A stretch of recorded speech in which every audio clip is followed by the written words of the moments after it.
Oh, India Cup, man, it's amazing yet again. Yes. We were here last year as well with some of the new faces out coming in, but some of the OGs. Yep. And you are one of the man who knows them, Spartas. How are you doing right now and how are you feeling? I'm so excited for today. A tournament that started with open qualifiers have came to the decider phase. Yeah. LAN finale it is, and we have our best performing players from all over the nation. It is going to be a hell of a battle. The top 8 out here on the LAN final at the Delhi Comic Con, ladies and gentlemen. You know this is a festival that pops up almost every year. Last year, it was CJ to lift up that trophy. Yet again, he is here facing a new set of opponents, and I'm pretty sure we always talk about the same thing, that when he's here, you are trying to compete against him for that first place prize. But since we're already talking about all of that, right, I really want to talk a little bit more about this event itself, with how it started versus where we are right now. But before that, I think we need to look at the format and how it started. Because the journey that began with open qualifiers where you could register in the PlayStation tournaments, on the PlayStation itself, you have to play number of matches, qualification rounds to be in the top 8 and then get the opportunity to play the LAN finale. And by the way, the LAN finale is a double elimination format and every game is a double leg matchup. That is one of the best things out here, right? You lose one, you do not get eliminated. If anything, you've got another game to try and equalize the scoreline, or if anything, move all the way forward. And at the end of the day, even if you lose one entire series, you still have that lower bracket to fight for that absolute biggest prize pool. Exactly. 4 lakhs worth of prize pool is on the line. If you become the champion, if you lift the trophy of the PlayStation India Cup Season 4, you get 1,20,000 rupees alongside DualSense Edge wireless controller, one of the finest controller to ever exist in the console market. And if you come out second, if you are the first runner-up, 80,000 plus the DualSense Edge wireless controller. On the third place, we have 50,000 rupees, and from 4th to 8th, that is, if you have made it to the top 8, on the bare minimum, you are getting that DualSense Edge wireless controller. I know that you've got your eyes set on that one. Please stay away from CJ. You're not getting that signed up there. But yes, man, one of the big things, if you made it through the online qualifiers, if you've already moved all the way up here, you are not going out empty-handed. Yes. That is one thing you will absolutely receive. And I really love that, man. I love it, dude. I checked the market price, and it's so much worth it. It's such a good controller. Talk to me about it a little bit. Well, being an FC player, this controller is like a dream for you. You have the offside traps behind that bar, so it gives you so supreme advantage. But before you go on that, we have the brackets in front of us. Absolutely, man. Double elimination bracket out there. We've got the winners one as well as the losers one out. For the people who are all the way down there, they will not have that extra opportunity, right? For people like Warsi, you've also got Silent, right? Paraboy. These people have only got one chance remaining. So it's a do or die for them. For all the people who are in the upper bracket, like CJ, Tikka, Saransh, Floppypenguin, we've seen these names previously, right? And now, when we talk about seen people previously, there are 2 guys who are new to the scene. Paraboy and then Silento.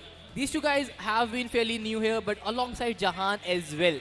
These 3 faces are the newcomers to the scenario. Yeah. They have played open qualifiers and made it to the top 8. Jahaan has been competing for around 2 years at this point. But now, he has the opportunity to play the finest in our nation. That's one of the big things out here. And I really want to see how these new kids are eventually going to perform out. Because even last year, we had a couple of new players, if anything, at least one. And yes, they were not able to move all the way up, but still competed pretty well. And at the end of the day, we know the upper bracket journey most of the times. It's always going to be 3 people at least. And Saransh and CJ, we are no strangers to all of them. Just like how they're no strangers to the entire set out here, ladies and gentlemen, because it's an absolute fire arena. And if you're anywhere around Delhi, make sure to hop at the NSIC Exhibition Center. We are live at the Delhi Comic Con out here for the FC26 PlayStation India Cup Season 4. Now, Shubhang, talking about the entire schedule, fixtures, everything, you know we can go yada, yada, yada. Talk to me about that first matchup. CJ against Tikka. It's going to be exciting. Well, it was previously, before this match, it was Tikka taking on Warsi for the upper bracket matchup. And then, we know the result. Like, Tikka won that match, he is here. But now he has to play the finest person. Playing CJ in the opening match of a tournament is a nightmare in itself. But if you want to create history, if you want to overrun the tournament defending champion, it has to start from the first match itself. CJ being the best player in our country by a mile, now he has to face Karman Singh Tikka, who has been on and off from the tournament. He has been there, but then some days he is not able to qualify, and then he comes back again into the scene. Has been pretty on and off. But if he's able to clinch a victory today, man, it will make headlines. It's going to be big, and I 100% agree. And what better than FC26 to play it on, right? Because last year when we were here, it was FC25. Now everything's been changed. Yes. There's so many new things out. We'll talk about that as well, ladies and gentlemen, as we have a look at the first game itself. Again, it is going to be CJ taking on Tikka, man. No strangers yet again. But now coming back to the conversation. Talk to me about those changes in the 26. Man, it is humongous. From last year compared to this year, the game is completely different. And keeping in mind that we have received a patch 2 days ago, which removed the goalkeeper movement entirely. And I had the opportunity to talk to the players yesterday at the media day, where finally I was able to take their bets and how the goalkeeper movement removal feels to you. I don't think there was anybody who was against it. Every single pro player I have talked to, he is very happy. Everyone knows that it was a gamble according to them. It was a 50-50 chance, and if you take the 50-50 right, you are able to save that chance you should have conceded. Keeping that skill gap on a smaller level, things have been pretty different. But now, finally, we are into the action of FC26 PlayStation India Cup Season 4. It's Chelsea CJ12 taking on Tikka. One of the big things out here. I absolutely love the names that they've eventually put down. But yes, CJ, for now, we've already talked about this man multiple times and the experience that he eventually possesses. I really want to see how Tikka would eventually take it all the way forward out here, since they're still moving the round ball in mid. Not a lot of changes though, but I want to see some wing plays. Well, that has to be the through ball matter, right? A 4-5-1-7, keeping in mind that we have Zico at the CM, so yeah, I'm guessing a 4-5-1 is being played. Yeah. But now Tikka with Dan Burn on the defending team, so he has the pacey centre back, and Eden Hazard on the wings as well. I talked about the Hazard pick, and he is pretty happy with the dribbling Hazard brings to his side. But at this point, CJ, good press, wins the ball back to Vitinha. Zico trying to build up a chance. Zico just twisting and turning. Vitinha, he has the finesse. The man of the match card has been pretty crazy into the game, but now back to Zico trying to find that through ball, and surprisingly, there is not a single counter-attack till now. Yeah, for now, it's all the way out in the mid as well. And again, it's being stolen away from CJ. But hold on a second. There could be an attack building up. Zico controlling right to the box. What a block at the last second by CJ. You can't really beat him that very easily out early into the game itself. But I like the pressure that's constantly on by Tikka, right? He's not really letting it go at all whatsoever. CJ not have a lot of time to breathe. A through ball inside. What a press from the defender. Hasn't really allowed any openings. The thing is, CJ has queued up alls. I just want to see what he wants to change at this point. Like, the game has just started. But now Zico from the side of CJ. He has Larson in his starting 11, and that's a big surprise. But Aaron, the Evo card inside the box, takes the first shot. Could not make it happen. A good attempt though. But the thing is, both the players have been playing a different style altogether. Yeah. I expected a lot more through balls than the first time through passes, but nothing of that sort has been worked out till now. Let's be honest, we have really seen a lot of Claudia Pinas as well, along with the Lamine Yamals on those right wings, but I don't really see those cards being picked up out here. So that's a bit interesting for me as well to see how the meta has been changing a little bit, but still, players are using the cards they're most comfortable with, or it could also be possible they might have not got it yet. But hold on. Oh, that's such the switch of play. Exactly. Yeah, offside. Yeah, should be offside. I could imagine. That's a tactic you generally use at the kickoff. But yeah, Tikka just using everything in his arsenal. Now Zico, a player lock.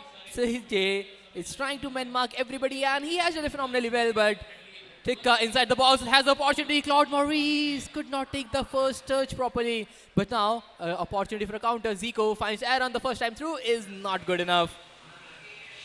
Again, being taken away from the other side. So, not a lot of chances. It's constantly from the center, right? We were expecting a few wing plays as well, but none of that has been happening yet. Finally, Hazard moving all the way towards that left wing. Tries to get inside. Lovely cut on the defender. Not the perfect tackle coming in from CJ. So, no problems yet though. Sends it in the center. Still taken away. Back to Zico. Right towards that right. Now there could be an opportunity for a through as well as Vitinha moves it back in the center. There's another run being triggered. Changes the play, but the pass stolen away yet at the defense line. I'm loving the way Tikka is defending CJ right now. He is bringing out the players at the very right time and then intercepting the final third pass. We know that the striker pass, the through passes, are broken at this point. Yeah. And he is able to cut that striker passing lane so very well. The CJ has not a clear-cut chance till now, but now Tikka on to run. Claude Maurice trying to dribble out Burgwal. The Evo card, one of the finest. He is not able to create a chance, but now back to Zico.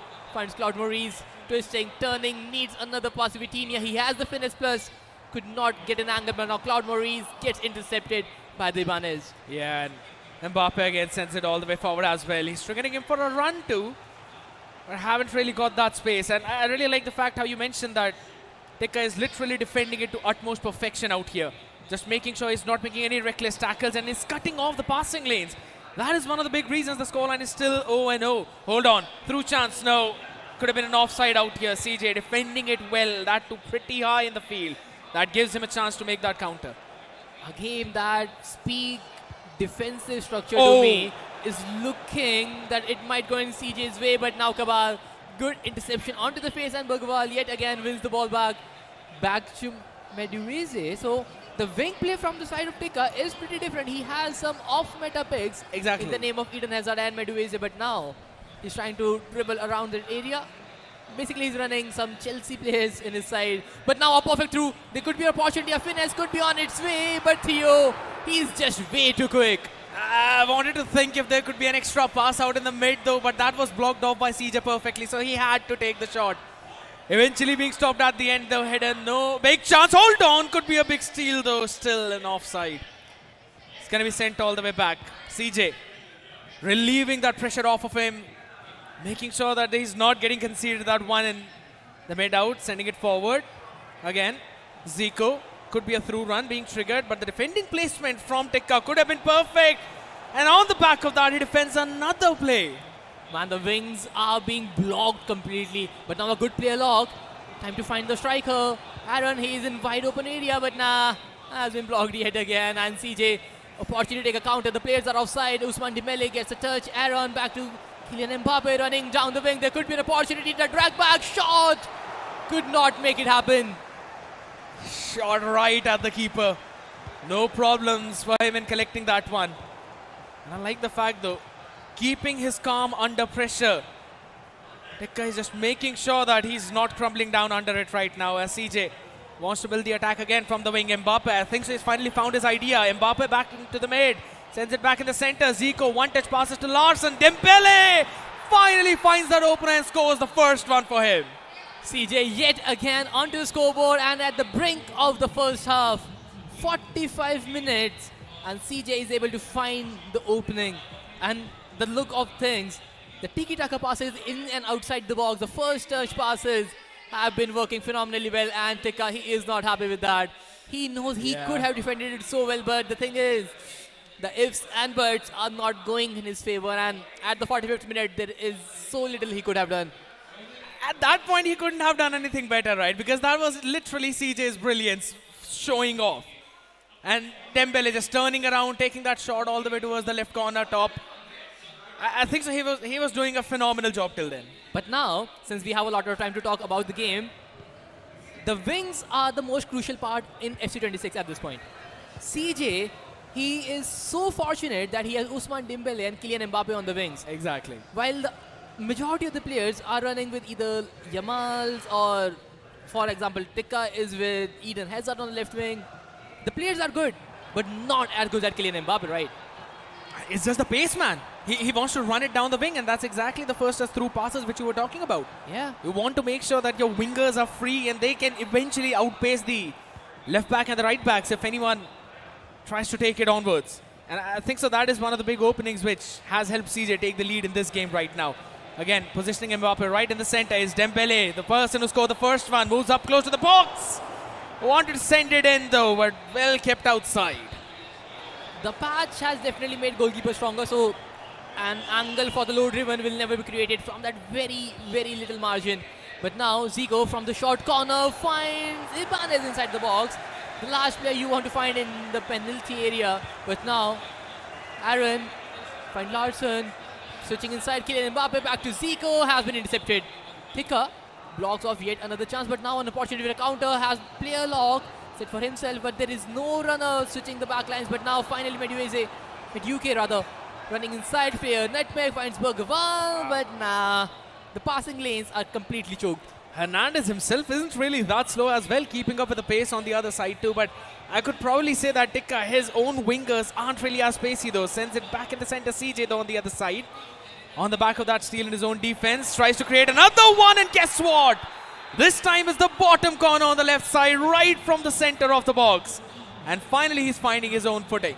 A low-driven finesse, an unstoppable shot, and Usman Dembele on top of it. Keeping in mind that he has the scream card, so Usman Dembele has got the 99 boost yesterday. So even better all-rounder at this point. Yeah. But now Cabal on the same side, he is going with the same fortune. But now a player lock could not make that happen. And Karman Singh Tikka, one of the most aggressive players, he is yet to find the back of the net. That's one of the big problems out for him. We were talking about his defense though, but it's being broken instantly. Another attempt at the shot. But finally, this one's been kept outside. He's finally queuing up a pause as well, right? So he's got to take that shot. Evidently sends it all the way to the right wing. Finally, Hernandez could be beaten up, but there's no one for the cutback though. Sends it back in, and a perfect one right as I mentioned it. What a selective dribble there, man. He kept the ball with him for a second longer so that his center play could move all the way forward in the box. Medueke using that pace and then keeping the composure inside the final third was the key for this breakdown. But now, with the score, with being just a +1, things can get even better from here on. CJ, he definitely can feel some pressure, but he is still in the lead. But knowing FC26, no lead is safe until it is a 5-0. True. Goals can be scored every minute in this fast, pacey attacking on the wings. So you need to make sure that you don't change the pace of the game. And Tikka, he is definitely in the better slot. Now since he's got a few changes as well in, right? I want to see who's basically hopping in and who is subbed out. That is one of the most interesting parts for me to figure out. But on the other side, CJ through the kickoff itself. Not a lot of space for him to work with. So again, he's just moving the ball around the pitch though. And that's exactly what you want to do when you want to break down the defense. CJ has brought in McTominay right here. So, chunky defender, CDM type structure. You generally don't see one of those from, especially from side of CJ when the left stick switching. And the left stick dribble are so much crucial to keep the ball under pressure. And he has brought in McTominay. So that's a big surprise for me at least. But now, if you talk about Tikka, João Felix on the wings. Off meta cards after off meta cards for Tikka right now. But now, Hansen Aaron has the ball. Larson, Kylian Mbappe for CJ. Oh, what a through. Zico, perfect first time pass. The incisive plus sticky combination works out phenomenally well. And CJ has taken the advantage yet again. 3-1 he leads. And he is in cruise control. That's why Zico has been playing in that position. Just to forward those passes. And what a timing on the back of it. You mentioned about no lead is just enough out here, but in 72 minutes out, considering Tikka is struggling out, maybe with this one attacking and lower it down again, but very well defended. CJ not throwing it all the way out and wants to send his player back in the center as well with the player lock. Eventually moves it back into the wing. McTominay will send it back forward. Usman Dembele on towards that right side. Wants to try and push it forward. Guess what? McTominay right around the box as well. Tries to send it in the center. Another one though. This should be an offside though. Was it an offside? I think so it was. It was, I believe. It was margins, but yeah, it was an off. But now a 4-4-1-1 might switch to a 4-4-2, I believe. Because the thing is, Tikka needs to go aggressive. There is no way to make a comeback if you don't go all in, and maybe even a 4-2-4 at this point. And that's a formation that every pro has been running to make some comebacks, and it works. All in or nothing. All in or nothing. It surely works. With 2 strikers and 2 wingers, the defense gets spread out completely wide, and then you have the box-to-box CM, 6 players attacking, and you can't do much about it. But at the same time, it is very prone to the counter-attack, so if you lose the ball in the build-up, you are 99.9% conceding another goal. It's a high risk, high reward. I mean, at this point, might as well go for it. But here's the big thing, right? I think so that kind of strategy could be pulled up in the second leg. Right now, yes, I understand he's technically losing it, but you've still got one more leg to go. So you might want to just lower down that goal deficit to make sure that in the next one you don't have to score a lot more. That is also true. you need to keep that in mind because, as you said, the second leg is going to be a crucial one, although there are 14 minutes plus stoppage time remaining in this game. So has to be more like a game control area from the side of Tikka. Should not concede more than that. But now Cloud Maurice, he has a good run, but the striker got blocked in the face. A foul though, but a chance could have been created. But now Bergwall finds the ball. Frankie de Jong. Has he brought in Yamal now as a substitute? That's a different change. Instead of a starter, he has been playing on the left wing as well. So beautiful. Different starter, but now Ousmane Dembele just running down the wing. Cutting inside, has the ball. Pina is back into the action and the low driven has been stopped there. And out of everybody, it is Falcone on the goal post. Yeah, I'm pretty sure. I want to see the starting 11 so bad. I want to see that as well because that's not what we normally see. Zico again moving it around. Pina, you know you don't want the ball to get to her. One of the best cards that's been kept in the deck, and I have no clue why CJ did not bring her out yet. And guess what? A counter attack on the other side. Grinders. Could be a goal. Oh, through the post, man. That is the most unfortunate, or rather you could say the most lucky moment in this game for CJ. Could have been a turnaround, but now he's on to a counter attack. Claudio Pina has the ball. McTominay finds Pina yet again. First time pass, but Burn. He's there for the defense. Bergwall finds the ball. Cloud Maurice. Tikka is unleashing. Could be the final attack of the game. Lamine Yamal has the ball. Reinders. He needs to find the pass, but completely choked off. Frankie de Jong finds Felix. Cloud Maurice. Joao Felix. Twisting, turning back inside, but has been completely marked out. And now Claudio Pina can make a run. Is not fast enough, but Kylian Mbappe giving that advanced support he needs. But CJ, he is playing out time so well. He knows this is the last attack for the game. He does not want to give out possession so easily, and he will play for the final attack. Beautiful. Just making sure to run down the clock as well, and Tikka knows too. This ain't happening out here. He steals away the ball to send it all the way through in a Hail Mary play, but it's going to be collected easily by the keeper, and with that, we should have the final whistle blowing up. CJ winning 3-1. Oh man, the scoreline could have been so very different if and only if that Reinders scored his opportunity. It was a good chance True. he created, but again, being goal Reinders, you don't have the best of the finishing. So that's understandable. The team diff is there on his face there.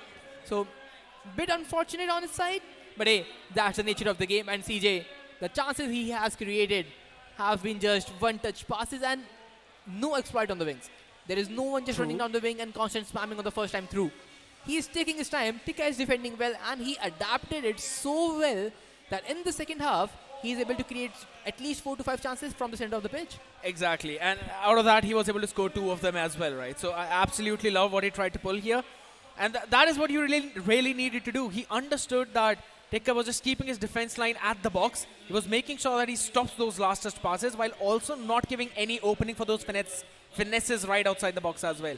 I like the idea, but then CJ just passing it all the way around, right from wing to wing by bringing in a couple of players more in the center, eventually creating that first opportunity with Dembele. I absolutely loved it.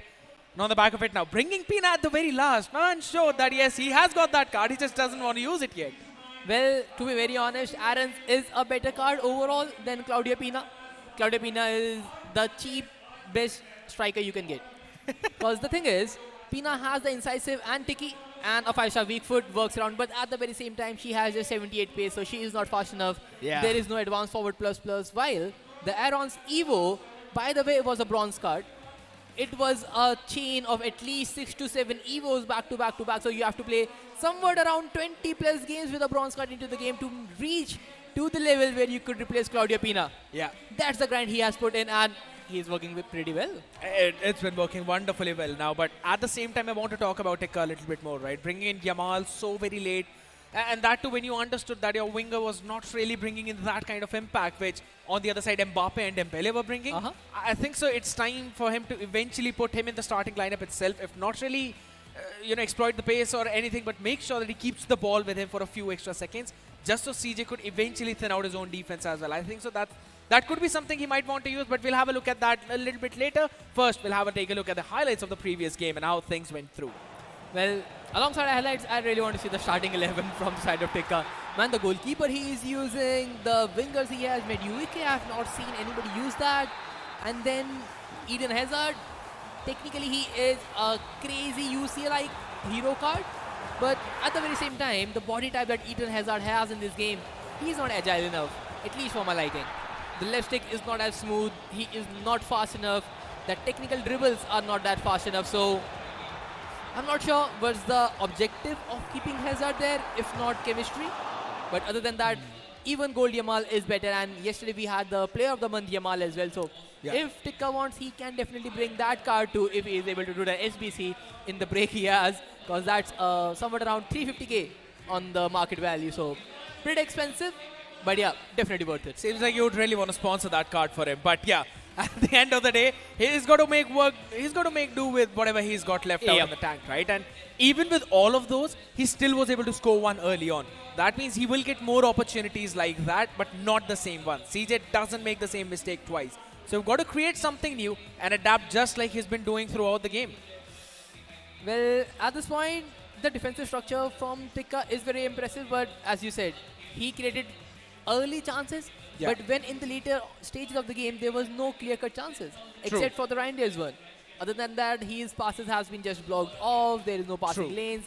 He's trying to just dribble around that area, but no card has, I think, technical plus in his team, because I think other than Zico, who has technical plus on his lineup, I believe no one, and without tech plus in the midfield, it is very difficult to break it down. And that is exactly where CJ was picking up the ball as well most of the time in that second half. It wasn't really going through towards the box, as you rightly mentioned. Not a lot of chances were being created by Tikka. That's because the ball was constantly being stolen away in that midfield, and then another chance came in for CJ as he kept moving it around. And I really like the analysis which you brought in, right? Having an extra technical plus card out in the mid could eventually help you to create some more chances, or at least keep the ball with you for a while.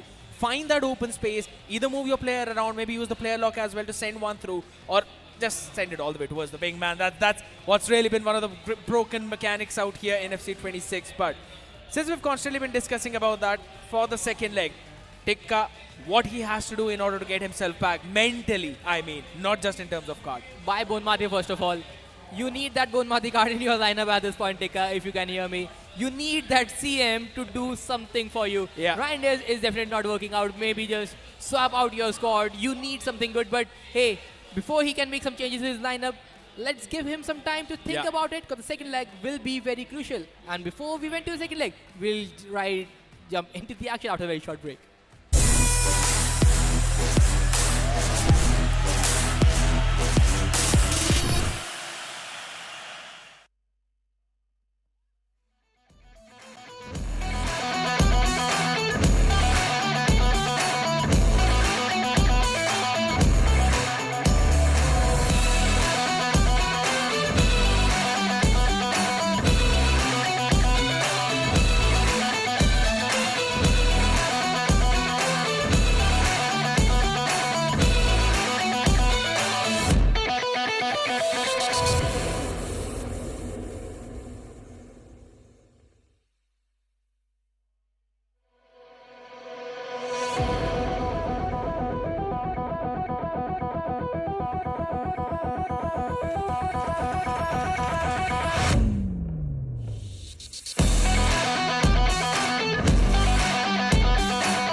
छोटे से break के बाद वापस से देवी और सनोम आ चुके हैं FC26 PlayStation India cup season 4 की तरफ। स्पार्टस पहला गेम CJ 3-1 की एक बहुत मजेदार victory, but finally tikka now एक दूसरा लेग अब उनके पास है मौका ताकि इक्वलाइज कर सके उस स्कोर को। क्योंकि दूसरा मौका है तो थोड़ा सा भाषा में भी तब्दीली हुई गई है, अब हिंदी प्रसारण देखने को मिलेगा आपको, तो थोड़ा मजा आएगा इस गेम के अंदर। एंड लेट्स सी क्या करमन सिंह टिक्का कमबैक कर पाते हैं या नहीं। डबल लेग मुकाबला है, सो आपको सेकंड मैच के अंदर वो एग्रीगेट स्कोर लाइन को मैच इन करना है। 3-1 के साथ अभी ट्रेल जरूर कर रहे हैं, लेकिन बात वही है कि FC26 के अंदर ये 2-3 गोल्स की लीड कोई ज्यादा सब्सटैंशियल नहीं है। आप चाहे तो इन चीजों को बहुत जल्दी एक हाफ में भी तब्दील कर सकते हैं। फन फैक्ट इज आपने मुझे पहले भी बता रखा है, हमने कई सारे ऐसे प्रो मैचेस देखे भी थे जिसमें 4-4 5-5 तो गोल इजीली लगते हैं, कोई प्रॉब्लम नहीं होती। पर यहाँ पे एक सबसे बड़ा डिफरेंस ये आ रहा है कि दोनों ही प्लेयर डिफेंस बहुत अच्छा कर रहे हैं, अपनी लाइन को बिल्कुल ब्रेक नहीं कर रहे, वो एक्स्ट्रा टैकल्स मारने के लिए नहीं जा रहे, but rather passing lines block कर रहे हैं। उसकी वजह से वो जितने स्कोर्स हो सकते थे उतनी अपॉर्चुनिटी अभी तक एटलीस्ट टिक्का को तो नहीं मिली थी। यस 2 चांसेस मिले, एक कन्वर्टेड था, राइंडियर्स पोस्ट पे लग के वापस बाहर आ गई, बट सीजे की अगर बात करें दूसरे एंड पे, he was able to break through that defense and I think so उसी की सबसे बड़ी रीजन की वजह से he is leading in this department, but कितनी देर तक वो सबसे बड़ा सवाल। Well at this point better wingers definitely काम करें सीजे के लिए। On the other side I just had a word with Tikka and he is happy with Hazard's pick, so the thing is so चलिए अब उनका मन है हज़ार्ड के साथ खेलने का, लेकिन अब इम्पैक्ट कितना आता है, क्योंकि ईडन हज़ार्ड ने अभी कोई मेजर असिस्ट या गोल स्कोर नहीं किया। वहीं Kylian Mbappe on the other side just counter part on left wing has been able to create some good assist for his team. एक इंस्टेंट रन भी बनाया था उन्होंने लेफ्ट विंग के through, then passed it into the center, I believe Zico को पास हुई थी जी, and then he passed it to Dembele जिससे वो पहला गोल आया था, वो पहली लीड आई थी। and I agree Hazard उस टाइप का इम्पैक्ट अभी तक नहीं लेकर आ पाए है उस डिफेंस लाइन को, और जो हम थर्ड लाइन बोलते हैं बिल्कुल बैक लाइन, उसको बिल्कुल ब्रेक नहीं कराया उन्होंने। so I kind of want him to see what he's able to do, right? अगर ड्रिबल अराउंड भी एक्स्ट्रा करना है तो वो चांसेस कैसे क्रिएट होंगे, वो स्पेस कैसे क्रिएट होगी आपके एक्स्ट्रा प्लेयर के लिए, आप वो डिफेंडर्स को कैसे अपने पास लेकर आ पाएंगे, बिकॉज अभी तक तो सीजे ही just tries to stop on that passing lane on the end of the day. क्या पता फॉर्मेशन में भी कुछ चेंज हो, बिकॉज अभी तक तो हमें दिखी नहीं है, बट मन मेरा बहुत है देखने का। देखिए 4-4-1-1 एंड 4-5-1 के अलावा तो आई डोंट थिंक कोई दूसरी फॉर्मेशन खेलने वाला है until you are me। a 4-3-3 flat formation definitely works out so well. I played it so intensively, and by the way there are players who has been trying it, but क्योंकि वो formation थोड़ी ज़्यादा ही attacking हो जाती है, फिर आप defence बिल्कुल नहीं कर पाते, विंगर्स ट्रैक बैक करते नहीं है, तो फिर परेशानी हो जाती है। But that is the formation that you can use for a comeback, a 4-3-3 flat. You should have that in your Arsenal.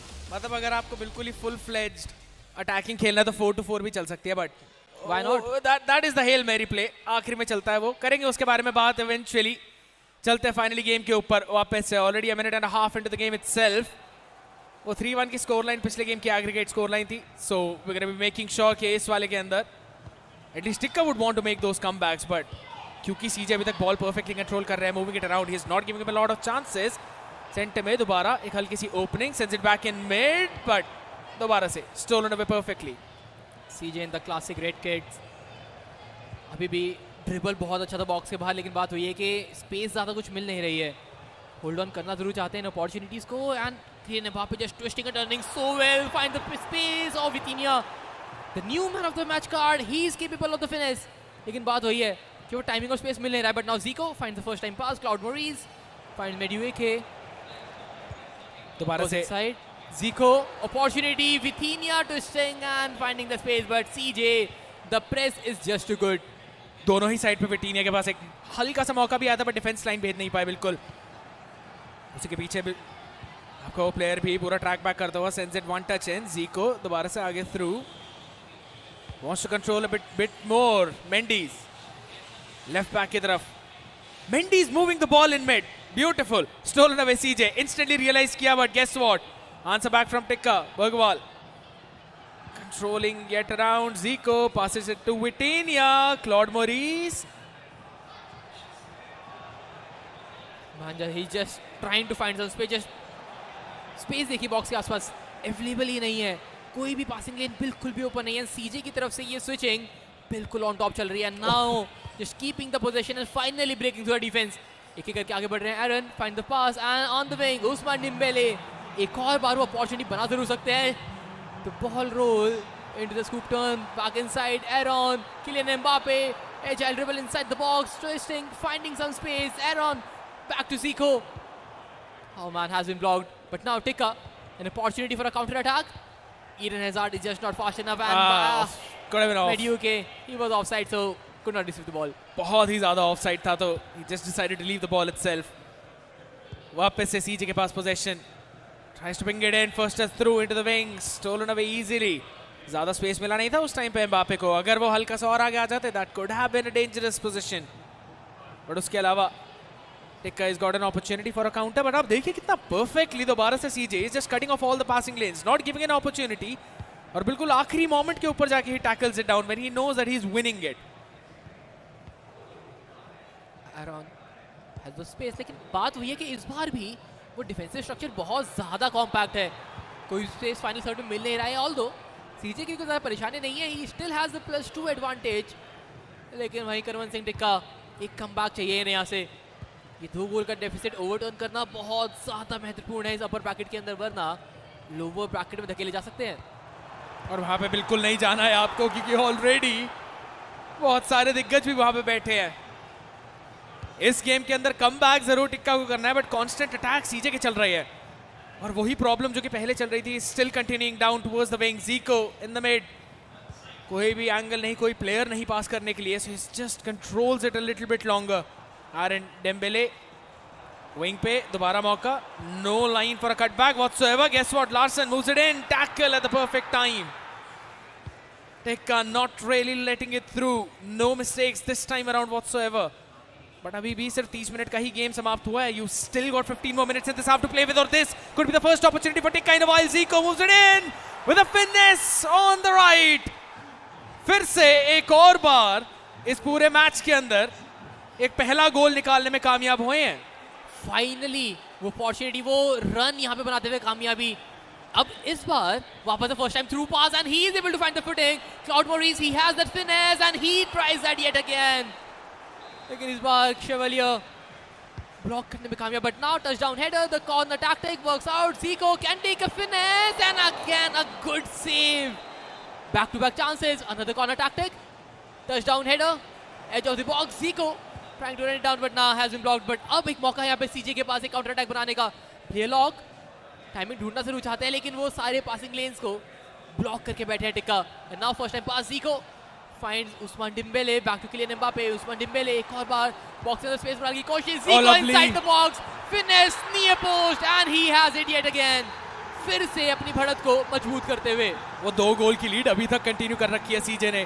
And after those constant attacks by Tikka, eventually he is able to make that counter. वो एक corner पे header के through आपको एक counter का मौका मिला था, जिसपे सेंटर में Zico को बॉल मिली. That through was picture perfect out there. And again, halka sa deflection, so CJ gets the ball back in his own hands. No problems, a few more minutes for this first half to concede. At the end of the day, abhi bhi CJ is the one who's controlling the possession more often though. Aaron, center mein wapas jate hue, Vitinha has got an opportunity. Dembele with the finesse though. But Falcons, he just manages to put it out. Leap बहुत अच्छा था. I think he has a far reach plus at this point. But now corner tactic from the side of CJ completely missing out. लेकिन अब एक मौका है यहाँ पे टिक्का के पास एक काउंटर अटैक बनाने का. The left wing is completely wide open but has been marked off now. और ये pass is an offside from side of Zico. Way too big offside. Ambitious. ज़्यादा लेट थे जी हाँ. I'd just say ambitious. और वो धीरे-धीरे करके left wing के ऊपर वो फर्स्ट टाइम थ्रू बॉल्स वो मिलने लगी है टिक्का को. Yes. वो पासिंग अपॉर्चुनिटी की जो अब तक तलाश थी वो सक्सेसफुल हो रही है. वही सबसे इंपॉर्टेंट फैक्टर था, पर ये क्या ज्यादा लेट आया है, क्योंकि अभी तक CJ is the one who's still controlling it. But एक ऐसे चांस जो कि टिक्का को बार बार मिलने लगे, अगर इसमें एक आध और स्कोर हो जाता है फिर प्रेशर आएगा। एंड उस केस के अंदर आपके पास एक और अपॉर्चुनिटी बनेगी फिलहाल। Tikka right at the edge, Vitinha Mbappe को देते हुए वापस, one more defender to beat, जहां पे शॉट नहीं लिया वहां पे एक अपॉर्चुनिटी और बनाने का chance, but even after that it's going to be the half time. Well defended by Tikka, man, well defended. सीजे के पास जितने अपॉर्चुनिटीज हैं, 60% पोजीशन, बहुत ज्यादा क्लोज लेके जा रहे हैं। पोजीशन ज्यादा गिव अप कर नहीं रहे हैं, बहुत देर तक ड्रिबल आउट करने में कामयाब हो रहे हैं। And tikka he is having a rough time, although advantage केवल एक +2 का है इस समय, लेकिन बात यही है कि अब केवल एक हाफ और बचा है जी। 45 minutes is what tikka got, और अब इन 45 मिनट के अंदर आपको 2 गोल लगाकर स्कोर को बराबर करना है। चीजें थोड़ी ज्यादा कठिन होने वाली हैं यहाँ से, बहुत ही ज्यादा। अभी तक के जितने अटैक्स थे आपको उतने बनाने ही नहीं है, बट अब कन्वर्ट भी करने हैं। And then at the same time you got to defend as well CJ, man. It's gonna be tough. 60% possession था अभी तक उनके पास। Now that shows you numbers. Chances फिर भी आई हैव टू से टिक्का के भी अच्छे खासे बने हैं, but he's got to keep that up for a while now.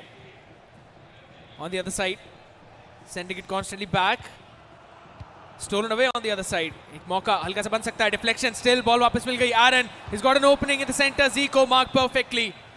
Both the defenders just moving all the way in now. Zico on the blue kit, wants to send it back. How do I get back to Zico? Wants to reposition. That is a pretty good one though, to be honest. With the first touch right in the center, Claude Maurice moves it around, but perfectly well kept out. Right through the corner. एक और बार chance, header to the or rather play out here, stopped in perfectly at the edge. पर possession अभी भी maintain कर रखा है. Tikka is not really letting it go whatsoever. CJ finally is able to steal that one away. Mbappe पीछे की तरफ दो, guess what? Stopped right in the mid. एक और बार मौका, Hazard sends it to Vitinha though, deflected well. Zico collected. But the pressure, man, the constant pressure is just impeccable.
There's a place where this really happens and that really happens, where adventure, resilience, and impossible comebacks happen.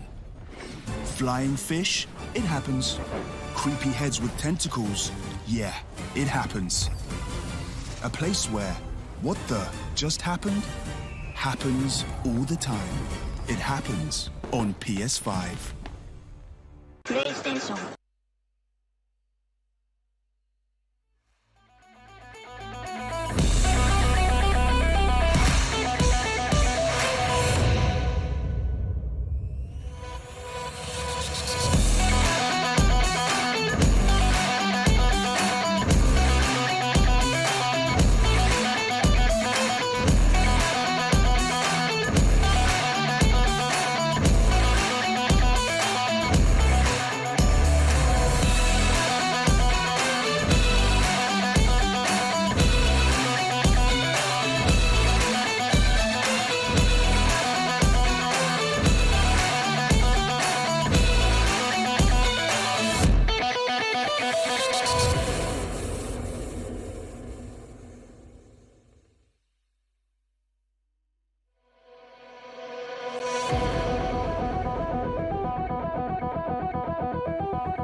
Some unexpected occurrences, but it's all been fixed, ladies and gentlemen. And again, thank you so much for your patience. The team worked really hard out there to fix it all now. But as far as Yeah, it was a tough one at the very specific moment. There's a few things that the audience needs to know at this point. I'm just waiting for the confirmation from the admins at this point. We will see that when the game goes live in front of us, because when the turbulence happened, there was a clear-cut chance for Tikka, and that could have been converted. And that goal, if scored by Tikka, would have changed the dynamics of the game. So I'm still waiting on the confirmation what is going on the back end at this point, because the admin team will take a fair and square decision, because it is a very important result at this point. Because any goal from Tikka will entirely change how the upper bracket will look like. Absolutely, because right now again is the second leg. You only had the last 45 minutes to play around with as well.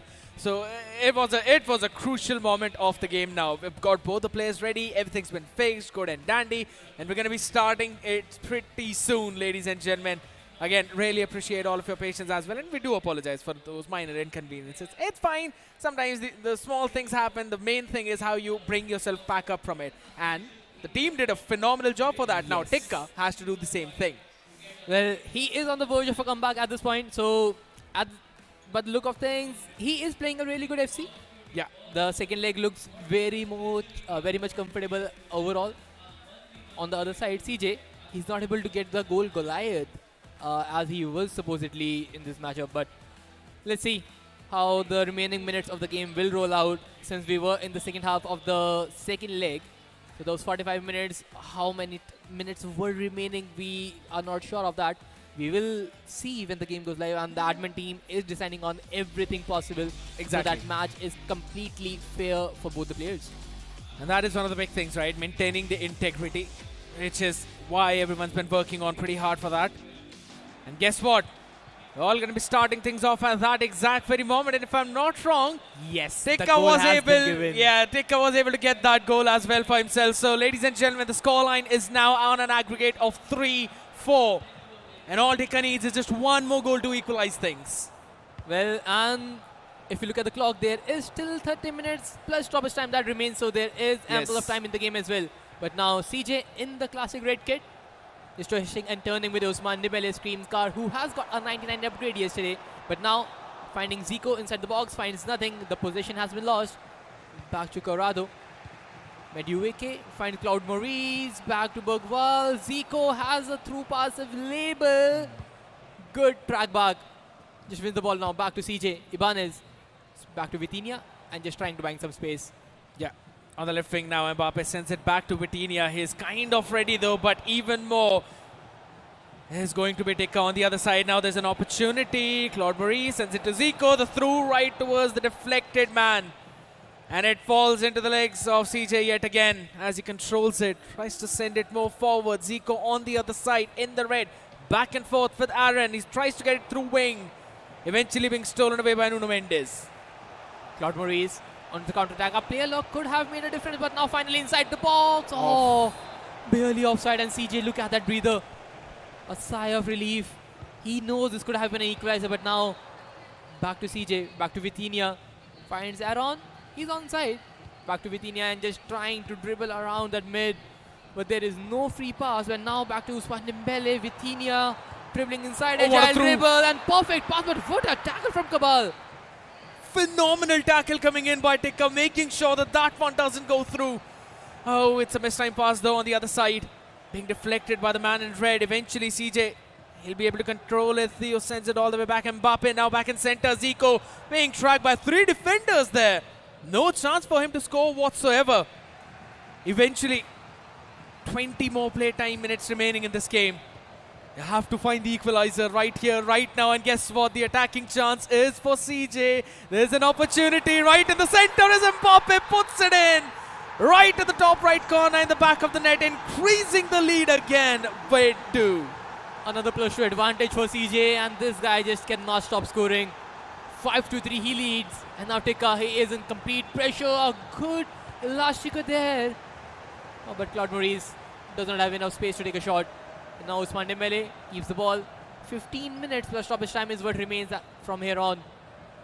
And by the look of things, CJ is just controlling the tempo of the game. He is playing it real slow. He's playing the possession football right now. And the more possession he can keep, the more pressure will surmount on Karmansak Tikka.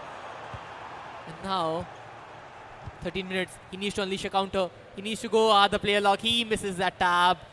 he can feel the nerves. Oh, wants to make a Hail Mary run onto the left wing with Hazard. Sends it all the way back, Vitinha.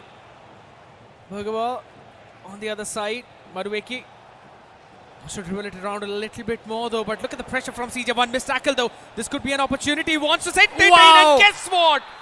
Right as the clock hits 80 minutes, Tikka is again one goal behind only.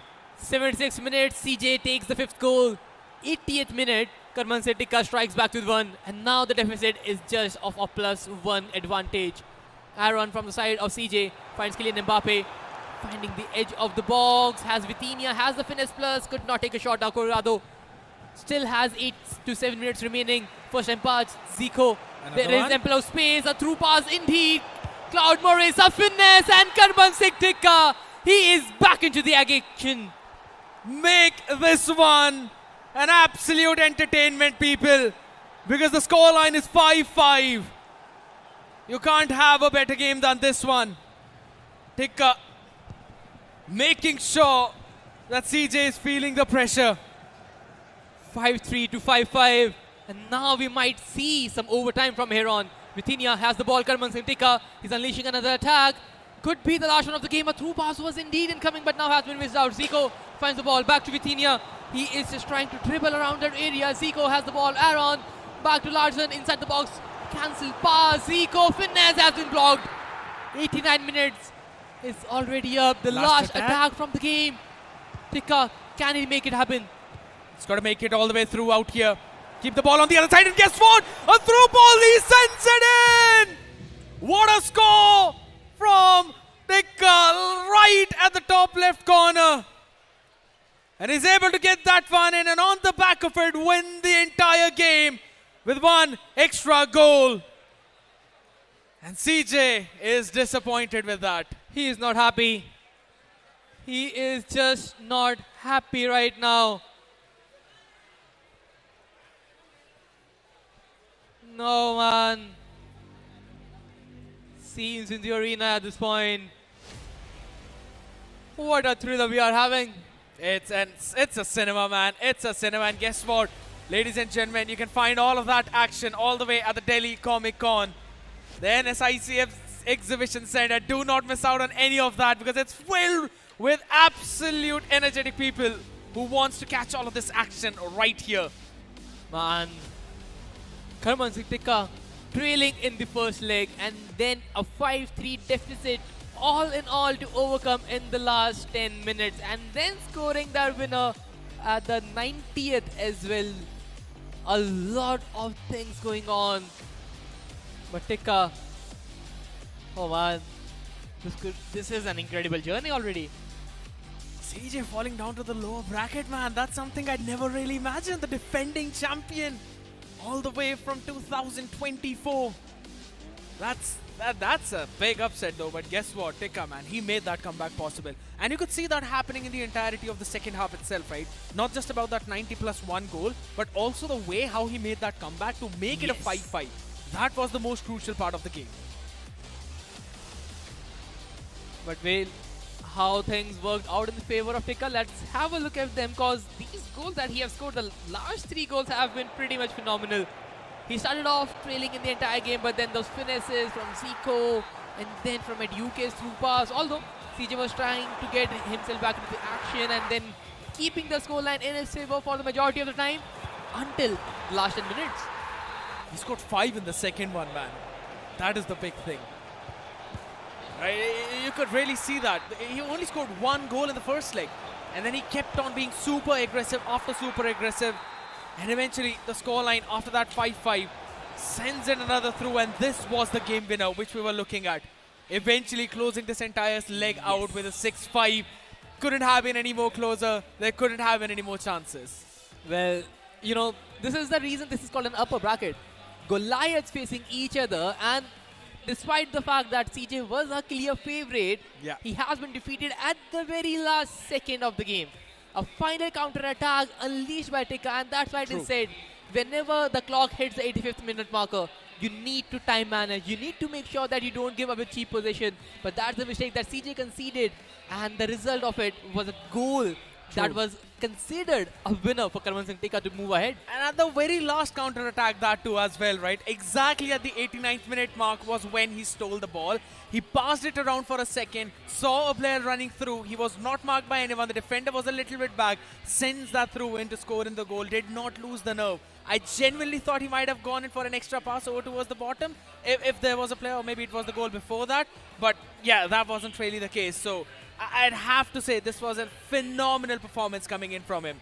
And if this is how he's playing in the upper bracket, I want to see who is going to be facing on, right? Because the next one, you've got another big players playing in, and one of them is going to be Saransh. Yes, Saransh versus Aditya Chadda, or aka Floppy Penguin, is the next matchup. And these two lads have a pretty incredible record as well. Saransh, he has been a phenomenal player. Mr. True. Consistent, back-to-back championships in his name, in his golden era. Has been the star lad in the FC scene in our country as well. But on the other side, Aditya Chadda, he has been one of those players who is considered a maestro of the game, but again, very inconsistent. That inconsistency is something that eventually leads him to fall down in that lower bracket, right? That is one of the big things, yes. But at the same time, I feel that a year has passed. I'm expecting him to change a few, or rather a lot of tactics too. Considering in the way how this entire game's meta has been shifting, you could clearly see that even if it was last year, I'm pretty sure we would have said, yes, CJ should be able to win this one. Tikka should put up some competition, but CJ should close it out. Today we are seeing Tikka win it out. So I think so, if you're following the exact same storyline, we could say the same thing for Warsi. Well, that is a big shout, to be very honest, because since Warsi, he's in the lower bracket all by himself, and he's facing, I think, Silento there, and Silento is a new person. So a new lad versus Warsi, now that battle will be really, really good. A veteran for almost 6 years, I believe, if I'm not wrong. Yes. And then someone who has just started playing FC. Has been playing FC for a very long time, but competing for the very first year. Exactly. So that is a different scenario. Also, one of those matches in the lower bracket has Jahaan. Yes. One of those lads who has started competing just last year, and he had made it to top 8 in the nation. I mean, that is the kind of consistency we always look forward from him, right? Yes, last year he was a rookie. Now he's an experienced player as well. And I want to see how much he can bring in on the table too, right? In the lower bracket, a bit of a tough point for him. But I don't think so there should be any major problems out here as we finally have a look as well. Ladies and gentlemen, the scoreline, the aggregate 6-5. Tikka eventually winning this one out. Now, he will continue his journey into the upper bracket. One more game is what separates him from the grand finals. And this is what needed, I would say, because Karman Singh Tikka having the advantage, making sure that he goes in the upper bracket run, making the biggest upset of the PlayStation India Cup Season 4. Because everybody thought, including us, including the fans out here, including even the pro players who are competing, everyone was like, yeah, CJ should win the game, but that is FC for you. There is no clear winner, especially this time around, because the number of comebacks we have seen, it is humongous. And the big thing is most of these comebacks are eventually, you could say, started from those wings. Yep. You have to utilize your wingers to perfection, right? Even towards the end, that's where we saw Mediuka and Hazard being used up a little bit more. And then the passes were being sent in the center too. Those throughs as well. I could clearly see Tikka using the Nuno Mendes a couple of times, keeping the ball with him for a little bit longer, just to free up a few extra players so that they could make some more plays on towards those wings too. And I was really liking that style because that just gets you an extra player to move all the way towards the defensive line, create some more openings, some more space, or if anything, just have a free player so that you can pass the ball around, open that defense line up, which CJ did in the first game, but eventually succumbed to in that second leg. Yes, but now the first match has definitely ended. Karman Singh Tikka has made the progress ahead, but now the second match, Saransh's game against Aditya, is one which is pretty interesting to me. Yeah. So that match, like, if there's a comeback in this match, so I'm not sure what to say about the next match either. Yeah, that's one of the big things, right? And since we've been talking about those brackets as well, let's have a look at the updated brackets, ladies and gentlemen, because it is 6-5 aggregate scoreline.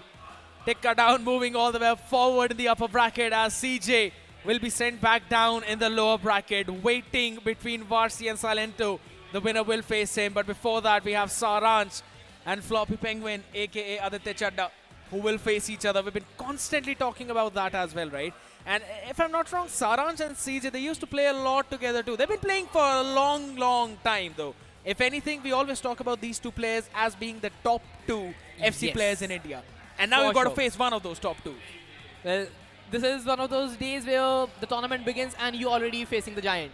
Yeah. So this is something which is very hard on the player itself, but Karman Singh Tikka, he had the same fate, but he was able to make a crazy comeback in the final 10 minutes. But now, Aditya Chadha, he has to go through the same. Not keeping him short, but the thing is, Saransh, he is a very, very good player. Yeah. But Aditya Chadha, can he surprise us as well? Depends on the cards that he's using and the formation that he's going for. Let me give you a sneak peek. Aditya Chadha's squad is 90% similar to what CJ was running. I'm going to like it. That's all I'm going to say. If he's able to use it to perfection. Although, last year when Saransh was here on the stage, he had some very mediocre cards. Yeah. He was playing a very gold squad and everything, and I was very surprised. Like, at this stage, you need good players because we know that good players make the players in the game much better. Yeah. Saransh had some very average players all around. True. And despite all this, he was able to make it to the grand finale. That is one of the big things, right? Even after using the nerve team, as we would per se say, right? He still was able to move all the way back up. But on the other side of the spectrum, I really want to see his own cards as well. I really hope that he's got some good cards too, because guess what? If you can make it to the grand finals with not so good cards, I don't know what he's going to do right here, right now. But the pressure should be on him, right? Because even though CJ was the favorite in the previous one, 6-5 comeback, last minute, that eventually adds on a little bit more pressure on you, don't it? Well, that surely does. But Saransh being one of those lads who knows how to handle the pressure more than anybody else in the entire circuit. Mr. Calm, I would like to call him. He's always so calm and composed. Even when he scores 5 goals in a row, he is not hyped up, he's not celebrating. Because he knows the job is not done until the game is over. Yeah, that is one of the big things, right? You'd want to make sure that you have that mental momentum to have, you know, keep yourself in that game itself. You need to keep calm just so you don't lose your nerves. Ladies and gentlemen, we're going to let the players have their own time to set things up. In the meantime, we're going to make sure to send out to a short break. You guys grab your popcorn if you're around the Delhi. If you're around NSIC Exhibition Center, show up here and you can eventually meet your favorite players. Though I know you could see all of that happen. But guess what? We'll be sending it to a break. Don't go anywhere. We'll be right back.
Welcome back everyone. छोटे से break के बाद स्वागत है आप सभी का एक और बार फिर से in the FC26 PlayStation India cup season 4। मेरा नाम है स्पार्टस और अब इस डेस्क के ऊपर for a very small segment मेरे साथ जुड़ने वाले हैं and professional player alongside one of the players who is competing in the tournament. So Lokman and Jahan, how you guys are feeling? Yeah, I mean, it's a pleasure to be back here, Shubhank, with you once again. Last year was incredible as well, and I think today to be back on the casters, there's going to be a lot of fun. New players. Yes. We have a new upcoming pro player by the name of Jahan. How are you doing, Jahan? I'm doing good, man. Thanks for having me here, and obviously I'm excited to play. Along with that, I'm also excited to do the media today. Nervousness है थोड़ी सी, लग रहा है camera presence, camera nervy, lights weird लग रहा है। My dad is an actor, so I don't really feel that much. Wow. I'm used to इसके लिए। So you are used to this, but now okay. First of all, tell me about your journey. अभी तक LAN तक आने की journey कैसी रही आपकी? Journey started last year only, and I knew when I started that if I want to do something in FIFA, I need to do it fast because I saw the scene was ending, EASL was not happening. So what I tried to shift my focus was to FGS and all. So for that I also took coaching from Saranshjain9 in the start, and then after that it's all hard work, man. I used to play a lot. I used to give up a lot of things just to play, but I feel like it has worked out for me, and I'm doing quite well. I'm coaching people as well now. I'm playing tournaments. I'm making LANs, doing well in FGS. So yeah, that's been my journey. Pretty fantastic though, Jahan. But I think, given the fact that you've said that you've taken coaching from Charanjot and that you're an upcoming player, so we have a few questions from you, from the community, that they've been wanting to ask from pros like yourself and other pros who are present here with us. And given the fact that you've made to the LAN of such a big event, we have so many people watching us here. And we are going to start with the questions quickly with you though.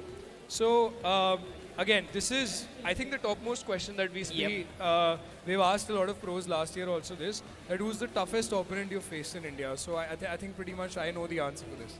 Oh yeah, I know. Like the answer obviously for everyone is going to be CJ. But then along with CJ, I feel like there's one more opponent that is tough for me usually. Like CJ and Chadda both are very tough for me usually. Like other pros also are obviously very good, but I feel like Chadda's attack is even better than CJ's sometimes. So it depends on the day, man. Like Chadda sometimes plays better than CJ, sometimes CJ, but like these two are always on the top of my list. That's great. I think that those are the two top answers that even I was expecting. Yeah, but how about Saransh? Like we have seen Saransh being the finest guy, but Saransh is also very good, bro. Saransh, one thing I like about Saransh is that he's very consistent. He's playing since 8 plus years now. But if you'll see, like the game doesn't matter. There's people who abuse meta. Saransh, without doing that, will play very well. So yeah, Saransh is also quite good. That's interesting. I mean, there are a few pros who are at that level. I mean, it's very difficult to like pinpoint, given the fact that there are different achievements that pros have now. So I think, of course, that pretty much sums it up. But I think mostly for everyone, it's going to be Charanjot for sure. All right, question number 2. Which pro has the cleanest attacking build-up, in your opinion? That's a very interesting question. My answer for this is going to be unique.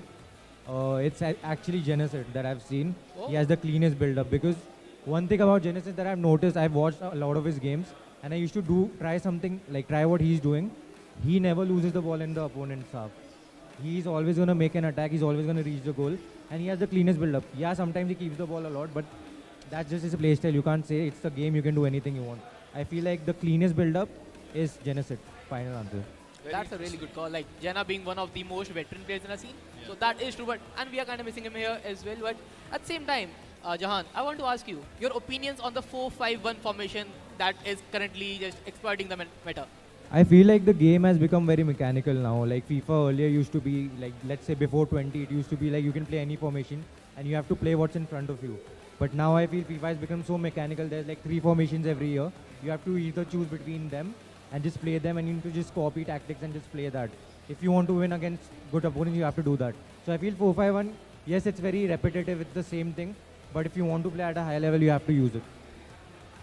That's a very good question as well that you asked, because I think for a lot of people, if you're watching here, are interested in the formations that everyone is playing, and all these pros are trying out different formations. But as Jahan correctly said, that there are only a few formations that work every year, and pros keep tweaking around it, and then most of the people follow that eventually.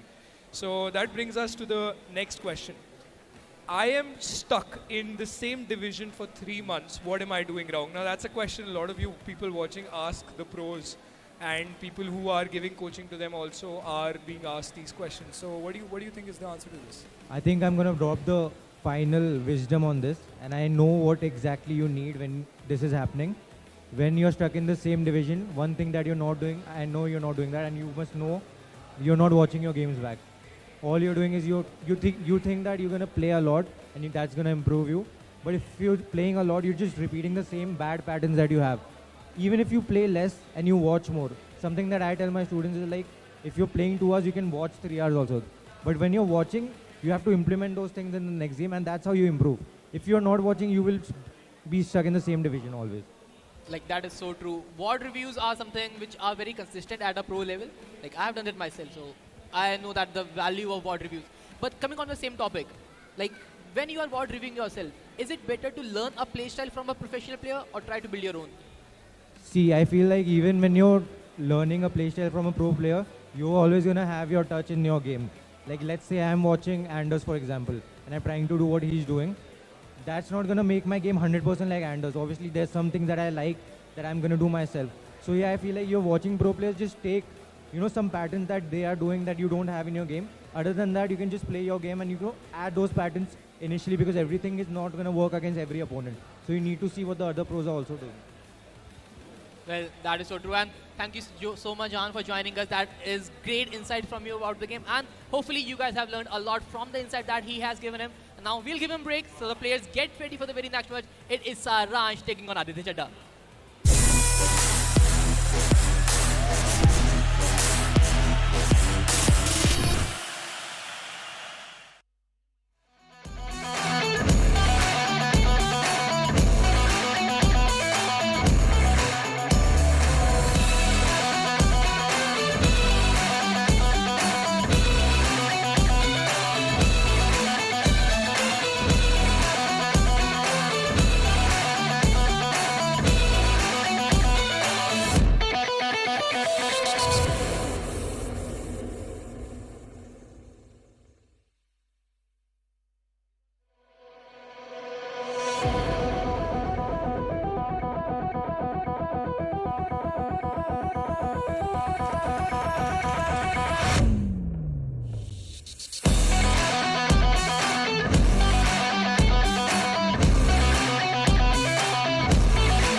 Welcome back everyone. छोटे से break के बाद फिर से स्वागत है आप सभी का in the FC26 PlayStation India cup season 4।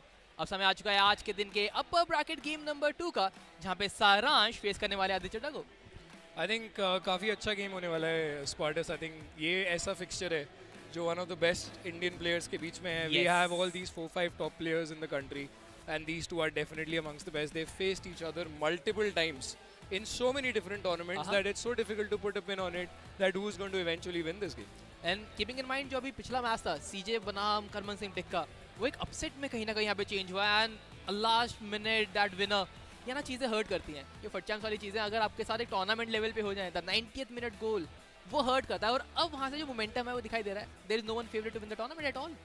There is not. I mean, these 4 players which were in the winners bracket, as Aditya Chadha was seeing stories on the Nordwin page yesterday where Aditya was saying that these are the top 4 predictions. And he backed himself up. Then he said Saransh is there. Then he said Charanjot is there. And then he said TikkaTown is there. Karman Tikka.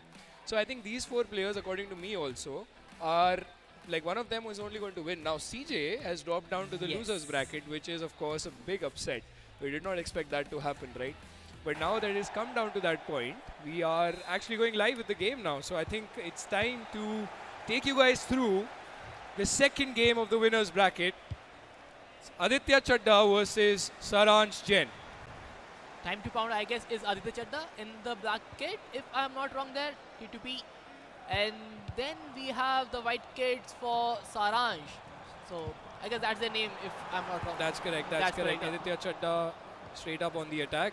So just for the viewers again, welcome to the EAFC 26 PlayStation India Cup Season 4, where a prize pool of 4 lakhs INR, Spartus. That is incredible what these guys are competing for. And right when I said that, Saranshjain in the white kit attacking from right to left, has the ball, tries to rotate it, but Aditya Chadda, so good with his pressing and tracking back, wins the ball. He has a Lamine Yamal on the right wing. Finesse plus बहुत ज़्यादा काम आने वाला है आज, but the Costa, the Evo, he is running down the flank, a pass, oh, clean Mbappe. Clear good opportunity, just the chance goes begging. Corner tactic, touchdown header should be a goal, but good block from Dalot.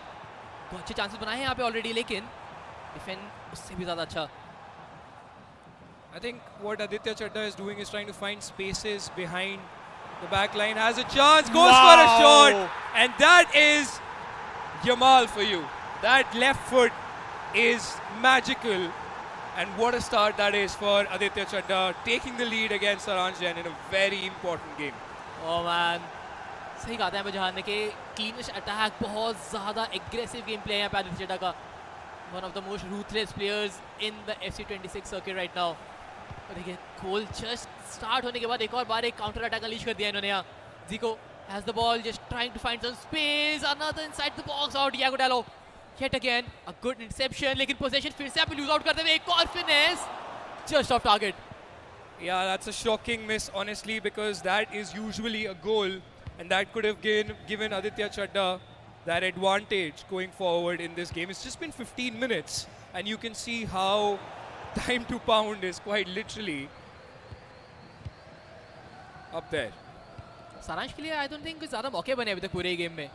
It is just Aditya Chadda trying so many chances, and now yet again around the Evo card inside the box, low driven Chevalier. The Evo version has far reach, has the footwork, has all the meta play styles, but still struggling in front of goal. Another corner kick and another short corner tactic, or rather the player log to a touchdown header, and yet again he goes touchdown. Zico has been blocked by Dalot, and at this point it is very weird to see Saransh completely on the back foot. Yeah, I mean the pressure that Aditya puts, like again he's just been getting the ball constantly. This is like his, I think, 8th attempt on goal, and that is quite incredible in the first 20 minutes. That builds up that pressure on the opponent because you're constantly on the back foot. And now this is Saransh's chance to build that attack. Tries to play it through, but great step up from Stam. Stam, of course, one of the best centre-backs in the game, Spartus. He's really, really good. There's a reason why everyone has him in the team. Zico now tries to play a pass, but now Saransh has finally, seems like it, he's finally found some balance in the game.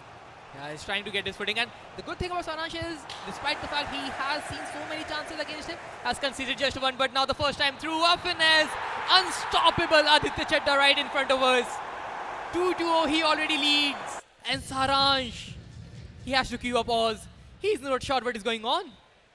Yeah, I mean, that's actually a good decision to take a pause to sort of break the momentum of Aditya Chadda. A lot of players do that, try to just, regroup themselves because they really have to sort of take a pause, take a breather, work on the fact that nothing is working out for them in the first 20-25 minutes. So I think that's a very important pause. Best part about competitive mode is you get those 90 seconds as well, so you can just have some water. That's again a tip for all the people watching, that even if in a game of champs you're conceding a lot of goals, right? Like, you should just take a breather and not continuously playing. A lot of people end up rage playing. You and I, one of them, of course. I'm being the prime example. I'm like, yeah, you score one, I'm going all in attack yet again. You need to calm your nerves down, and I hope Saransh has done that Well, at this point, it is just 25 minutes into the first half of the first leg, and he's already down to 2 goals. He needs to make at least one shot on target at this point. Finally, he's driving inside, but the pass is just not good enough. He's looking a bit restless in front of the goal and in the final third. Yeah, I mean, if you see, Aditya has been very clinical going forward. I mean, even though he's doing those drag backs, making those passes, yet another chance, but that is offside. Great build-up once again from Aditya Chadha, but of course, not good enough to get that third goal. But as I was saying earlier, I think Saranj has to be a bit more clinical going forward. He is making those passes, but those angles are being cut off really well by Aditya Chadha in those angles. And every time he gets the ball with the CDM, he's straight up doing a player log, sending players forward. The confidence is oozing out of this man. Can he get this third goal? But Saranj has been a bit more stable defensively compared to the first 10 minutes. Yeah, he's looking a tad bit better, but now Saranj finally onto the attack. Should take a finesse, takes his sweet time, a low-driven finesse, finally gets on the scoreboard. And it is a unique card from the Saudi League. The Evos are working fairly well. The Evos are working really well, and I think from what I've seen, the teams of all these players, I was chatting with them, and I see some very interesting cards that you wouldn't normally see in a team of champs because you have certain restrictions to play with. Just when I say that, Yamal, beautiful cutback, goes for a finesse shot. Just not enough to extend his lead by 2 goals. But again, the corner routine drops it down nicely for Zico. But Saranj, I think by this time, after like 5 attempts, has finally figured out how to stop those corners. Yeah, I think there's a lot more learning for everybody who's watching this game because his corner tactics are pretty much unstoppable. But Saranj has done a pretty well job. But now, finally onto a counter-attack, Kylian Mbappe. He needs to find a cutback. Claudia Pina has been intercepted, and Klosterman. The quick step definitely coming into the play. Yeah, as you said, the quick step is so important because he's got 87 pace, and you have a combination of that with Yap Stam. Of course, that's a very solid defensive combination that Aditya has. He's obviously got the likes of Mbappe, and what Aditya was telling me right before the game when I was chatting with him, he's got most of his attack has finesse plus, which is of course the meta at this point of time because the goalkeeper movement has been nerfed in the latest patch. So all these things, people who are watching, they are aware of it and they know how the pros do it best. Exactly. The double-tap triangle is completely gone out of the picture, so even if you kind of expect a finesse incoming, you can't do much about it. And now Aditya running down the middle of the park. Larsson has the ball, takes his sweet time. He's not forcing the attack. So patient in the build-up. Has found a low-driven yet again. And Aditya Chadha, he's just running riots. Third one to his name. Floppy Penguin. Man, this guy, he's unstoppable. He is unstoppable indeed. I mean, a lot of people might have not even heard about this card. But what Aditya is doing with him is exactly showing why you should be using him. Again, Mbappe down the wings. Look at that left stick dribbling. That's beautiful. Right on the mark of the half-time plays a pass from Yamal. But the wrong foot to take a shot with. That could have been such a beautiful goal. He still has one more chance though. Can he drop it down nicely for the corner? Still gets the ball. A lot of chaos. Saranj has to just clear the ball out.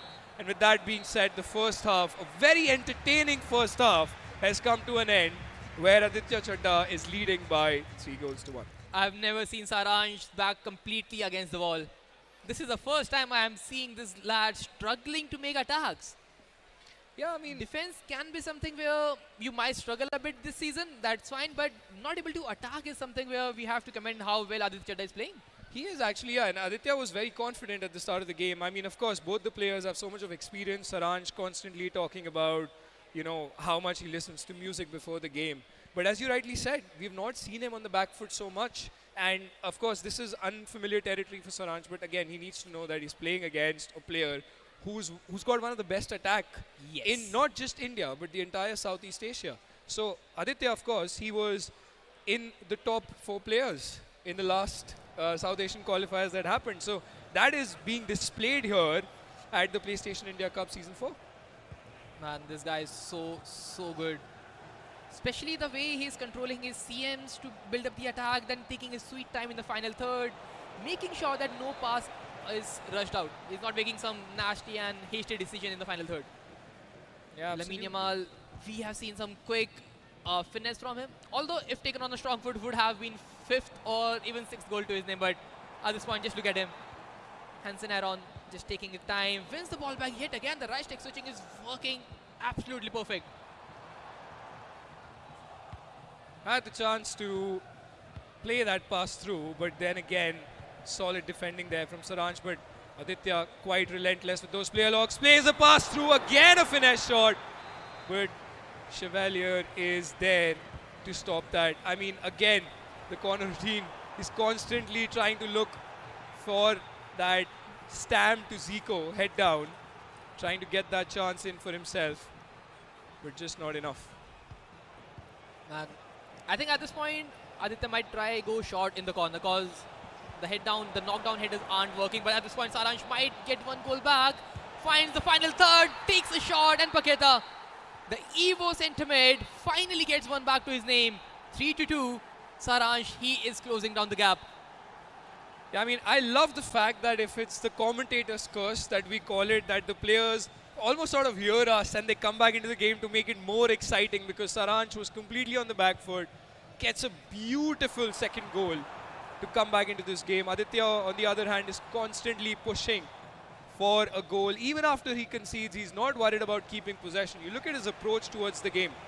Saransh not able to find that space, has to recycle possession there. Paketa tries to force the pass again, and Stam always so good at stepping up and winning that ball. Aditya once again tries to play that ball. Carlos Alberto was right there to stop. That could have been very tricky for Saransh over there. SBC of the year, I would say.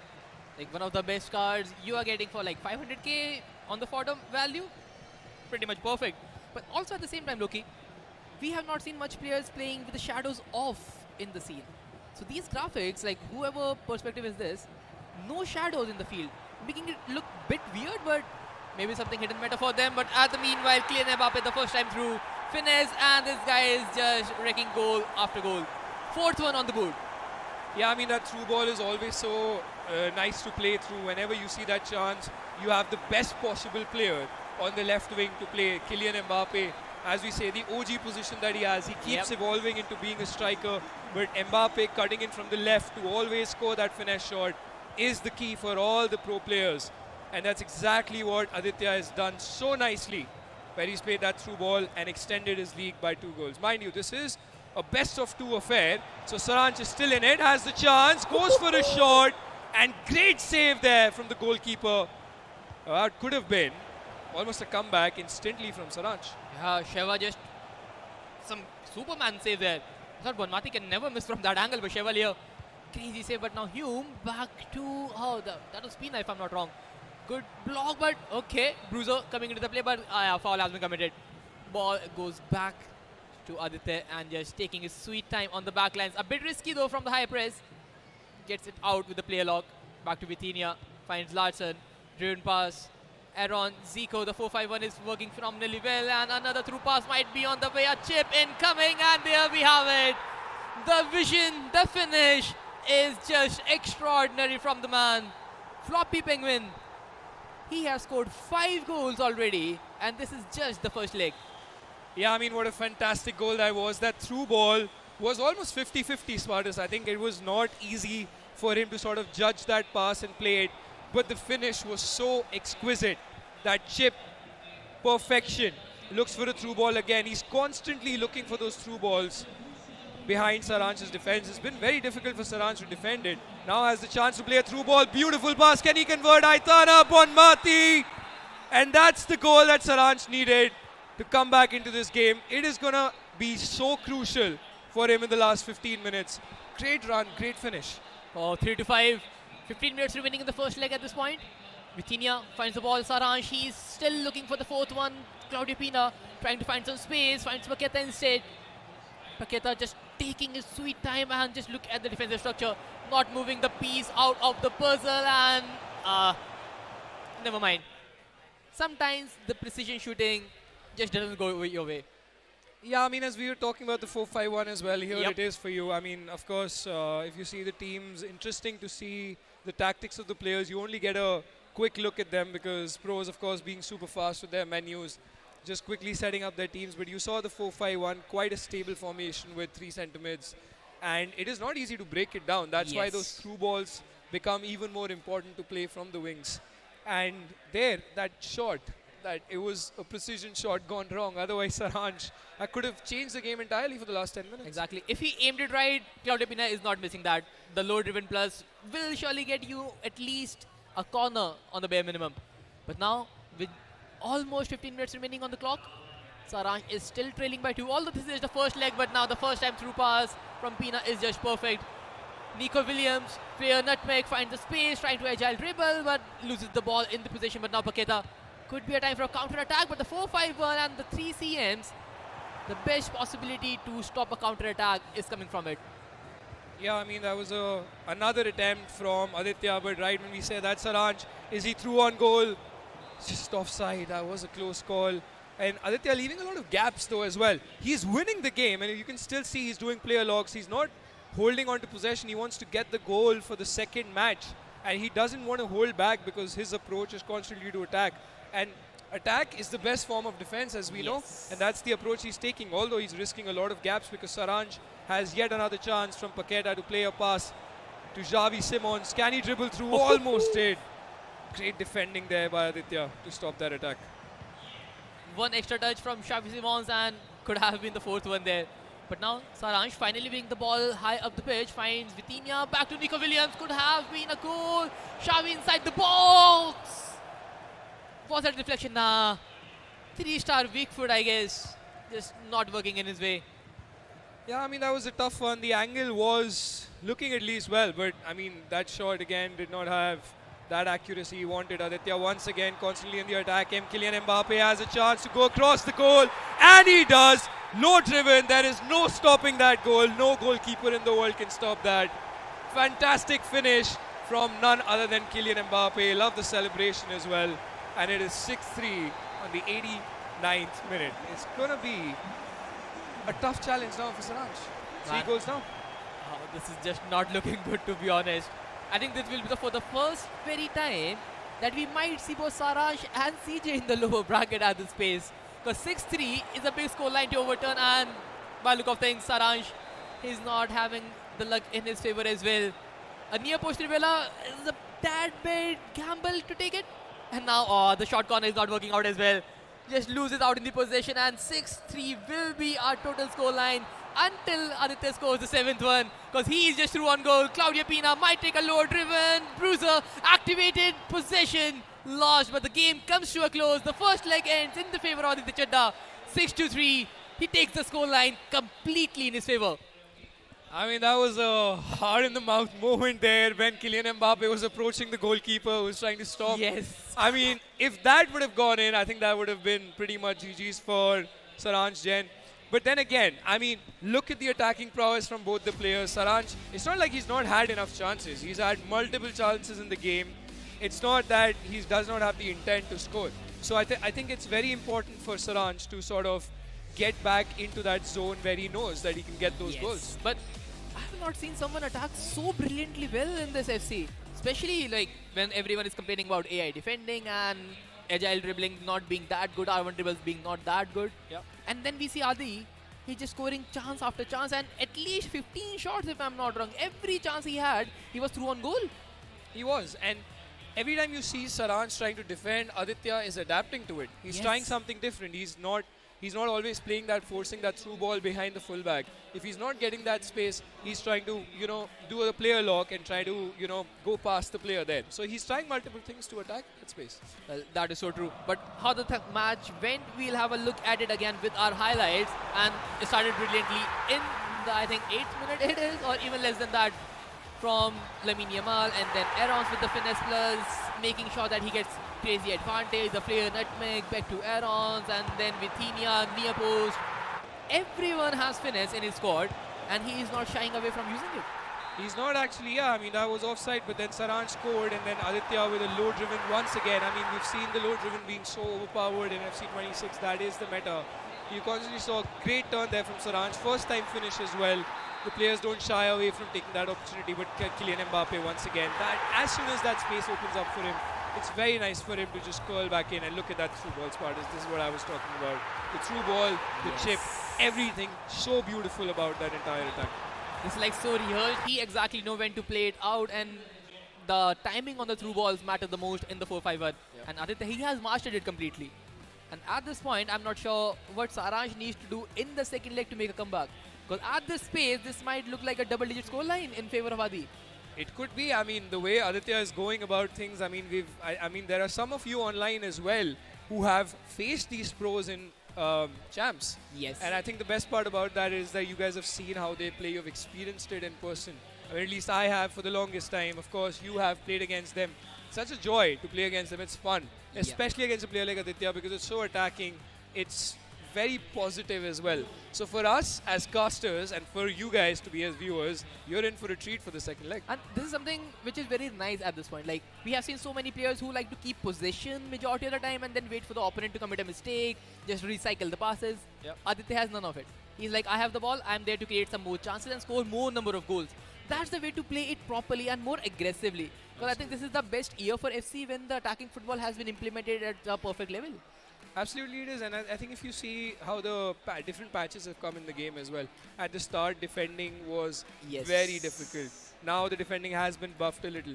So I think all these things combined together just gives us a treat every single time the game changes a little bit. Oh, that is so true. And goalkeeper has been nerfed to the ground as well. But now the first leg from the second game has come to an end. Aditya Chadda is in the advantage from 6-3. But will Saransh will be able to make a comeback in the second leg? We'll find all that out right after a very short break.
Welcome back everyone right after a very short break to FC26 PlayStation India India qualifiers or the PlayStation India Cup Season 4.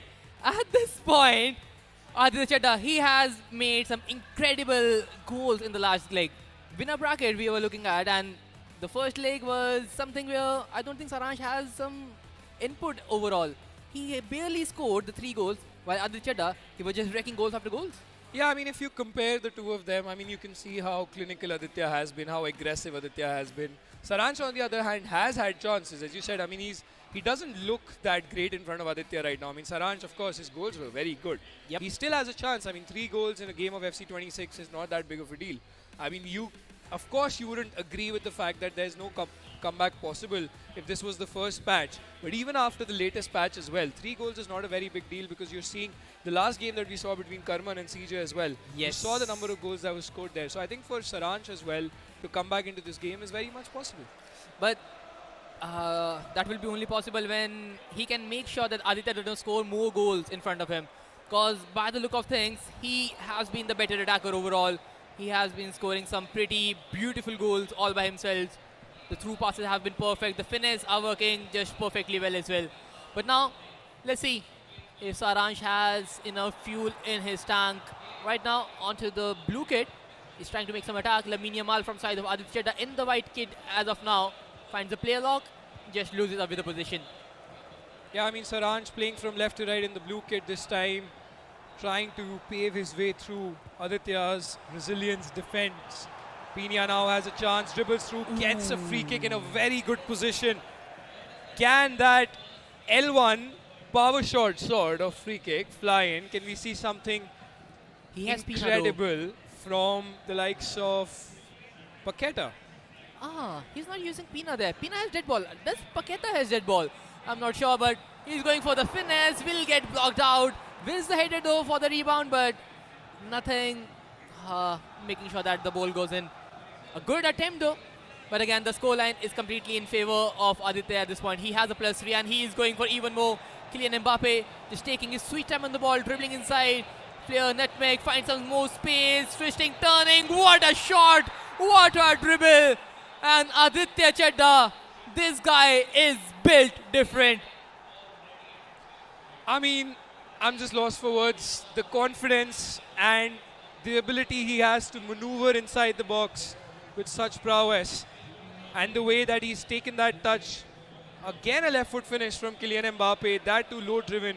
This goes to show how confident he is. I think he's definitely one of the contenders. I mean, I have said this at the start of the tournament as well. Aditya is definitely one of the guys who can actually win this. Unless Saransh has different plans, goes for a shot, gets a second ball, but not enough as the goalkeeper catches that ball. But what a goal from Aditya Chadha. Absolutely fantastic. Baiting out the passing lanes again and again and just making sure that he dribbles around with Kylian Mbappe inside the box. So much, I would say, confidence in those dribbles.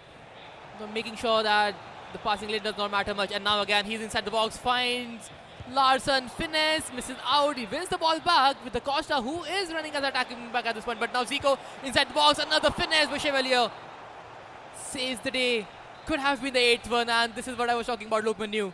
Saransh might have some decent chances, but at the very same time, Aditya, he had so many chances that the scoreline might even end up in double digits. I mean, it could actually, we've seen 7 goals in total from Aditya. He's still constantly on the attack. He's on another attack. Can he make something out of this? Vitinha, great pass there.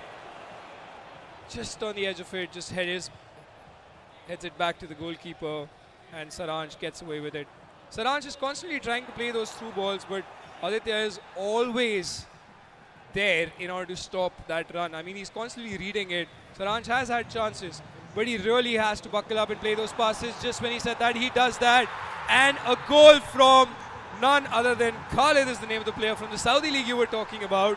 And that gets him back into the game. The deficit is down to 3 goals. Great through ball there. He needs at least 3 more of those now, and making sure that Carreras does not give an assist at this point.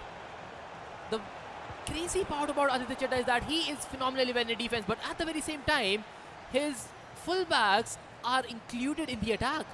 They are not isolated, but now I think there might be a counter. Kylian Mbappe takes a near post shot. Saranshjain, he is making a small comeback. 5th goal to his name, 2 more to go. I mean, I love the fact that how he's playing those through balls constantly. And Aditya is, of course, taking a small little pause for the reason we all know why. But then again, I think the fact that the commentator's curse is always there, right? Every time we end up saying that Saransh is almost impossible for him to come back in the game. He gets up, scores 2 goals, and just manages to come back into the game, and it's just literally down to 2 goals, and we're only at 25 minutes at this point. I mean, anything can happen. Well, this is so true, and this is what experience does to you, right? He exactly know how to change the tempo of the game, but now at the very same time, making sure that he gets at least one more back. Aaron, he has the ball, just loses out the possession, but a foul has been committed, at least from a different player, already on a yellow. But finally, a free kick, too far to think of it, but now a short free kick has been taken, a play log, right inside the box, Lamine Yamal, twisting and turning, trying to find the final third. Zico is there inside, finesse! He finds yet another shot on target, and guess what? It is the 8th one now.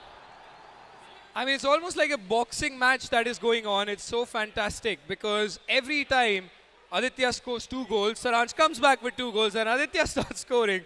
I mean, I love the back and forth jabs that these guys are having in terms of the goals, and what a fantastic finish that is from Zico. Again, so clinical. He had to go near post there, had no other option.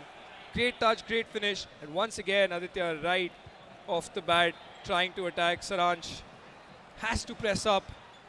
Still in the game though, it's just 3 goals, right where we started off, to be honest, Pardus, with the second leg. I mean, that was the same deficit we had, 3 goals. And we're still back at the same time after 30 minutes in the game. Can Aditya extend it with this attack? Has a chance from Zico. He's going to be patient to try and play that pass. Sorts of force it in. And now Saransh is going to build up once again. Just taking his time in the mid. Offside trap. Does not hurt anything at this point, and now final third could be a play. Pina, she's already on a yellow though. Klosterman just intercept the ball right away, does not have much of a threat. And now, oh, that is risky there. The fullback loses out the possession very cheaply, and now Aditya Chadda might create a chance of it. Yeah, I mean, he's constantly looking for those gaps, as you can see. Every time Saransh loses the ball, he tries to capitalize it. Great attempt there from Saransh to play that first time through ball. Very well switched to the last man by Aditya in order to stop that. Again, a player lock, looks into a first time through ball. You look at the switching, the timing of it. Yes. Last second, I mean, it's incredible because usually it's very difficult to defend those if you're able to switch at the last second. I mean, that is quite an incredible skill you have as a pro player to stop those through balls. Saransh tries to go through, but Stam like a brick wall, one of my personal favorites. And that too, again, the Manchester United reference. While I say that, Vitinha now has a chance to score another one. And a fantastic goal from Aditya Chadda to extend his lead by 4 goals. And what a run from Vitinha again. That formation that we keep talking about, the runs from the midfield. Yes. And who better than 90 rated Vitinha to get that goal for you? The man of the match card, and the upgrade he has received, they are phenomenal. The pace has gone up to 80. He has a finesse plus, intercept, incisive, tiki. You talk about the play style, he has all of them. And for sure, Aditya using them to perfection as well. And now with 9 goals to his name, keeping in mind that only 3 halves have been played. There's just 1 more half yet to be played, but Saransh might get a goal at the end of it, but nah, has been intercepted. No threat whatsoever, but Aditya Chadda, 3 halves, 9 goals.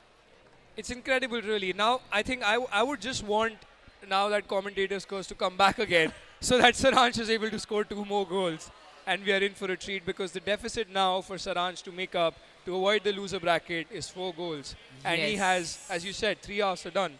1 half is left. Can Saransh score these 4 goals and come back in the second half? It's not going to be easy, but here we go. And to all the viewers who are tuning in just now, welcome to the FC26 PlayStation India Cup Season 4, where it's the winners bracket second matchup between Saranshjain and Aditya Chadda. Saransh playing from right to left in the blue kit, trying to attack and cover the deficit of these 4 goals, whereas Aditya, ever so confident, is looking for those through balls constantly. Has another chance there, but very well defended from Saransh. I think Saransh has figured it out that quick switching is the way to stop those through balls, because a second too late and the striker might be just directly straight on goal. And yes, finesse might be incoming, but what a tackle there. I guess it was Klosterman yet again, making sure that he is fast enough to intercept the ball right in front of the goal. But now Paqueta dribbling inside, finds Kylian Mbappe on the wings. Claudio Pina making a run inside the box, loses the possession, and Aditya Chadda, with every second going away, Saransh is moving closer to the lower bracket. Yeah, I mean, it's getting tougher and tougher, isn't it? Unless he does something here, tries to play an attack. Claudio Pina now has to twist and turn, plays a pass to Khaled, and that's a great finish there. What a cheeky goal out of nowhere from the man from Saudi. Great finish there, and that gives Saransh that hope Yes. that he's looking for in this game at the moment. But right when I said that, Aditya once again threw on goal from Vitinha, and I love this boxing match between the both of them. It's constantly back and forth goals. Right when Saransh had that hope of coming back into the game, Aditya sends Vitinha on a run and gets the same goal, just in a different half, and extends his lead again with 4 goals. Man, 16 goals have already been scored, Loki. That's 16 incredible. goals, that is crazy. Oh, these two players are just playing the perfect attacking football possible at this point. And now, Aditya, he's looking to score the 17th right in the second half. Hansen Aron find the path, and what a touch, what a pass. Zico finesse all the Chevalier. This time he's able to use that far reach. But man, oh man, I don't think Saransh has any time left to make sure that he overcomes with a 4-goal deficit with just 30 minutes remaining. Yeah, I mean, if that last chance had gone in from Vitinha, which I think he took a little too early, I think he got a little bit impatient. Had Vitinha scored that, it would have put like Saransh in a very, very difficult, almost an impossible position to make a comeback, because that would have extended Aditya's lead to 5 goals. And he still can do that because he's not stopping. He's so relentless, constantly trying to attack in every opportunity that he's getting. Paqueta now, Saransh has to make something out of it. Just forcing it a bit too much now. Aditya barely giving him any space whatsoever. Great pass there. Can this be the final nail in the coffin? Yes, it is. And what a goal there from Aditya. And that pretty much would settle it. I mean, it's almost impossible for 5 goals to be scored in the last 35 minutes in game. I mean, kudos to him, man. What a fantastic attacking display he's given us today. Pure attacking FC. And I don't think I've seen anything better than this. This is elite level of attacking FIFA. Man, this guy is so clinical in front of goal. He exactly knows what to trigger, when to send the players on the run, and just look at that play log. Finds Jamal, finds Aaron yet again. Ball roll. He wanted another finesse there, but Hume this time around just intercepting it. But this is just killing the clock, because now the game result is pretty much over. Saransh is looking for one more. He will get one more back, but the thing is, he still needs to turn 4 goals deficit, and he barely has 20 minutes remaining. It's incredible, isn't it? Like 18 goals have been scored, and if you look at the score line as well right now, it's 5-4. So Saransh has actually turned up a lot better in the second leg, if you see in hindsight.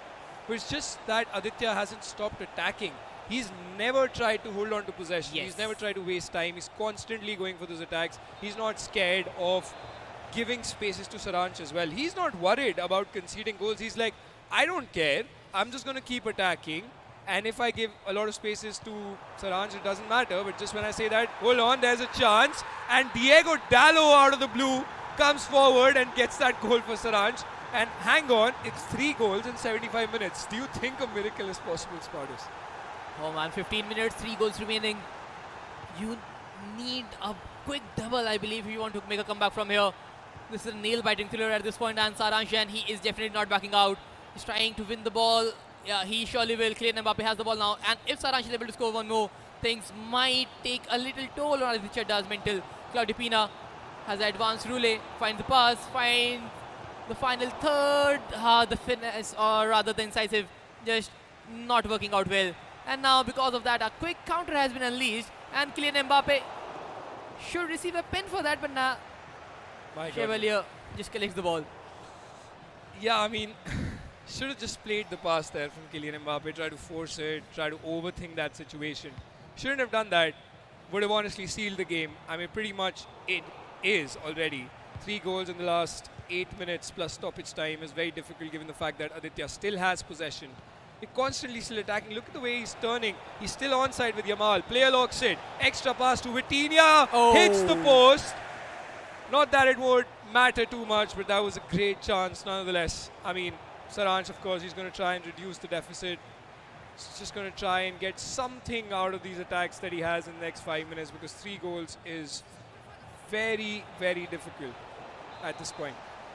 Man, this is definitely one of those games where it is just pure attack after attack. Both the players know the more goals you can score, the better for the game, because we both know FC is not a game where you can defend even a 3-goal scoreline. So the better, more goals you have, the better you are in the advantage. But 11 goals is a bit too much, to be honest. But on the other side, Saransh scoring 8, and by look of things, should I think it is 90th minute at this point. Yeah, 90th minute is already up. So on to the last attack of the game. The winner is already decided, and another upset incoming, and Lamine Yamal will take another shot, another assist. 12-8. 20 goals have been scored in the upper bracket round 2. And it is Floppy Penguin taking the victory home, and Saranshjain has been thrown down to the lower bracket. I mean, that last goal just shows the kind of confidence Aditya has shown in that game. That extra pass, great attacking display. I think one of the best I've seen in a while. I mean, in this tournament, you were destined to see all these top players anyway. Every player has a unique play style. Every player loves to play a certain way. Saransh, great display, commiserations to him. But he put on a show. He did not give up. It's not like Aditya kept scoring and Saransh did not. Saransh kept coming back close. As you can see, both of them having a debate about, you know, I don't know. I mean, I just scored more goals than you, but both of us were trying to score. I love the fact that how they discuss games after that as well. So, I mean, of course, given this small, beautiful community of FC26 there is in India, there are a few pros that you can sort of look up to. And you can, you know, I mean, as you can see, what is that score line? 20 goals, 20 goals in 2 legs. That is just, that's what we came here to see, no? And this is like, keeping in mind, after all these patches, everyone is like, the game has gotten more defensive. And with those defensive patches, these guys have scored 20 goals in full halves. It has been just crazy attacking football all around. And let's have a look at the game yet again with our highlights, because this upper bracket matchup was just a complete goal Goliath. It really was. I mean, when you look at the highlights, I mean, if you see so many goals, Aditya, beautiful skills there. I mean, look at that. That was one of the best goals I've seen. Great drag back in, scoop turn, and then just tries to play. Saransh, of course, create that extra touch to create that angle to be able to finish that off. Played through ball as well. I mean, at one point, I did think Saransh is going to come back in the game. That finish from Mbappe's part was very impressive. Near post, under pressure, completely being bruiser away, but managed to be able to score a goal. But these through balls, man, how do you even defend that? If you are a bit second late in switching to your centre backs, the ball is gone, and there is nothing you can do about it. Yeah, I mean, you're going to react much faster than you are doing in these situations. But again, we're watching it as a replay, so of course, to sort of be there in that position, it's difficult to sort of master it, and these pros constantly try and do that.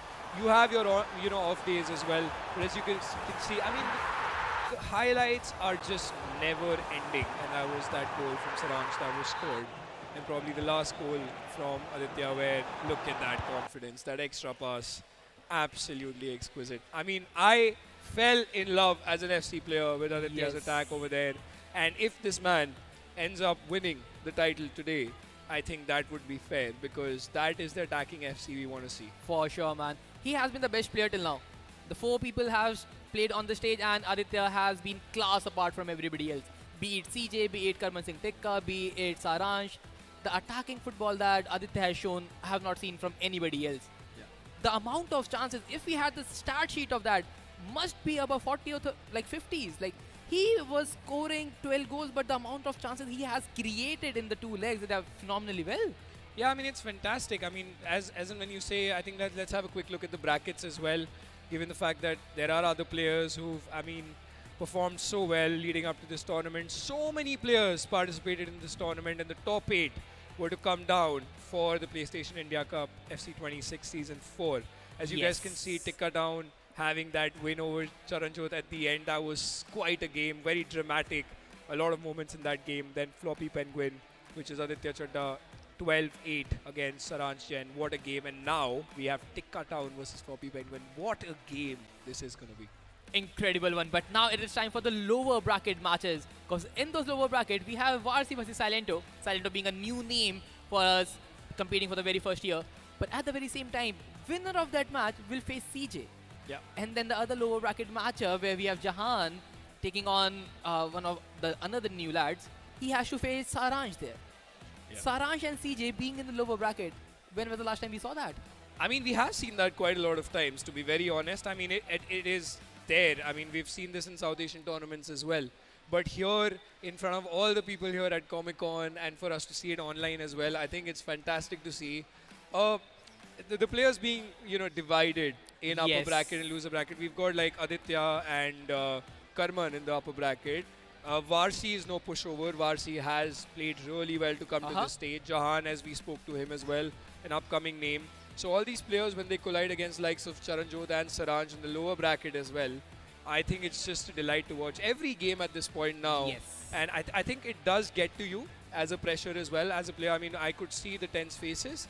But yeah, let's just see how it goes going forward. Man, it will be a really interesting watch because the upper bracket matches have come to an end. But now the lower bracket matches will begin where there is no second chance. You lose and you are out of the PlayStation India Cup Season 4. How the lower bracket matches go, we'll find out after a very short break.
My goodness, guess what? The action continues on the PlayStation India Cup Season 4 FC26. Look, Manu, you were here for the previous game. And I think so we both can really say and stand out to the point that this is literally the tournament of upsets.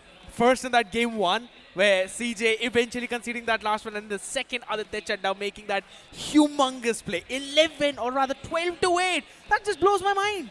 Yeah, I mean, that was incredible indeed. And I think as I was telling this to Spartus as well, we are in for a treat because True. it's a goals galore that we're having right now. And the fact that we have seen that upset, as I would call it, because Charanjot was the tournament favorite. Yeah. But then eventually when Karman beat him, I mean, then of course that game between Aditya Chadda and Saransh always was going to be a close affair. True. But now, coming to the losers bracket, we have a very interesting game because Warsi, of course, one of the very popular names in the scene, Yep. has qualified for so many lands. And as you can see the bracket, I think, Sked, I would like you to take over this at the start because I have gone through this. I mean, the fact that ChelseaCJ12 is in the losers bracket and the winner of this game that we're going to be witnessing right now, Warsi versus Silento, who's of course a new name to the scene. Yeah. Popular in the Delhi circuit, but for him to be at the EAFC 26 PlayStation India Cup Season 4, I think it's a big platform for him to play on. It's a big game. Yes, that is one of the big things, right? Yes, he's been really active in one of those local circuits, but making yourself up on this big stage is the next name, or rather, your next hurdle that you have to cross. And I really want to see what he's ready to put up forward to. Because considering all 4 of the previous players were the ones who we've already seen previously, they've constantly been competing till now, we kind of knew that those games will be close. Yeah. This is an entirely new entry. Just like Jahaan last year when he showed up for the very first time, Silento this time is that one underdog which I really want to see how he's going to perform. But we can't really undermine Warsi as well. You talk to me about him. Tell me a bit more about his history, man, because he's been on the stage multiple times. Yeah, I mean, Warsi has been a very known player, even in the EISL. I mean, we've seen Warsi, who's represented. I mean, he's played for 3 seasons. Yeah. Out of all the 3 seasons, he was there in all 3 seasons. So of course, he's one of the top players. He's qualified for the biggest of stages in India. True. And if he's coming up against the likes of Silento, who, as you said, is an underdog. We had a couple of underdogs last season as well, if you remember. We had a couple of players who are very good and gave a good competition to the likes of Genesis as well in the first game, if you remember. Yes. So I think that is sort of what we can see from Silento as well, because Silento's play style is very interesting. He likes to hold on to the ball a lot. Warsi, on the other hand, is the same sort of a player who just tries to, integrate the opponent in a way that he gets frustrated. So I think tactically, it's going to be a fantastic game between the both of them. And since for the players who like to hold down a ball a lot, right, we know that there's not going to be a lot of goals being scored. We know it's going to be chunked down, not a 12-8 that we saw previously. That was an absolute carnival for all of you, and you were super enjoying it, man. Just like the audience out there, walking all the way around, having their own fun time. If you guys want to show up as well and enjoy this entire scene, meet with the pro players, meet with Lokmanu, make sure you hop on at the NSIC Exhibition Center, Delhi. You do not want to miss out on this action. Now, coming back onto the same topic, yes, we saw a goal carnival in the previous one. Now, both of these players being a bit more tactical, it brings down those numbers, but my whole point would be, are we going to see some new cards, just like how Tikka was pulling, like the Hazard and Madoka on those wings? Are we going to see those, or do you think he's still going to stick to that main meta? I think we are seeing a mix of both. I mean, if you see both the players, the way that they play, we can see some players who use a lot of left stick dribbling, which both of them do. So I think probably like someone like a Pina in attack, because they would want those through balls to go through, and they would want quick left stick and turning and shooting, because low driven is the meta in FC26. Yeah. So I think given the fact that both these players are getting ready, we are seeing a lot of different cards, because there are restrictions, not mine. I mean, the reason why we're not seeing all the top players in the game is because there are restrictions which make it very interesting as well, because they have to be on a budget. And as you said, the buzz is crazy here. I mean, you look at young kids coming, parents are coming and seeing their games, all these players playing under so much of pressure. We're seeing some new cards in the game. I mean, we're in for a delight for this game. I have to say, when I was walking around while you and Spartus were taking over the desk and delighting everyone, I had an honor of a few people hopping up to me and asking, how can we participate in these events, right? And I was like, you have to be very active online to see where the events are going on so that you can eventually participate in those open qualifiers. And maybe if you clearly win, hop on to play the game just like the one we've got in front of us, ladies and gentlemen. Yet again, it's going to be a new man, Silento, up taking it against the experienced man, Warsi. We'll have to see which one of them will move out forward. And this match number 3, lower bracket, round 1. As for now, We've got the sweet corn soup. That's an absolutely nice name though, but I'm not quite sure if I do really like it. Guess what? That's an opener in the first few minutes of the game itself. And who better than, if I'm not wrong, Warsi to start it? Yeah, I mean, Silento gets the first goal. He was playing from left to right in the black kit, as you can see. Sweet corn soup. I love the names that these players keep as their team name. Of course, Warsi playing from right to left in the white kit. The name is Rubber Band GG, as most of the players watching are familiar with it, with the rubber band being put in all these game modes where the players just wouldn't quit. Warsi has taken that way too seriously. But at the same time, great start for Silento. Getting that first goal, much important. You can see the player logs coming in, the confidence flowing. Rafinha has the ball now, tries to play a pass, but Warsi gets a grip of the game, tries to attack now. Yeah. You talked about Claudia Pina early on, and guess what? She's the one all the way in the center. Rafael Yao as well onto the left wing, looking for a cutback out there. Sends to Zico, goes in for the finesse as well. What a catch by Courtois. You cannot cross that keeper that very easily, but that was a very good opportunity, and Silento cannot offer a lot of them right outside the box. Yeah, you really can't, because, I mean, if you were to see, I mean, the finesse shots are the meta now, especially post-patch. And we are seeing a lot of them flying in, as we saw in the last game as well. Rafinha, great bit of heel to ball roll skills over there. I mean, different skill moves, of course, in different angles work really well for players. And both these players fancy doing those skills. I've seen Warsi doing incredible skills. Yeah. That's what makes him a special player as well. Silento, on the other hand, loves to do a lot of player log. I mean, he's quite a mechanical player, I have to say, more than being a fundamental player, which is what we're going to expect right when we say that. Conseao plays it to Schweinsteiger, plays a pass to De Bruyne, but of course that was offside. Love how he just stood there, knew that there was nothing happening over there. Yeah, that was a humongous off there though. But I really like the fact that both of these players are now using those faster paced wingers just to make sure that they send out those first touch throughs. And you could clearly see Pina as well out in the center. She was the one who made that first one. Guess what? He almost wanted to do a similar thing out. Maybe it was from Zico to Pina. Was eventually blocked off on the other side now. Wilson sends it all the way in. Guess what? In the center, De Bruyne wanted to go for the player lock. Silento. But it was read well by Warsi. Eventually, he's got a chance for the counter as Zico. He's got the opening. Sends it in. On the wing, Pina. A chance to finish it off though, but Courtois again saving it. This time on the left wing. I mean, yeah, I think a player like Courtois tries to sort of make up for that goalkeeper movement that is being nerfed, right? Yeah. So he's got a big frame. If you try and go for a finesse shot like that, a player like Courtois, the reason why he's put him there, Warsi has a chance now. Neto with a lot of space would try to play that pass, goes for a shot with Unai Lopez, but misses. The chance to come back into this game. That was a great attack because he's not getting those finesse shots in, right? He needs to make that extra pass every single time he needs to go in. Again, Unai Lopez does a player lock, has the chance to play it to Neto's feet. And the entire right wing up open there. I think Warsi panicking a little bit over there. Silento at the same time sending those players forward. It's been quite a back and forth game in the opening 30 minutes. True. You can see a lot of jitters as well. The one thing that could definitely be said that Wilson had an opportunity, a small one, not a big. Oh, it's going to be stopped in instantly. Taken care of, sent all the way towards Rafael Leao as he sends it back into Zico, the player lock, to move them along. Big opening out in the mid, first touch pass yet again. Neto dribbles it out a little bit more. And he misses out the chance. I think so he could have made a run for it. That could have been a big opportunity.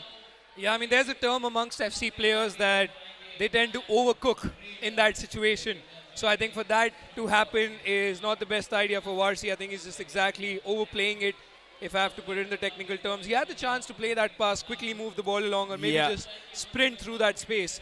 But I think he's just taking too much time unnecessarily, which he shouldn't be doing. Otherwise, Warsi could have had like 3 goals by now. He is creating chances. The game is stuck at just 1 goal right now. I personally feel that he did not really expect that kind of aggression from Silento early on, and it eventually got into his nerves early in this game. So I'm pretty sure we might potentially see a timeout in the middle of the first half itself if you want to cue a pause there, just to calm himself down and maybe make that goal count. Because those are the chances you'd really want to make sure fall back inside of the net though. He's already had twice. Another one. Reindeers onto the wing. Looks for a cutback though. Oh!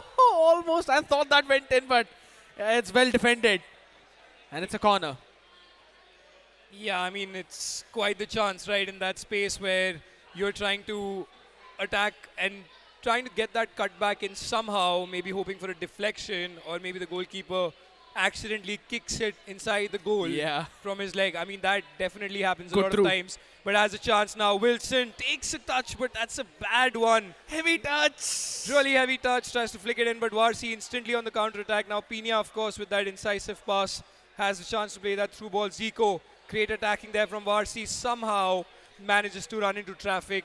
Has been happening more than a couple of times now. Has had the chance to convert, but has been missing out on it. Wilson once again tries to play it on the wings. Rafinha, great attacking there from Silento. Wilson, can she get the ball? She does. Somehow, great turn. Amazing skills over there. What beautiful left stick that was. That would have been one of the best goals of the tournament had that gone in. Almost pulling this one up, man. Silento is doing a fantastic job till now. And in this first half is still the man in the lead, just by one. A margin separating these two. But it's still not over until it's over. And I'd have to say, I think Warsi would have to do a lot more than to just come back in this game by one. Yeah, absolutely. I mean, he's doing his bit. He is creating chances, but he's just not able to get that X factor, as we like to call it, that final pass to be able to convert his chances. At the end of the day, that's all that matters anyway. I mean, no matter how many chances you create, if they don't go in, you will end up losing. Silento has looked more clinical with his chances. I mean, I would say at least not the first goal, but otherwise as well. Yeah. And Warsi has had his chances. It's just that he's just taken shots. Oh. There's a chance now. Goes for a shot with Pina, but then again, Unai Lopez gets the ball. Can Warsi make something out of this? Zico, of course, the ever so brilliant Brazilian. Reinders now with the ball. Can he make something out of this? Twisting and turning, trying to find space. Silento defending it really well. Pina driven, but great save there once again by the goalkeeper. Yeah, Kodwa doing yet again a great job for the other side. And now the corner almost deflected though, stolen away. Rafinha sends it all the way up forward. Wilson, counter, possibility. Cansao wants to send it back in though, will be stolen away from the other side. Warsi isn't going to let this one slide through that very easily. And another possibility to try and equalize the score. He's going to send it back in though, back and forth. Lopez slowing it down the pace. He understands that Silento is not moving forward. So he just keeps on moving the ball all the way in. But even after that, Silento is not giving him space to take any shots. Yeah, I mean, he's closing down the angles really well. Warsi has to work really hard. It's tough to see that Warsi has not been able to get that first goal because he's always one of those players who likes to go aggressive and get that first goal. He doesn't shy away from trying different attacking patterns as well. And whatever that he's doing, Silento has been able to manage it until this part. Happened. Exactly, until this part. Right in the box where he goes in for an extra pass and he kind of misses it up. But it's fine, it's fine. He's still trying to pull it all the way up right now, right? As finally, we're going to see Silento take control a little bit more. Long time, one-touch pass back to Rafinha as he controls it, sends it back into Camavinga. Repositioning was pretty good though, De Bruyne. Back to Camavinga, ready to send it in. Rafinha, very well blocked by three defenders. And on the back of it, Warsi takes it again. Neto cannot really get the throw in. The pressure from the midfielder. This time Silento again stealing it in the midfield. He knows how he wants to defend, but this pass could be deadly. It really could be because Pina, then again, that's the problem of Claudio Pina, that she's not fast enough yet. I mean, that could have been a chance. Hold on. Silento loses the ball. Zico has that chance, twists and turns, and that's the goal Warsi needed. Beautiful reverse elastico to finish that. Far post, great goal. Big play coming in, and that too on the back of a small mistake by Silento. This is not the first one. Right before that, he made a pass to his defender, which was deflected by Pina. Luckily, it went back to his own defender, so he could pass it all the way back to the keeper, though. But you can't repeat these kinds of mistakes, and that's where Warsi would capitalize if this continues. Silento, that entire lead he had for the previous 60 minutes of the game, vanishing like that. And Warsi, he could feel the pressure, man, a little bit at least. Yeah, he is. I mean, we're at that point in time where anything, any moment in the game could change the entire course. Consea was onside. Yeah. But we're at that point, as I said, scared that 70th minute mark, a lot of substitutions are going to come in, tactical changes are going to come in. It's going to shape up how the next game is also going to look like, depending upon how close this game ends up being. Camavinga, nice drag back over there. Wilson tries to fight for the ball, gets it. Consea, De Bruyne Plays into feet of Rafinha. Nice bit of skill there. Almost beat Klosterman somehow.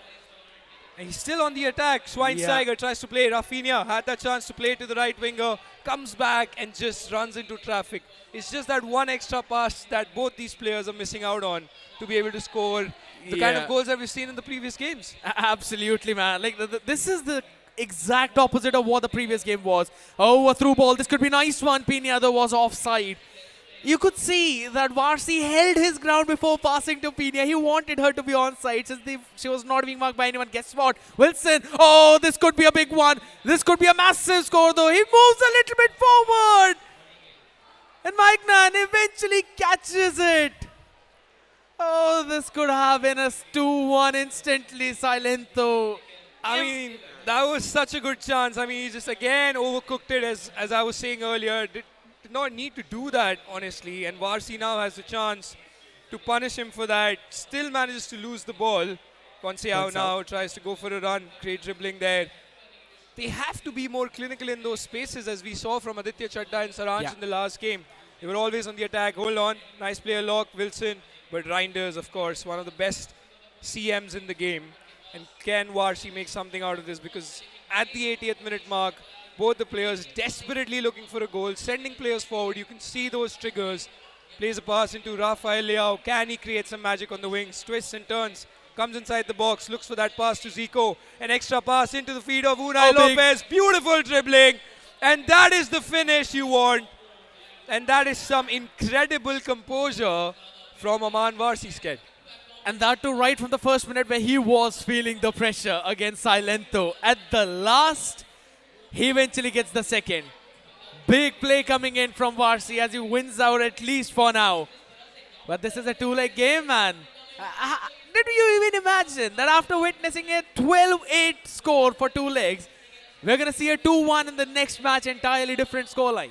Entirely different scoreline. And I mean, now the players have started to like make the most of their chances in compared to how it was in the last game, as you said. So I think at this point in time, Silento does not need to go all out. He knows that it's an aggregate scoreline. He can be a little bit patient. He doesn't have to be super aggressive and concede another goal, which is going to have a major impact in the next game if Warsi does take a 2-goal lead.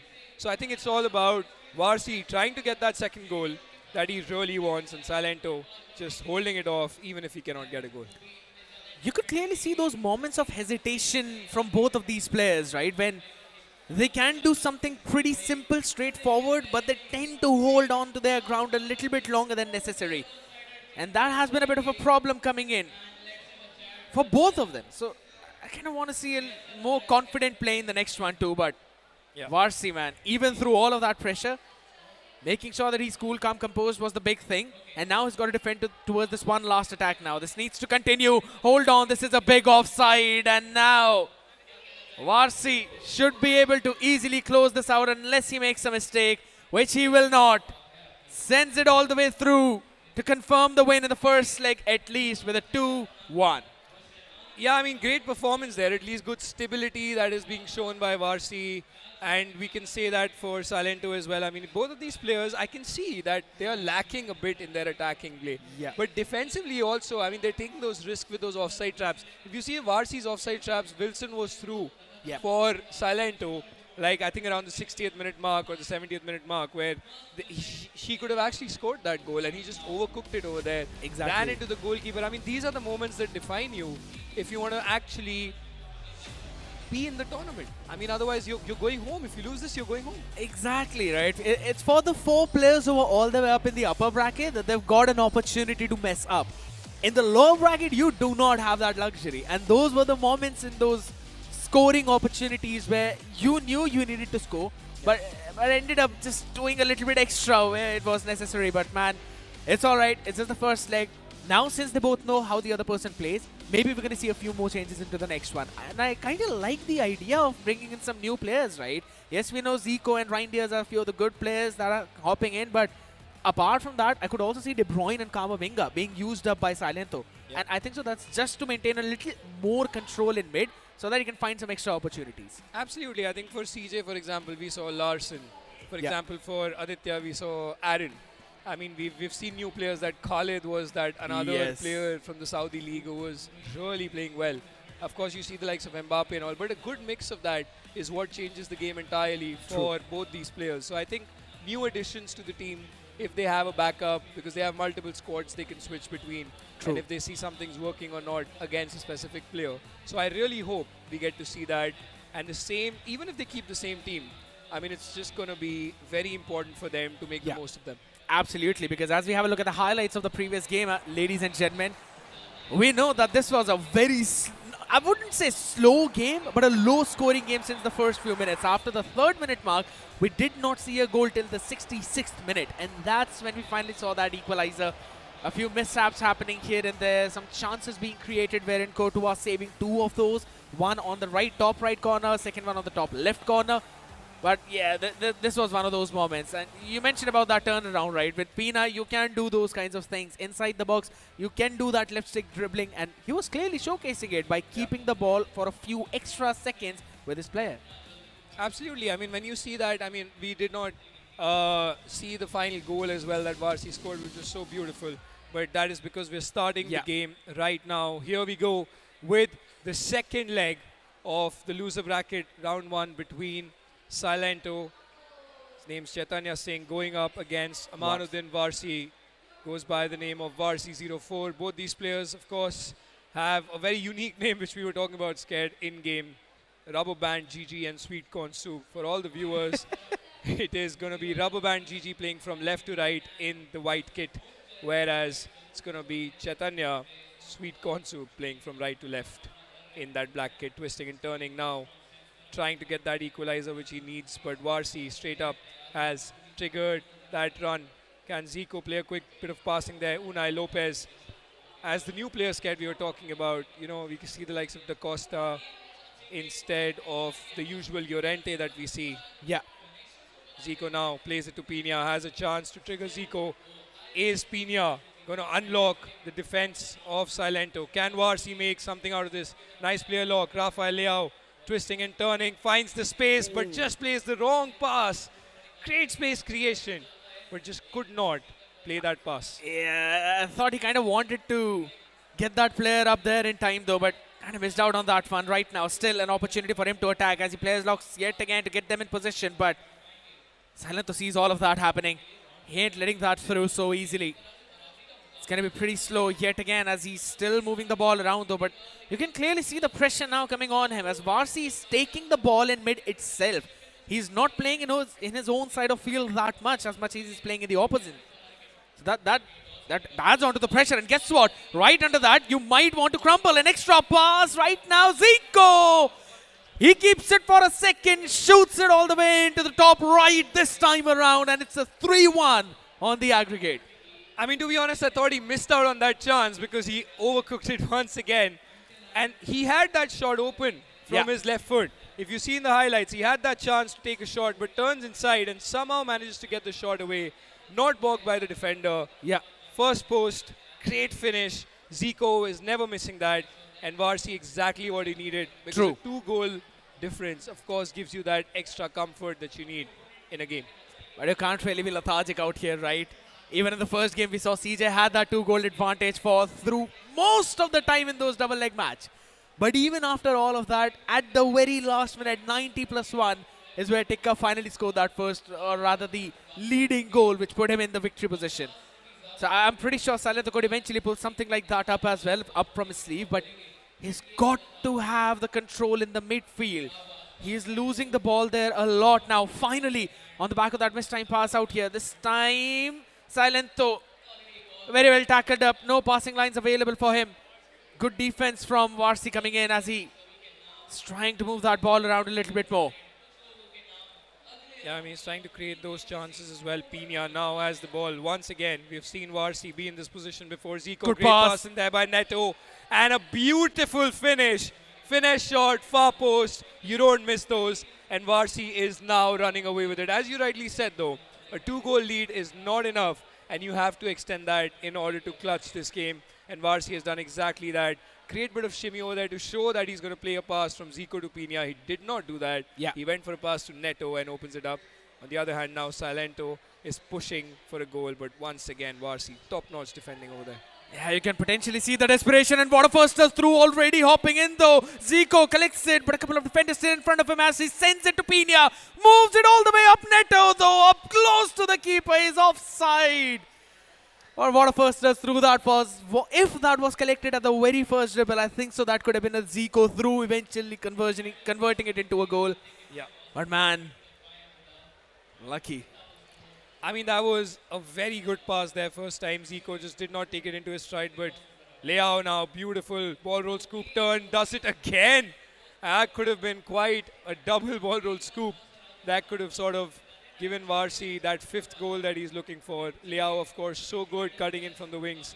Silento now has to get the next goal, because if Warsi scores the other one, it's going to be a tough affair, because it's going to be a 4-goal deficit.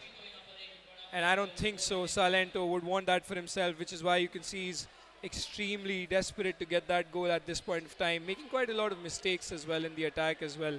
I think he should be a bit more patient. He has time on his side. It's just been 30 minutes in the game. True.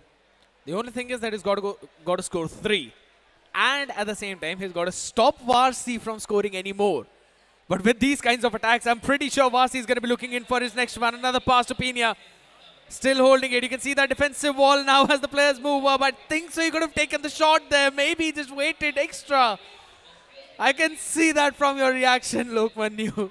Yeah, I mean, I had that chance, but hang on a second. Rafinha now has to convert this. Takes forever to take that shot and is not able to get that goal that he needed. Rafinha was so through on goal. He got scared. He got scared to take a shot, which is kind of freaky, because, I mean, he just had to play that pass. Nice pass there from Warsi. Can he make the most of it? But, yeah, I could see that being offside. Yeah, that was a trap again being set up by Silento. He's been doing that multiple times. That's why we haven't really seen so many of those first through balls coming in. It's mostly the ball being moved around over towards the right side of the pitch. That's where Warsi has been constantly getting those openings. And this is one of the big reasons, right? Because Silento is pulling back his defenders a lot than just stopping it out here. Finally, a bit more aggressive onto that defensive line, just able to take it away. On the other side now, there could have been an opportunity. Sends it. Cuadrado, Rafael Leao steals it away. The possession still with Warsi right now, but a good aggressive press coming in. I like it. Silento finally realizing that he has to change to offensive if he wants to come back in this game. Yeah, absolutely. I think he has to be a bit more aggressive with his manual pressing as well, because all he's doing right now is just being caught up in that midfield position. Great pass there again from Warsi. Leao is going to get to that. Can Pina make something out of this? Unai Lopez, one more chance. Zico on the ball. Reinders being super patient. Pina, great skill over there. Turns in the wrong direction, but still has the ball. Great left stick dribbling of Claudio Pina. The player that everyone is using. Yep. The player that haunts your defense in FUT Champs. But can Zico make something out of this? Rafael Leao. Reinders tries to play a pass, but once again, very well defended by Silento. Yeah, but it's still half time now. And I'd have to say 45 more minutes remaining for you to make this comeback. 3 goals in 45 minutes brings out an average of somewhere around a goal in every 13-14 minutes. So it's going to be a bit tough for him to pull himself back up. But it's not just that, right? He's got to stop Warsi. For now, he's been doing that pretty well. Considering previously, when the goals that he conceded, you could see his defensive line right even inside that penalty box, halfway inside of that. Yeah. And that gave opportunities for Warsi to score by going in for those finishes. This scoreline should have been a bit more in favor of Warsi, considering he was just standing there a couple of times with Claudia Pina, not really shooting the ball. Yeah. But on the other side, Silento, he's got to be a bit more aggressive. Yeah, I mean, you can clearly see the fact that Warsi has been a better player in this game. Collectively, if you see overall his defending, his build-up play, the chances he's created, Warsi has been a much, much better player. It's just that Silento has his moments in which he goes forward, creates a chance, and then just, I don't know, he just stops himself only from scoring, as we saw Rafinha did not convert that chance for himself. That would have changed the entire game, Scared, if that Rafinha chance would have gone in. I agree, because that would have not only reduced the lead by 1, would have also given the momentum in favor of Silento. And we saw that in the first leg itself, where when he controlled the ball more for the first few minutes of the game, Warsi was making those mistakes. Yeah. That's why there was that first goal that was conceded from him, though. That was a pretty fast one, yes, but after that, there's still a chance, maybe. Points out, but yeah, it's going to be sent back. Zico will hold it. Pina moves it to Rafael Leao now. Reinders, couple of members on top of him. Can't really hold it down for long. Wilson sends it to Rafinha. Lovely tackle at the last second. Uma Lopez on the other side. Could be a chance for the counter. Play on the wing. He's running it down. Could we send it through? No, decides for left. Reinders controls it a little bit more, but there's not a single player inside he could pass to. Finally finds Balde. Moving all the way in, a little bit far forward. Leao sends it back to Uma Lopez outside the box, stolen away, and the pressure relieved from Silento. Yeah, I mean, that was quite the attack that Warsi was making over there. Great dribbling there from Reinders as well in order to create that chance. But at this point of time, Silento has to do something better. He cannot keep playing the same way that he is. I mean, you can clearly see it's not working for him as well. Warsi, on the other hand, constantly trying to trigger runs. He's even baiting those runners. He's sending players forward. He's not even playing it to them, which is giving him more space to dribble with the ball with the likes of Zico, Pina. Look at the amount of space he has. What a through. Great chance there. Rafael Leao. Nice pass there to Zico and a beautiful first-time finish. That pretty much puts this game to bed at this point because we're almost hitting the 60th minute mark and the lead is 4 goals. Silento has to do a lot better in order to stop those chances and come back into this game. He's got to make sure that his players are not offside. That's the first steal of the game itself, right? I've been, as you rightly mentioned, loving the fact how even though we're seeing a few runs being triggered by Warsi, he's not really using that. That is opening up the spaces on the other parts of the map, and he can keep the ball around for a little bit more, keep the pressure going on. And he's finally showcasing that experience which is built up over the past few years against the rookie, who's showing up on the stage for the very first time, though. Impressive performance, and I don't really want to give up on him right away, but he needs 2 goals in quick succession to at least show us a glimpse of hope. Yeah, I mean, I'm kind of surprised, though, that Silento hasn't even queued a pause yet. I think he's just basically accepted his fate, sort of. It just really comes across like that in moments like this. Whenever you're playing an experienced pro like Warsi, right, you got to queue a pause, you got to break his momentum, you got to push up your team, change some tactics, change player instructions. We've not seen that in Warsi again, as you see. The good thing that I like about him, he's constantly looking for goals. Zico has another chance, great bit of dribbling. At this point, I think he's just trying to have some fun with Zico because of that Brazilian flair that he has. Yeah. Because every time I see that scoop turn from Zico, I am What a thrilled. through. Great chance there, Neto. But Courtois once again has him saved from the ultimate closure of this game. I mean, Silento still has a chance because of that save. The big thing is that, yeah, I'd have to say Courtois has probably saved 3 of his goals till now. Yeah. So you could clearly see that big difference in terms of the goalkeeper. But on the other side of the spectrum as well, I'd have to say Silento, he's had his own chances too, but it just feels now, yeah, he is under the pressure. Not a lot of time to play around with. Yeah. I'd have to say, if he had a few more minutes, maybe I could see another comeback brewing up, considering now he's still getting the ball at least towards the penalty area. Yeah. Just not able to finish it up. And that, I would have to say, is the defending brilliance coming in from Warsi. It is really, because, I mean, if you're seeing he's, as I said in the last game as well, attack is the best form of defense. So he's constantly trying to attack in those spaces where he does not want to keep the ball too much. That gets him another chance now. Balde plays it to Reinders straight up from the corner. Great dribbling there from Reinders, trying to make the most of his dribbling and that tiki-taka that he has. Desperate tackle to somewhat just close down Silento as soon as possible, not going on the back foot. Has a strong player in Da Costa as well, which is the right back. Super solid there. Pina now tries for a through ball. But Silento, I mean, he has to trigger players forward, Sked. I mean, I don't see too much happening at this point. Or maybe this attack is going to change quite a lot. Oh, this one had to go. But again, Warsi defending with the last line of defense. That's really been a little bit more aggressive. 73 minutes in already.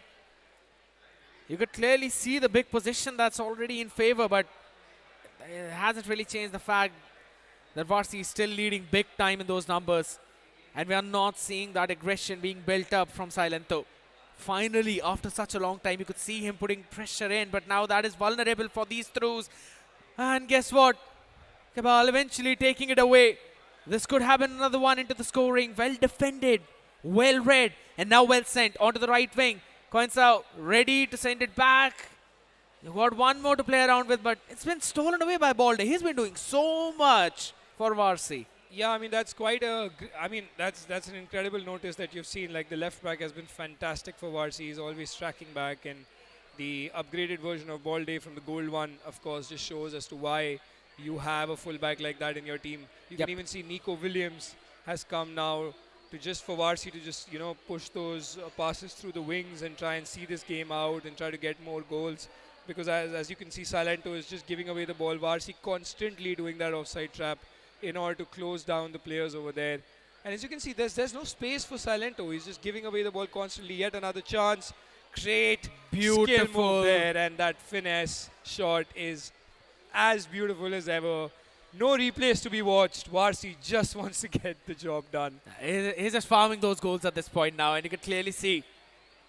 I love the fact how he had a chance to trigger the player a bit more forward too, but realized that Silento is bringing the keeper back in. So he just stepped a little bit back and got his player ready for another finesse. Yeah, I mean, that confidence to be able to do that half drag back and to be able to cancel that out and then go for a finesse shot, it's beautiful. What a through. That's offside. But yeah, timing. I mean, yeah, it's the timing as well. But that finesse shot, again, from Rafael Leao, right, where he just curls that in beautifully. That is the meta right now. To all the viewers watching, you know at this point of time, the players with finesse plus or even the grey finesse is really good at this point. Silento, though, one last hurrah for him. Can he make something out of this? Kamavinga just does not have the ice. I mean, you can see the fact that he is a new player to this particular tournament. He's never been here before. But he's played in some tournaments where this he should have finished at least for his own sake, knowing that he's created a chance and he should be closing that out. But with Kamavinga, he does not. And Warsi, of course. Beautiful. Can he put the icing on this cake? Again, the same skill. Again, the finesse shot. It's like almost I watched the replay. I have to ask the production if this is even live. But with that being said, great matchup. Congratulations to Warsi for advancing into the next round, and commiserations to Chaitanya, also known as Silento, losing out, and he will unfortunately be going home. What a fantastic performance that was from I agree. Warsi. Yeah. At least for the first few minutes, I really thought that the competition was literally on, because both of them were just controlling the ball so much, slowing the pace down entirely, and it just felt like Silento probably had to make this another upset in this entire tournament on this day one itself. He tried his level best though on the other side, but man, Warsi, the way he just pulled himself back up, the way he kept his calm, the way he was so cool throughout the game, I really enjoyed it. On the other end of the spectrum though, I'd have to say a big learning curve for Silento. Yeah. Yes, he's been in the local scene for such a long time, but it is absolutely fine. You're slowly stepping into those big leagues, into those pro leagues. And this is the kind of experience and the contacts which you eventually make, which will help you grow further in your scene. Absolutely. I think he's learned a lot, as you rightly said. He's learned a lot from Aman himself in this, in this game itself, that he's shown as to why he is a player who's a seasoned pro, as you might call it. I mean, 3 seasons of EASL, as I said, that brings a lot of experience playing in, day out against some of the best players, right? So I think for Silento, he did play well. He just didn't take his chances, panicked a little bit. And with Warsi, as you can see, he's got his friends all around here supporting him. So that also adds to the value, right? I mean, when you're sitting at a LAN tournament, so it just helps you with the confidence for the next game. I agree. And to be honest, with the kind of play that Warsi was able to make, specifically in that second leg, that is a big confidence booster, which you rightly mentioned. And I'd have to say, he studies the opponents first in that first leg, and then creates a counter in his mind to play along with that play style, and eventually win that game outright. He's been literally enjoying this entire evening, ladies and gentlemen, as we have a look at the highlight one more time. You could also say that this was mostly a montage of Warsi eventually scoring those finesse directly through the penalty box. But man, most of them were literally the same ideas, just rinsed and repeated. Yeah, exactly. The word is rinse and repeating. I mean, he was doing the same thing again and again. As you can see, the same goals, the same angles that were created by Warsi. That is simply because, of course, quite a lot of, I would say, aggressive defending from Silento, which did not work out for him. Warsi taking his chances properly as well. So, I mean, that scoreline justifies him. And it's almost like a montage because every time Warsi goes ahead, he's scoring. That's the big thing out here. Warsi moving forward, ladies and gentlemen, as we have a look at the brackets itself. He will eventually face Saransh. Man, it's tough. I mean, this is quite the game that is going to be there, right? As you can see, Warsi winning this last game 6-1. And he has to face Saranshjain, one of the best players, not just in India, but in South Asia. As we all know, Saransh has been a 2-time EASL champion. Yes. And he's been a 2-time FGS champion of South Asia in the past. He is the player you don't want to face in a tournament like this in the loser bracket. And on the other side of his is Saranshjain as well. So Jahaan is, I mean, in contention of playing against the likes of CJ.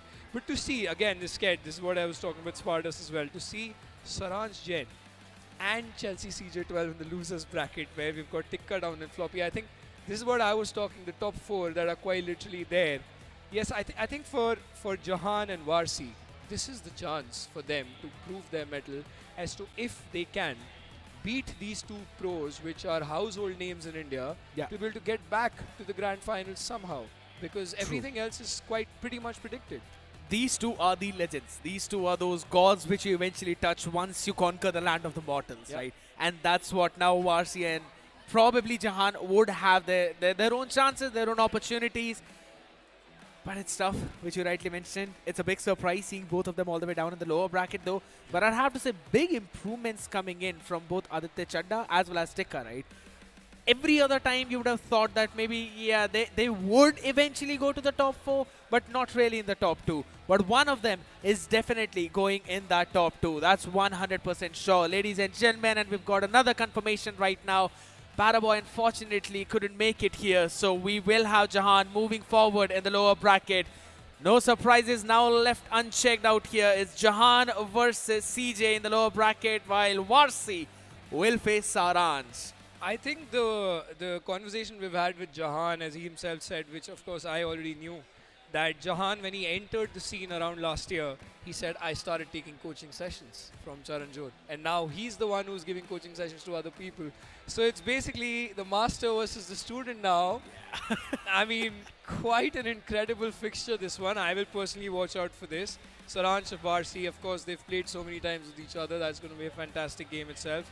And of course, the upper bracket, we're going to have a look at that later because that is the game to reach the grand final. So all the players that we see here in the top 6 at this point of time are quite fantastic, really.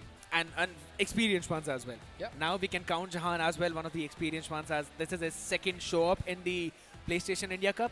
So I want to see how much he's learned previously. Yes, a big task facing CJ. We've been constantly yapping about the same thing. But you have to face him at some point, right? Be it in the grand finals, be it in the lower brackets or the upper brackets, you'll have to face him eventually. Correct. And if you want to be the best, you will have to take down the best.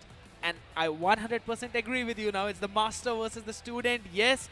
And you know, this could be an opportunity for CJ to be like, you know, everything I taught you is not really the entire thing that I taught you. You only know the amount that I have told you so. So there could be some cards in his back pocket that he could eventually use up.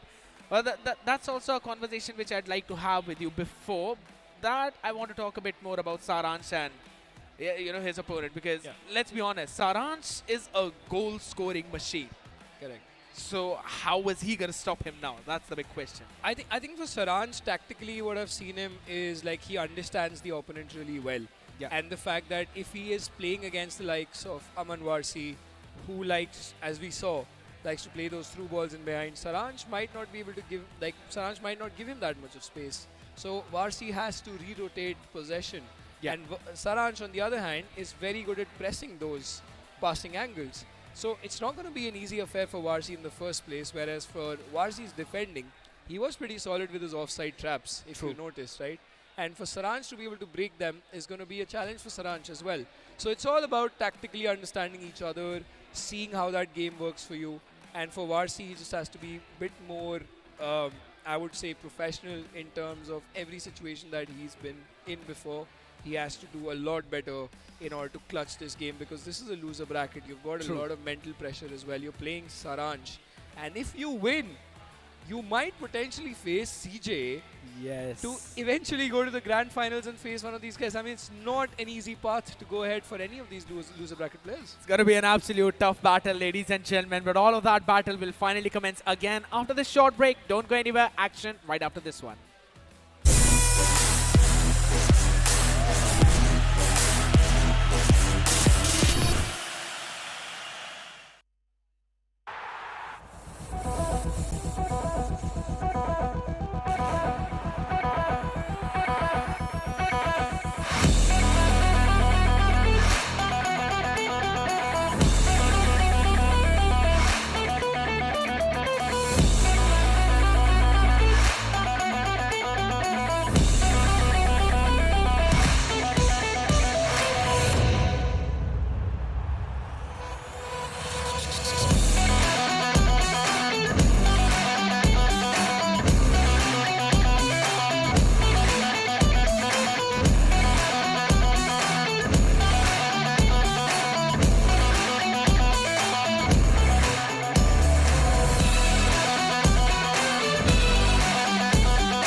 Welcome back everyone, स्वागत है सभी का एक और बार फिर से in the FC26 PlayStation India cup season 4। मेरा नाम है स्पार्टस और मैं आ चुका हूँ एक और फन सेगमेंट लेकर जिसका नाम है Meta talk with the pros. तो इस सेगमेंट के लिए मेरे साथ जुड़ने वाले हैं विनर ब्रैकेट के टॉप स्कोरर मिस्टर आदित्य दा। सो आदित्य, फ्लॉपी पेंगुइन, आपका match was against one of the best player. हाँ जी। कैसे 12 गोल, कैसे क्या चल रहा था उस गेम के अंदर? आई थिंक इस साल मैं अटैक में काफ़ी अच्छा हूँ फर्स्टली, और secondly I was just playing well, LAN पे कनेक्शन अच्छा था and I was just feeling myself I think. But Saransh को हम लाइक कंसिडर करते हैं one of the best players. Before the game started क्या कोई प्रेशर फील हो रहा था कि सारांश याद मैच है, अपर ब्रैकेट का है, अच्छे से खेलना है, कुछ समथिंग लाइक दैट? नहीं, प्रेशर तो ऐसा नहीं, बिकॉज अब मैं भी 6 साल से कम्पीट कर रहा हूँ। I have been in this environment, ये मेरा 3rd इंडिया कप है, तो प्रेशर तो नहीं था। आई जस्ट न्यू अगर मैं अच्छा खेलूंगा तो I will win, so that's what my motto was from the start. एक चीज़ जो मैंने नोटिस करी आपके गेम प्ले में, एंड आई थिंक ये ऑडियंस के लिए भी बहुत ज़्यादा क्रूशियल सवाल है क्योंकि हम सब वीकेंडली खेलते हैं, एंड अगर आप 2-3 गोल अब चले जाते हो गेम में then everybody get defensive, but आपका प्ले स्टाइल चेंज नहीं हुआ थ्रू आउट द गेम, तो उसके पीछे क्या रीज़न था? बिकॉज आई नो सरांश अच्छा अटैक करता है and he can score at any time, और अगर इस गेम में if I keep the ball at the back and I lose it there तो बहुत अच्छा चांस है for him to score. So my motto is always just to outscore the opponent and keep attacking the entire game. Okay, now since we are talking about attack, the formation 4-5-1 typical meta, या फिर आपको अभी भी लगता है कि 4-4-1-1 से break down किया जा सकता है? I never switched from 4-4-1-1. मैं 4-5-1 खेला हूँ बहुत कम, but not a fan of that formation, not a fan of playing against it, so I don't use it myself. And I want to use Zico at cam, वो मेरा favorite player है इस game में अभी तक, so I stick to the 4-4-1-1 attacking gameplay only. Now since we are talking about players, आपका right back very unique card ड Costa, कोई यूज नहीं कर रहा है, वो कहाँ से आपने ढूंढ कर निकाला है उस कार्ड को? So, मेरे पास ब्रूजर प्लस की वो थी, and bruiser plus is the best play style on a full back. I have switch to advance defending अभी 1-2 दिन पहले ही, so testing it out in the tournament. थोड़ा रिस्की है पर कर रहे हैं, एंड ड कोस्टा को 99 फिजिकल मिल गया on the ultimate scream upgrade, तो now he is I think the best full back right now to use now. क्योंकि अब अगला आपका मैच है करमन टिक्का से, एक क्रेजी कमबैक हुआ है सीजे के सामने उनका। So your thoughts on that match के सीजे शुड हैव वन इट, क्या चल रहा था उस गेम के अंदर, क्योंकि वो मैच इतना इंटेंस था क्योंकि समझ नहीं आता कौन जीतने वाला है। मतलब ये गेम बहुत एंड टू एंड होती है, and comebacks because it's very easy to score goal, especially अब कीपर मूवमेंट भी नहीं रही है एंड थ्रू बॉल्स बहुत अच्छी हैं, तो आई थिंक कमबैक्स हो जाते हैं and it's very entertaining for the viewers, that's all. कोई स्पेशल प्रिपरेशन टिक्का के खिलाफ, क्योंकि उनका अगर हम अटैक की ब्रेक डाउन करें तो it was very basic, centre से ब्रेक डाउन करे थे, विंग प्ले बहुत कम था टिक्का के पास, बट देन वो थोड़ा स्विच ऑफ प्ले, कोई स्पेशल प्रेप उनके लिए? स्पेशल प्रेप मैं किसी ओपोनेंट लिए करता नहीं हूँ as such, for me it's just मैं अपनी गेम खेलूँ, and if I am playing well I will win, that is what I usually do. I don't watch other people's game play, I focus on my game play only. Okay, now since we are into the upper bracket, so आपको तो अब थोड़ा break है, लेकिन अब थोड़े lower bracket की बात करते हैं। सारांश और सीजे दोनों लोअर ब्रैकेट में, गिव मी अ प्रेडिक्शन कि कौन वहाँ से क्वालिफाई करता हुआ आगे आने वाला है अपर ब्रैकेट में? I think CJ will qualify, CJ and Saransh both will qualify for tomorrow, and then tomorrow उनकी game is a coin toss. I have no clue कौन जीतेगा वो game. I need an answer कि कौन आ रहा है उनमें सब पे। I think I will go with CJ winning the game, because from what I have seen CJ is still one of the favourites. But एक सवाल हमारा ऑडियंस की तरफ से, and everybody wants to know especially from the pros like you, कि आप division rivals के अंदर you are in the elite, one of the finest, उस एरिया को आप कंट्रोल कैसे करते हो? How do you play those high intensive pressure, because majority of the players we are still stuck in division 3 and 4, तो वहाँ से बाहर कैसे निकला जाए? I think it's just playing regularly, playing consistently and playing with a purpose. आप मतलब improve करने के लिए अगर खेलोगे तो better रहेगा. You need to not play just for the sake of playing. Okay. Watch your gameplay, see आपकी mistakes क्या हैं, जो better हैं आपसे देखो कि वो क्या कर रहे हैं game में and try to implement that in your own game. That's what I do. Well, thank you so much, Aditya. Thank you so much, And these are the great insights. Like watching your gameplay सबसे हमें crucial part मिला है इस पूरे talk से, जहां पे मैं ये चीज़ें बताई थी। बट खैर ये बातें तो चलती रहेंगी और फन सेगमेंट लेके आएंगे जरूर, लेकिन खिलाड़ी समय रेडी नजर आ रहे हैं मुझे, दोनों प्लेयर्स रेडी हैं for the lower bracket matchup. But हम मैचअप पे आगे बढ़े उससे पहले बढ़ते हैं छोटे से ब्रेक के लिए।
Man, with the first elimination out here on the line, it is a battle of survival, ladies and gentlemen, as the lower bracket matches will continue in the FC26 PlayStation India Cup Season 4. This is me, Scared Yet. Alongside me, we've got Spartus out. And man, can we really talk about, Warsi not really making those shots with Pina, or do we move for the next one? I think we should move to the next one because I just had a word with the lad and he was like, yeah, I know what I was doing wrong. I was just dribbling a lot too much and that happens. That nerves taking on you into the game and you are like, whatever chance I'm creating should be 100% conversion. You're not taking any 80-20s, even a 70-30. You just want a clear angle onto the goal. But sometimes you have to take the 70-30 opportunity and that's where the pro players differentiate themselves from the casuals. Because those 70% chances, you will score them if you just try them. Those finishes do work, especially with the goalkeeper movement being out of the picture. But now, who thought that this will be a match we will ever see? A lower bracket eliminator where we have CJ taking on Jahaan. Exactly, man. That's the big thing out here. You facing CJ out here in the lower bracket, it's going to be a bit tough. And I'd have to say, man, this is one of the toughest battles for you in this event. Right? You win this one, then yes, potentially you face some new boys out there, but CJ is a man who's always been absolutely impeccable. Yes, we never really see him lose his composure, but after that last-minute goal that was scored in the previous one against him, I'm pretty sure he might want to, calm his nerves down again just so he could be fully focused in this game. I just want to say a wounded lion is 10 times more dangerous than anybody else. Yeah. And at this point, the game has already begun. We have Jahaan in the blue kit and CJ in the red. They kick things off from left to right. And CJ, he has the possession right now. Takes the first touch with Vitinha. Dribbling around. Finds Zico. Takes around the ball. Finds Aaron. Zico. Just twisting and turning. Finding some key passes. Back to Zico. Finds Usman Dembele. He has a chance for the finesse, but now has been blocked off. And now Jahaan just trying some quick attack, and keep that in mind that Jahaan is probably he's using the less played formation, the 4-5-1 for the day, because everybody else, he's on the 4-4-1-1. Yeah, right now though, hold on a second, this pass could be beautiful as Neto scores in the first one. Jahaan, impeccable performance out here from him. The counter, and he converts it in the very first try. The 4-5-1 strikes, and oh my god, that Pedro Neto is not the Thunderstruck card. That's an Evo making his way on the scoreboard. It took only 7 minutes for Jahaan to open the scoring in this 4-5-1 structure, and at this point, Saranshjain9, I really never thought that I would say this, that he's trailing in the lower bracket matchup, but he has been offside. The equalizer came, but as an offside, but CJ, he will knock on your door. It is a double-legged affair, so there is plenty of time remaining on the clock, but a big switch and to a player lock. It's a big the off. Mechanical skills, it is an off, doesn't matter at that point, but a grand switch turned into a player lock. Jahaan is in for a matchup. I'm really liking it, man. And before Lokman hopped off, he mentioned that Jahaan took some advices from CJ. And guess what? This is literally a teacher-student battle out here, and the student is for now leading in this one.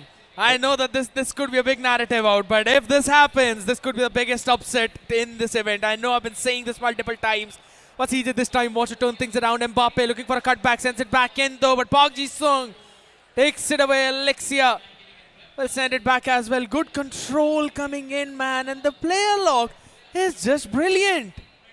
Oh man, Jahaan has the ball back to Vitinha. The left winger inside Rashford, the Evo. The touch was just not good enough. Yeah. Although, he's still into lead. Passes attempted, 42-35. Pretty much accurate from both the sides, but CJ, he has not made a single tackle till now. And now, there might be some issues. As we can see, he is calling for some support, I hope. And I am pretty sure the admin team will work on it as soon as possible. And yep, we can see the players getting things fixed up. And we know it is a tough matchup from both the lads, but CJ, he is under a lot of pressure. Lower bracket matchups are never easy to face, especially when you are the defending champion. It's tough for him. And you could see that. And now considering that he is the man who's actually trailing behind, it's a big problem out here the though. Oh my goodness, right from the corner as well. And Jahaan, he could very well be the one to move forward in this lower bracket if things continue like this. And CJ really needs to lock in at this point. That's what he's trying to do as well. But a lovely steal yet again. Look at the pressure this man is applying by the midfield. This is really, really good. And now, Pina finds the ball back to Pedro Neto. Dribbling inside, he has Alexia there. Back to Pina. Finds Neto. He has been called offside. Close call there, but Neto was just caught behind the back lines. Now Carreras finds Kylian Mbappe. Player log, gets the ball back. CJ, he wants to get a build-up done. Kylian Mbappe finds Zico, twisting and turning. Finds the wing, but nah, Marcos Llorente just too strong on the wings. Wins the ball back. Big one out here yet again. And for as long as he controls this ball, the pressure is going to build up on CJ. And the fun fact is that he's not really letting that pressure down as well. Not the best collected pass out here. So CJ is still going to move it around. Back to Zico, moves it all forward. To Aaron, sends it back in. Dembele one-touch passes though. Marquinhos is in the right position to take it away. Llorente tried to keep it in, but it's fine. It's okay. 100% marks for the effort. Yeah, And efforts are what matter at the end. But a match which nobody thought would happen so early into the stage. It is happening right now, and Jahaan, he is in the lead. He's looking pretty much calm and composed with his headset on and the music banging on his ears. But the thing is, how long can he keep his head cool? For now, he's winning it. That's all I'll say. He's winning into that momentum battle as well as he's winning in the mental battle.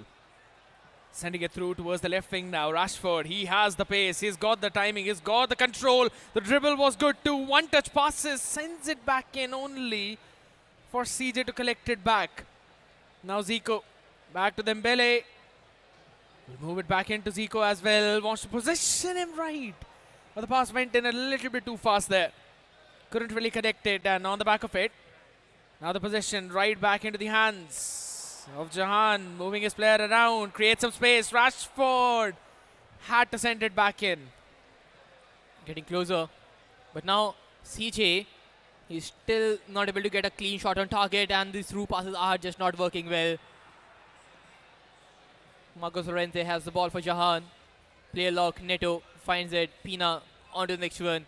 Pretty solid build up there. Pina, good pass. Strong enough to hold on the ball. The perfect passing lanes. The finesse should be on the way, but how? Marcus Rashford could have taken it from his strong foot. Just missing it on the first touch. That was a big opportunity. I saw the 3 passes in line. I did not notice the 4th one. And that is what separates normal people with the pro players, man. Absolutely fantastic. But on the back of it, it wasn't really a big score. Now, Rente will send it all the way back. Marquinhos. Neto. Ambitious. Ambitious. A bit ambitious. Or maybe he tried a fake shot and it just didn't register properly. Probably. Happens a lot, but now CJ is onto the attack. Hansen Arons has been just bullied off the ball, and Saul Campbell. And this guy is pretty solid on the defense, although despite the fact he doesn't have jockey, he does not have intercept, if I'm not wrong. Oh. But despite all the lack of play styles, he has been pretty solid at the back. Exactly. And you can clearly see the pressure coming in from Jahaan by that left wing, also the right wing, which we really saw in that previous attack itself. And that showcases a big vision around the entire field as well right now. Hold on, Zico. Mbappe back to Zico as well. He tried to steal the pass away. Larson has got an opportunity, but Oblak will catch it. The pressure from the defense not allowing him to take a free shot. Claudio Pina finds the wings, gets onto a pass. Osman Dembele. Larson back to Dembele and CJ. The tempo is getting slower and slower. And this is something which is not a good sign at this level, because the slower the tempo gets, the defensive structure gets even better. But now CJ inside the box, Kylian Mbappe being shoved off the ball yet again, and Marcos Llorente, he has not put one wrong step. Finally the halftime, finally some breathing room for both of them, but Jahaan having a game like that is a big thing. That man is absolutely enjoying his time. CJ trailing behind 1-0. That was the Pretty rare side, I would say. That was the difference from him being in the upper bracket versus in the lowest. Lower bracket always brings a lot of pressure, and CJ can definitely feel it this time around. True. Keep in mind that for Jahaan, this is one of the few LANs that he has played in his career, while CJ has grown up playing LANs. That's a big, big difference. But man, oh man, the guy who took training from his opponent right now is dominating him. Although the scoreline is just 1-0, but Jahaan's defensive structure has been pretty much rock strong. This dude showed up last year, if I'm not wrong, but then this time around, Jahaan, he's been doing a fantastic job. For sure, man. He is definitely one of those players where you don't expect what are we going to see into the game. But when you see him play, you can see it is the classic example of how to play the meta. Big run. Agile dribble on the wings, R1 inside the box, but yeah, the passing play style just lacking too much, I suppose. Not good enough on the pass. Now onto a counter. CJ can find Kylian Mbappe in the passing lanes. Twisting and finding, but too much predictable there. Could have cancelled the play log. Tried to play it through, could not get it happen, but now Zico finds Hansen. Back to Zico. Hansen, Zico, another play log. Intercepted by Marquinhos. Another chance goes begging, and Saranshjain9, he is still to find the back of the net. Big defensive play coming in out there. Just making sure that he's not really losing the track of which the ball is going to go to. So now just holding it down. Should be enough. That's a big one. Wanted to get the player back in the right position though. Took his own sweet time, and eventually that offside trap coming in from CJ. Working out well now on the back of that counter attack. This could be big. The triangular passing going in. Single. Vitinha controls it, sends it through as well, but Larson is in off. That was pretty close, I'd have to say. I kind of want to have the replay on that, but that was really close. Oh man, he is definitely knocking on the door, but the luck factor is not going in his way at all. Lofted through. But now Jahaan just playing on the wing. There is a possibility of a finesse from right here. Takes a touch. Rashford should finish it things off. He will. Composure and brilliance at the very same time from Jahaan. Took his sweet time inside the box. Find that extra pass. Found Rashford in the making. And then a perfectly timed precision strike. Marcus Rashford. He gives Jahaan the 2-goal buffer he needed. 1 goal in the first half and the second one in the second. And man, it hasn't really been of just one-off goals. It's been proper build-up with the constant attacks coming in right now. Look at that again, stealing the ball back in the mid, moving it around as you're constantly sending in. Alexa not really able to control it that very properly. Now it's going to send it back in, though through from Pina. Was read well. CJ eventually taking control back in his own hands. An advantage going in. Vitinha controls it, but not a lot of options available for any kind of fast through plays. And I'd have to say, I was about to appreciate the defensive structure, but guess what? CJ breaks it 5 minutes after he concedes the second one and brings the game back into contention. Still trailing by 1 goal though. A kickoff attempt into the player log will not work out. Carreras could not find the header. But now, back to Due. Larson, back to Zico. One step at a time. CJ, he's slowly building up the attack. And Jahaan, he needs to defend it out. He misses the tackle, and this could be an opportunity, but Usman Dembele, he's caught offside yet again. This game is far from over right now as CJ slowly and steadily taking the momentum only for Jahaan to steal it away back again. Maybe another one building up. Vitinha passes it in though. Militao is able to stop, but guess what? It still goes out. What just happened? Conundrum. Goalkeeper gives away the pass to the attacker and he lobs it over the net. Well, if you make a blunder, I'll make a bigger one than that. That was the theme of it. But now CJ is onto the attack. Zico needs a low driven and he will strike. And Charanjot, he is back into the game.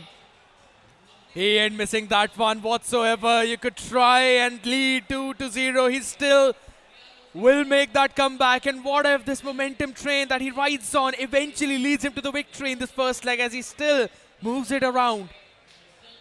Militao now back to Vitinha as he sends it towards the left. Mbappe holding it. Zico, Vitinha. Back to Carreras. Zico eventually taking control of. Finally, you're going to have a bit of a breathing room coming in for Jahaan. As the game equalizes now, he's still trying to catch in a player. Wants to make a play from the wing. Neto with the player lock coming in. Controls it. Is not able to send it back. Larson anticipates that pass. CJ onto the counter attack. Kylian Mbappe reaches the end of it. The quick step is working in his way. First touch pass. Aaron's finish. Dembele. Oh, block. What a The save. far reach coming in handy. But now the player lock tactic wins the ball. Has a finesse. And CJ. Finally the corner has been converted. Everybody was trying it throughout the day. But it is Charanjot who is able to convert it for the very first time. And what a moment finally to get that conversion as well. Trailing behind in this game 2-0. Now finally having the lead of 1. On the back of it now, he still continues that aggression. Zico, you can clearly see Jahaan losing the entire composure now. Finally takes it back eventually. But can't really make it into any big conversions on the other side.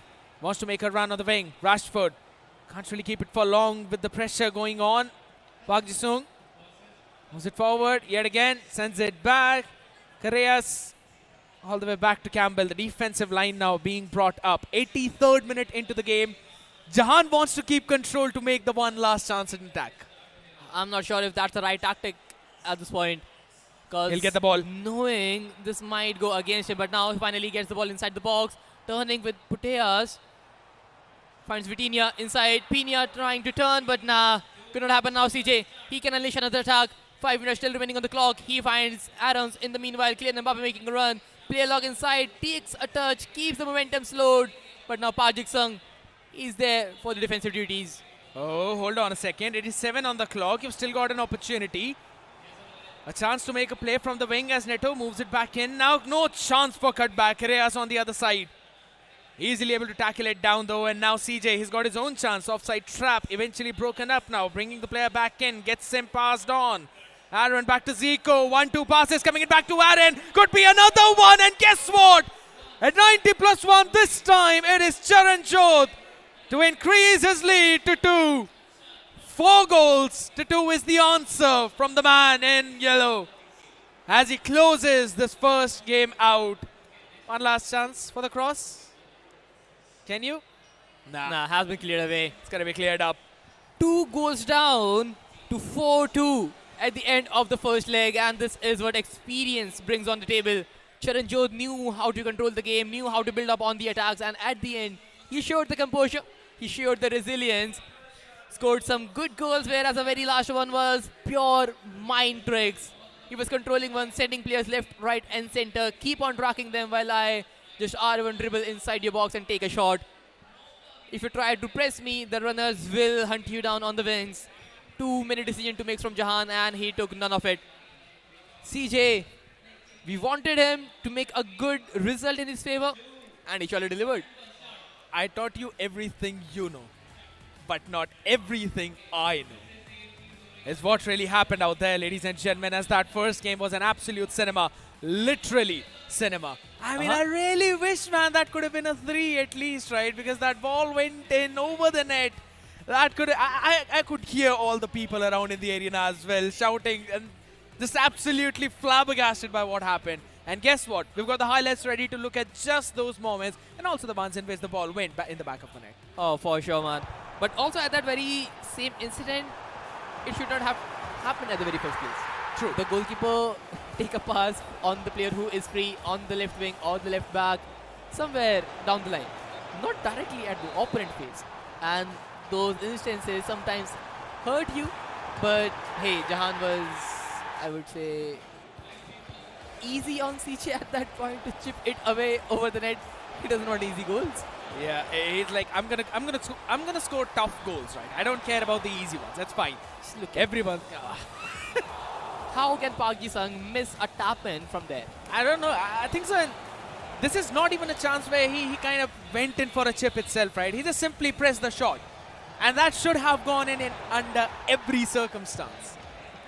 I mean, but again, deciding just to play around with the emotions of him right now. But still wouldn't have changed the result that much. Eventually, it's still a 4. So CJ having that advantage. Now he's making sure to meet a few of his fans out there as well. And ladies and gentlemen, if you want to meet him, make sure you hop in at the NSIC Exhibition Center, Delhi. If you want to know, it's near the Govindpuri metro station. You don't want to miss out on this action because the vibes are absolutely fun. For sure. And man, I've been getting a lot of goodies for myself. Have you been buying something for you? Quite some. I have Liar. a hat. It's in the storeroom, which I'm not going to show you since I am pretty much afraid that you're going to take it away. Sure. But hey, the first match has been taken away by CJ. Yeah. And it is a lower bracket fixture. So the very next match is a decider for Jahaan. If he loses that out, if he's not able to make a comeback, his journey will come to an end in the very first match that he has played. It's a battle for survival right now, and you have to bring yourself back, right? And I'd have to say, in the first half at least, he was having a good composure.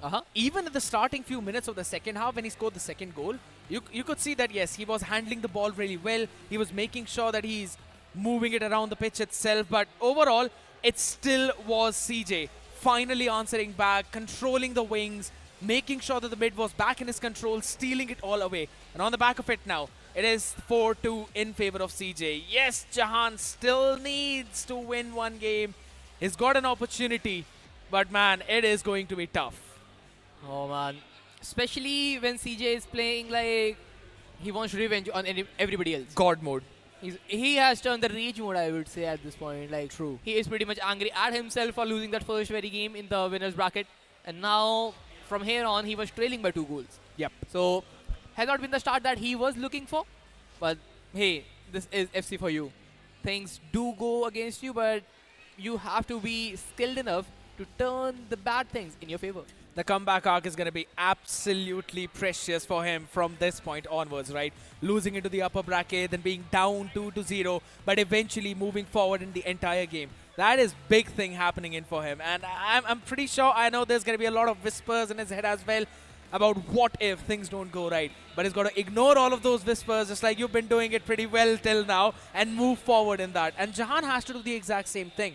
He had the control, eventually lost the momentum, and then could not grab it back.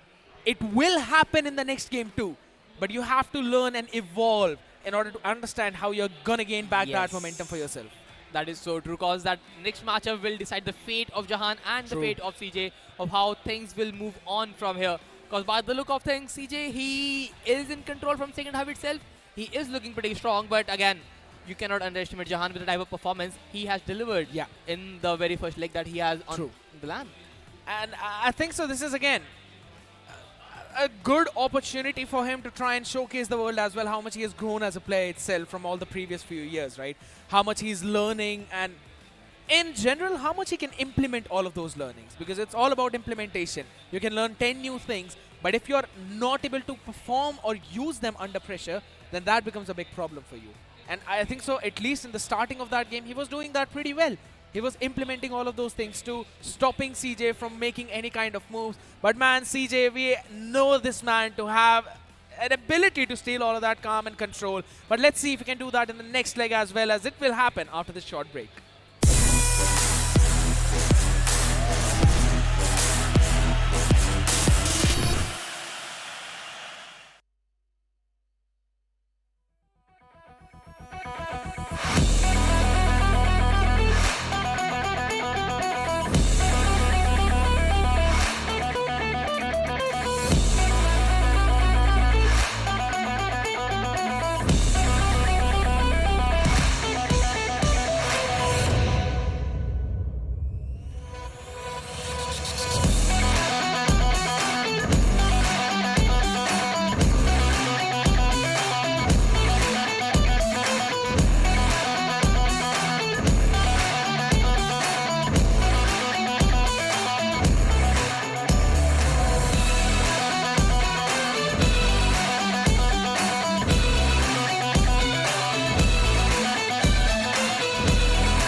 Man, oh man.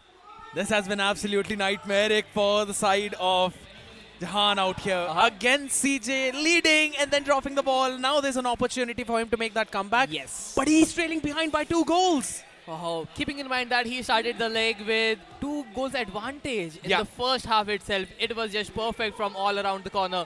But then Charanjot gets 1 back, and then the second, and then the third, and then the fourth. He kept on banging goals after goals. Although there was some movement where Jahaan could have scored, but unfortunately he was not able to take that final touch inside the box. Yeah. But Charanjot, he's finally finding his footing. That's one of the big things, right?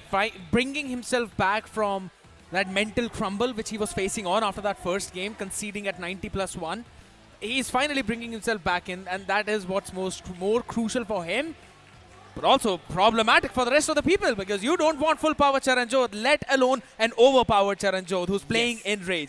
That's been mind-boggling right now. And for all the people who are wondering why my entire attention is on this side as well, because there's been some cool tricks being performed there too. And if you want to catch all of that action along with watching these pros live, make sure you hop in at the NSIC Exhibition Center, Delhi. Do not want to miss out on this opportunity, because now the players will get ready for that second leg. And the one who wins continues in the lower bracket. The second one will hop back home. And keep that in mind, it is Jahaan's only game at the tournament. PlayStation Cup Season 4 LAN stage. He played only 1 game till now. And he might get eliminated from the very first itself. So things are very much on the line from the side of Jahaan. The kits have not changed. Red for CJ, blue kit for Jahaan. And let's see how things will work out from here. CJ onto the attack from left to the right. Founds Militao, get Vitinha, just trying to find some space. He is not able to get anything right now, but finds Larsen in the process. Kylian Mbappe first touch, Aarons inside, takes a driven. And CJ, he takes the opening in his favor. 5th one on the board. Continues right where he left things off in the previous one. This man is an absolute menace to the society right now with the way how he's been playing, and the society is literally the FC community out here who are all witnessing this wrath. Another through pass, what a way, and guess what? Dembele doesn't miss it. Instantly, it's been 5.5 minutes in game. This man scores 2, doubles his lead. And now Jahaan, he's facing 4 times the pressure. Oh, this is not looking good from side of Jahaan. Hopefully he can just cue a pause, take a breather, and get back into the game, because at this point and at this rate, CJ might just score goals after goals, and the score line will look nasty from here on. Zico finds Aaron, back to Zico, twist, turning, finds Kylian Mbappe, another goal incoming. Lorente saves the day. Yeah, finally taking it back. It could have been a 3-0 right in this game itself. And that too under 15 minutes. Now, you know that this is a high-scoring game, but this is an absolute blasphemy. He's just not letting him have a single room, or rather even a single second for breathing. Sends it all the way back though. Pina want to get that through in Vitinha. Chevalier eventually collects that one without it being dangerous. CJ, he's just taking a lot more time on the ball, I would say, at this point. But now, the thing is, Jahaan needs something on the back lines to break the deadlock. He scored 2 initial goals in the series, and then he is just conceding one after the another. 6-2 is the scoreline. Zico finds the pass, goes back to Ousmane Dembele, trying to find something, finds Zico, back to Larsen, back to Ousmane. Slowly and steadily, Flair nutmeg, Zico inside, Aaron's finesse on the Viking. Park Ji-sung wins the ball, and now Counter. a counter attack could be on its way. But the thing is, CJ is already marking all the through passes. That's the big one out here. He only had one opportunity in the center. And man, that player was offside. Trapped up perfectly. And you can really see Jahaan now slowing the pace down of this game. Doesn't really want to play on the pace of CJ. Constant passes in the mid though. Zico able to get his leg on that now. Aaron sends another through. Ousmane Dembele. This time not being able to make that run. But guess what? Park Ji-sung couldn't collect it. Vitinha, he's got a chance though. Sends it in. Is it a pen? It is. And it is. It was a pen that started his journey in the lower bracket. And now he's got one for his own. to triple the lead maybe, and it absolutely will go in. 7-2 he leads, and the beast has been unleashed. CJ is unstoppable in the second leg itself. 5 goals advantage from his side, and Jahaan, he does not know what to do from here on. Vitinha, he has the ball, loses though in the build-up, but CJ very quick to mark all the through passes, no counter-attack allowed at all, and Jahaan, he needs to recycle the attack. And the more you recycle, the more defensive structure takes its shape. A good slide tackle though. Concedes the pen, or rather a free kick. At this point, someone has dead ball plus, because without dead ball, I am not seeing that go in. And yep, a short free kick has been taken. Puteas from very far out, tries the finesse, gets blocked. Not a big difficult thing out there though. Not a normal day to see Dembele on a yellow card, is it? But it's fine. As long as it's not one of your defenders, you still can go in for a few more risks out there though. A through ball opportunity. Tries to place it in, but the offside trap eventually makes that entire run stop. But guess what? Still takes control of the player. Larson sends it all the way towards Mbappe as he moves it around. The double press is absolutely perfect from Jahaan, but not enough to put the ball away on the other side. The pause has been cued by both of those players out here, so they really want this ball to either go one or the other end. But they don't want to throw it away. They want to create that chance, and guess what? CJ is not giving any. Is Mbappe onside? That bit late. Because if the pass was played early, the offside trap almost was on the verge of failing there. Yeah. But now, the thing is, Saranshjain9, he still has a 5-goal cushion. So, for Jahaan, things are looking pretty much difficult from here on. You don't even have a full 90 minutes to play around with, my man. Dembele, an opportunity, creates it for Aaron, sends it through, another finesse towards the top left, though blocked up, not for long. Park Ji-sung, triple man in front, will send it back, moves it forward, Vitinha still controls it, Park Ji-sung, that pass wasn't really the best. Stolen away on the other side, another counter. Oh, you've got the boost out there. Lorente just gets his feet on the ball to stop it from being collected by the other side.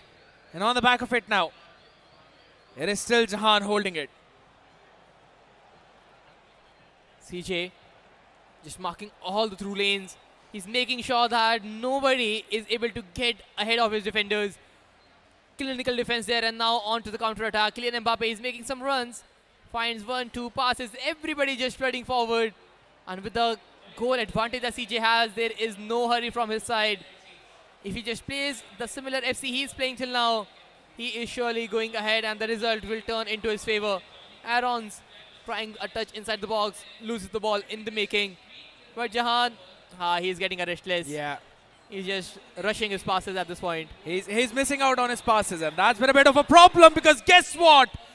That lead has quadrupled now, and it is not lowering down. And you can see the face of Jahaan. He has lost hope. And that generally happens when you have to face the best. Happens to the best of us, and Jahaan is no different. Oh, he started the day so very well that the question marks on CJ were raised from everyone. Yeah. But now, being a player that CJ is, he just makes sure that nothing goes against him. 8 goals has been scored. Keep in mind that this is something which CJ has been scoring regularly in the previous games.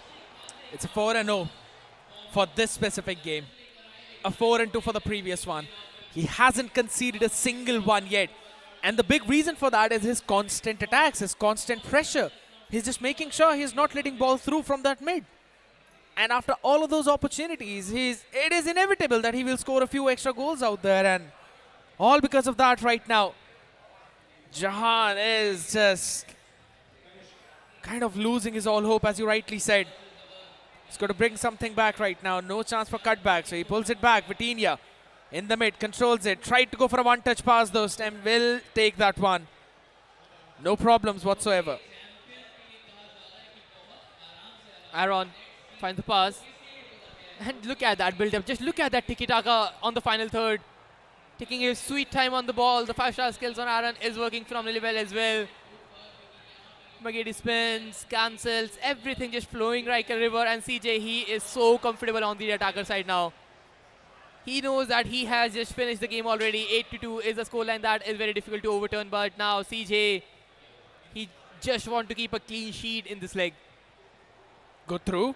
That's a nice chance. Pina wants to go for the finish. Oh my goodness, that loader in. Right into the bottom right. It's actually pretty good. But is it a bit too late though? Oh yeah. He still has good amount of goals to be scored. And I think the clock is just 40 minutes away, if I'm not wrong. Just 40 minutes more remains. 50 minutes are already up. Even less than that. Less than 40 as well. Keep that in mind with stoppage time. On an average, you have 40 minutes to score 5 goals. Too much to ask for, I believe, but Yeah. anything is possible if Jahaan plays his cards right. But not if the ball keeps going out of bounds like that. But I like the idea that I think so slowly and steadily CJ will move to the other part of the pitch. Yeah. If this goes Baby on. steps there. Yeah, right. Baby Throw step. in after throw in instead of a through ball. Works around, man. That perfectly fine. But now, Off. Kylian Mbappe. He's on side. Takes a touch. Finesse loading. Near post. Oblak. Good save. That was a nice save indeed. I thought that maybe he'd want to go for the far post, but no, that's not really the case. Wanted to get that ball right towards his midfielder there. Didn't really happen. And on the wing, a chance. Maybe stolen away. Guess what? Vitinha seals it. Ousmane Dembele sends it forward. Zico can't really keep it for long. 1-2 passes between Zico and Vitinha. Aaron in the center. Sends it all the way to Mbappe. Back and forth. Marquinhos with the steal. Easy peasy. But it ain't lemon squeezy for now. I think the game is pretty much over from here. The time is slowly ticking down and Jahaan desperately needs a goal. Can he find one and bring action again? But nah. Takes a first time shot. Chevalier is never letting those type of shots in. And now, head down. CJ wins the ball back. Quick counter is possible. Finds Kylian Mbappe in the process. Back to Aaron. Twisting, turning. Sol Campbell. He wins the ball back. But CJ, all he needs to do is just time play. The more delay he can make in the match, the easier it will get for him to qualify for the next lower bracket match. Vitinha doing his defensive duties and the clock ticking 65 minutes. 5 goals still remains. He's got to score at least 3 in the next 15 minutes, man. That's 1 in every 5.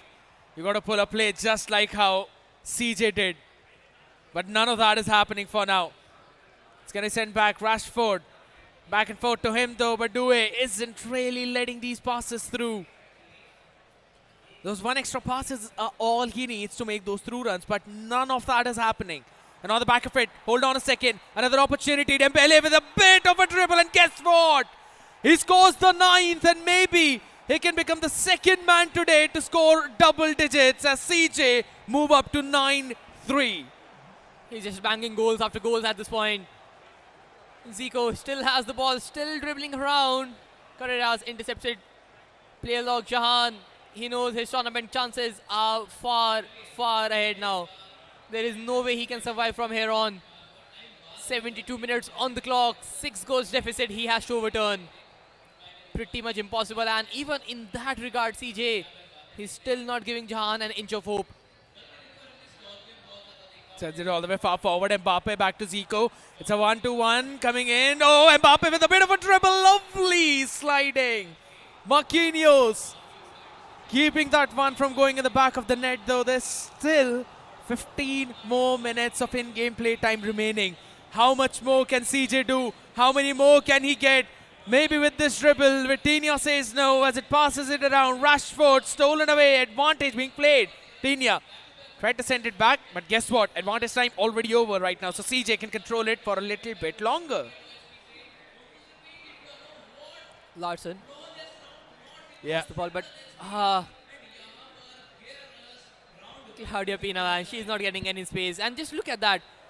Those centre backs have narrowed the space so much that there is no passing lane open whatsoever. And Jahaan, despite the fact he is using the most meta 4-5-1, and he himself claimed that he has practiced his formation a lot. Despite all this, there are no chances coming. Finally, he had a shot on target, but off the woodwork. But even after that, this chance came after 80 minutes. It just feels that CJ was done playing around. Yes, he's using the meta formation as well, but CJ knows what he wants to do out here. Another shot tried, but it's deflected easily. No problems. And as you rightly mentioned, yes, after 80 minutes is a bit too late, and this is not the way you'd want to give the ball away right now, because CJ, he will not let through. A double press coming in. Passing lanes opened up as Williams will try to make that run, though still. Oh, lovely double press, bringing the player back, stealing it away. All right. But stumbling players. Yeah, stumbling players, true. But Pina sends it to Alexia. Not for long. Yep. Attempted first time through. Lobbed pass did not work out as intended, but CJ still wins the position. Still looking for the 10th one of the series. Finds Vithinia in the process. Back to Larson. Back to Nico. Oh, what a he has pass. the ball. Perfectly done and dusted. 10th one on the scoreboard. Jahaan just able to score 3 in front of the GOAT. No problems coming in for CJ by reaching the double digits, apart from just one other player here. And that was Aditya, back when he was playing against Saransh. And does he want more? No, he doesn't. It's fine. It's all done. It is CJ who will survive in the lower bracket, though. Jahaan tried his best, but he could not pull himself back in that second game. Only able to score 1. Yes.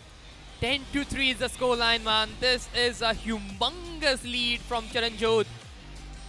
This guy was barely able to score goals in the first leg itself, but when the second leg began, man, hot shot form. 6 goals scored in the second leg, by the way. Yeah. 4-2 was the score of the first leg, and then 6-1 in the second leg. So, goal Goliath, goal fest, I would say, from side of Charanjot. And True. He makes sure that he might have dropped to the lower bracket, but that's the lowest he can go.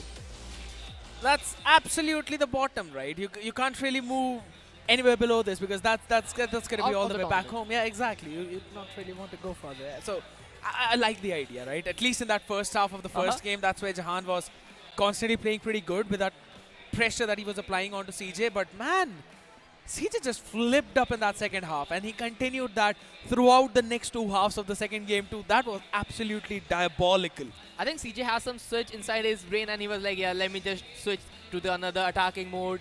The other presets aren't working so well. Let me try something different. And the second leg, he flew by. 5 minutes into the game, he already scored 2. So that is something which is a very rare sight. True. Because if you have a bad day, you have a bad day entirely. But then at the end, CJ, man, guy is built different. And we are saying that because he is the defending champion. True. He has won this tournament back-to-back twice. So we know what he's capable of. He has been India's finest player for a very long time. And seeing him in the lower bracket was a big surprise. But he made sure that he will make a star comeback. Absolutely. And with this performance, I'm pretty sure that he might actually move in towards the lower bracket finals and even move forward in the upper brackets, considering who he faces down in the lowers. Now, I'd have to say, this is one of those moments where, you know, we are at Comic-Con. It's all anime people around here, right? You know, I'm in my community. But the fun fact which I wanted to mention, there's always those moments in animes where the main character, he's raging out and everything, and then there comes a moment where he's just silent. Yeah. And that is when he unleashes his true power. And CJ faced that moment. He was raging out and everything in his own head, and then he just went silent. And he went absolutely maniac, man. We'll have a look at the highlights as well. I know that I mentioned that it was probably Warsi's montage in the previous game which he played, but this time around, I would have to say it is literally just CJ's montage. Goals after goals after goals. And man, all were scored in a very similar fashion, I would say. Because this is the way you need to attack.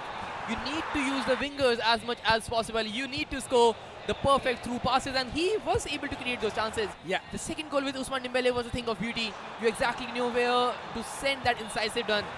But the initial goal with Danny Arons, or rather Hansen Aron there, the thing is, he L1 dribble back post, and then with R1 dribble went inside.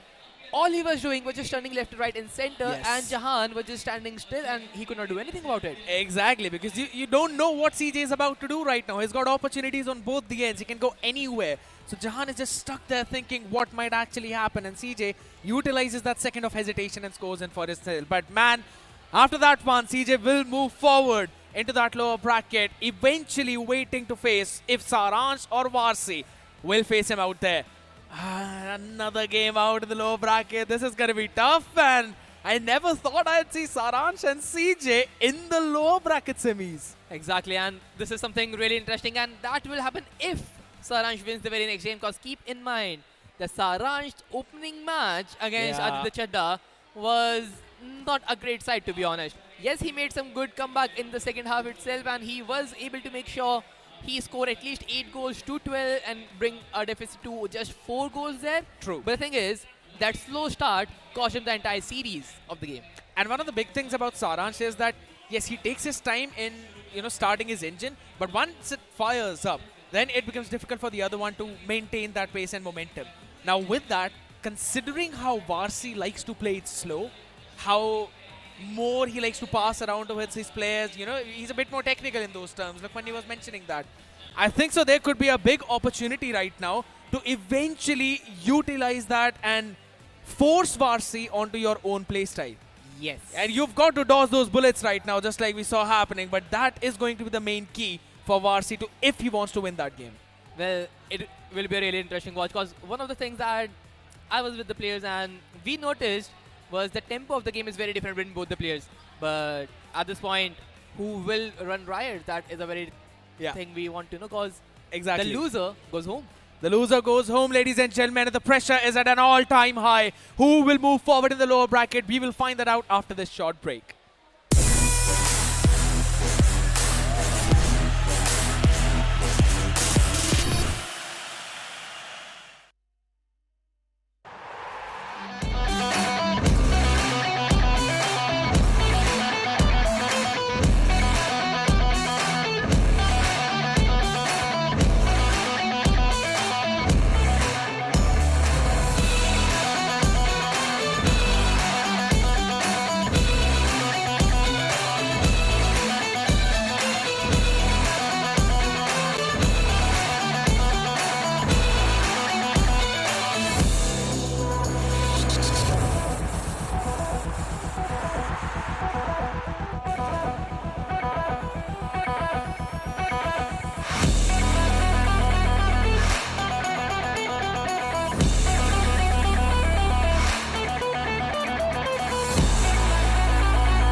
going on, guys? Welcome back to the PlayStation India Cup Season 4.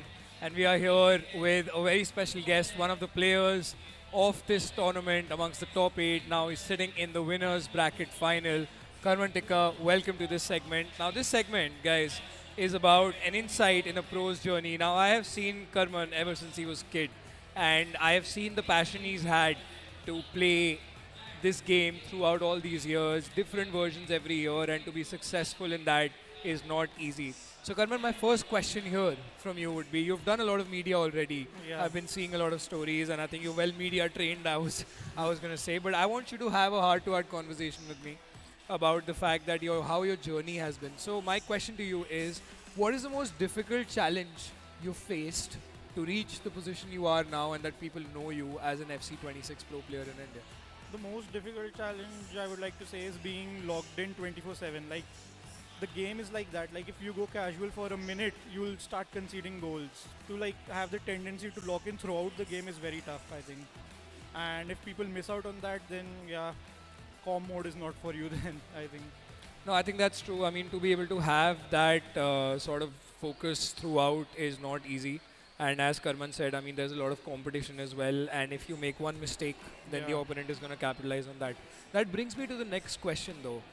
What is your goal going forward? Now, there are a lot of people watching, and they always ask that, how do we get there, right? So, two questions in one. One is, what is the path that you see? What is that you aim कि मुझे यहाँ से यहाँ पे पहुँचना है? And what is the ultimate goal, which I know everyone knows that, but how realistic do you think it is? It is quite realistic, I think. Like, I think every player wants to just represent India at the World Cup for EAFC. I think that's the end goal for everyone, and it's quite realistic. Like, if you work hard enough and the luck will favor you eventually. If you work hard enough, then I think everything will fall in place and you'll just make it there. You just need to work hard enough, I think. Yeah, I think that's very important. I mean, it's not that difficult according to Karman, which he also knows it is. But of course, he's a very positive person. I've always seen him talk less and, prove his skills on the pitch. Now, Karman, given the fact that India is growing and the fact that you've represented India at Asian Games, I mean, that's a big feat. So massive congratulations for that. But to be able to play at that level, you need to tell the viewers who are struggling in, say, FUT champs or rivals, right? What is it that they need to do to sort of become not a pro, obviously, because that's a different league altogether. Not everyone wants to be a pro, but how do they improve? What are the basics of it that you could tell the viewers who are watching you today? So I have a very different opinion than the usual one. I would like to say just have the X factor in you, something different than what everyone is doing. So that makes you different from the lot that we have in the community. That can help you shine out more, I think, from the rest. Yeah, I mean, when you say different, could you elaborate a little on that? Like, what is it that they have to do, say, for example, in-game that they're doing wrong? What are the basic things that they should correct?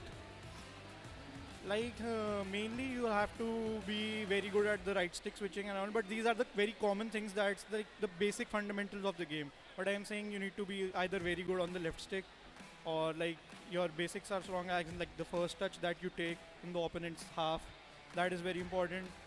Or you gotta abuse the meta like very badly. Just use some Haaland ball or something like that, I think. You just gotta have some X factor in you that will make the opponent think that this is a strategy. Right. I mean, it's incredible to see like how the attention to detail the pros have to give. I mean, doing this for so many years, you're used to the fact that how you have to sort of work on different aspects of your game. So Karman, now that brings me to a question a lot of people I think must be wondering, right? Who is the pro player in the world that you look up to and you want to be like? I look up to Emre Yilmaz, to be honest. Like, I've been following him since FC23. The way he beat Anders, he was just beaming throughout the game. Like, he didn't even slow down for a single second. He didn't even give like player like Anders a chance to breathe. Like, straight up power shots and straight up like just random stuff. Whatever he like feels like doing, he just does it in the game and proves everyone wrong. Like you can't do just random stuff in the game. Like, he proved everyone wrong there. Like, he beat Anders. He was the best player in that game by doing like whatever he feels like doing. So I think Emre Yilmaz is my go-to player. So as you said, Emre Yilmaz. So I think it's fantastic to know that there are pro players that are, local players in India look up to, and India was at one point at the highest level, with Saranshjain, of course, being in the top 32. So with that being said, I wish Karman the best of the luck for tomorrow's upper bracket final. I hope you make it to the grand final. It's a tough game. That being said, this was a small segment with Karman Tikka, also known as TikkaTown, and we'll be coming up with more insights like these. Guys, stay tuned, because up next is the final game of today, the loser bracket round 2 between Aman Warsi and Saranshjain. What a cracker of a game it is going to be. We will be back shortly.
Man, the action never ends, but it's got to come at a halt out here, because this is going to be one last chance for Saransh and Warsi to continue their journey in this tournament. It is the lower bracket game, and ladies and gentlemen, you all are watching the FC26 PlayStation India Cup Season 4. Lokman New, you've been witnessing this journey throughout the entire day. Did you ever, in any of your reality, expect Saransh to win the lower bracket?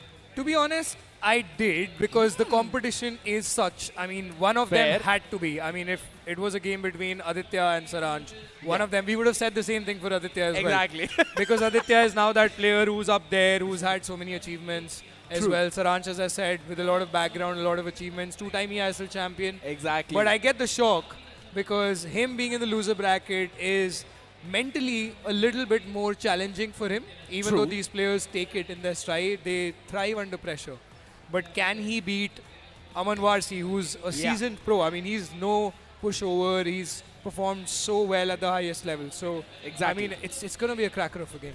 And one of the big things that Warsi has shown is the fact that he adjusts and adapts on the fly. He knows what mistakes he makes in the previous one, just so he can, you could say, improve onto them and learn from all of that, learning curve which he normally gets. So that adaptation on the fly is the big thing for Warsi. The question is, can he adapt fast enough for this game, ladies and gentlemen, as Saransh will be going in the blue kit from all the way left side of the field towards the right, while Warsi in the white kit out here from the right to left. Let's see the first attack out there through that. A big time Pina will close it out. Another goal. And that is the fastest one that we have seen today. Yeah, I mean, that's a fantastic goal. Before we could even tell who's wearing what kit, Saransh in the blue kit from left to right just goes to the kickoff and gets that first goal, which is very, very important. And I think it's fantastic for him to get that. But hang on a minute. Aman Warsi trying to create a chance, give a response from kickoff itself. Zico on the ball. Can he get a chance in? Pina has to be clinical. Looking for a pass. Great drag back there, but Saransh was on top with his defending. What a cracker of a start we've had to this game. I mean, this game is going to be very aggressive out there from Saransh. We know that, yes, he conceded 12 goals. He scored 8 as well in that previous game.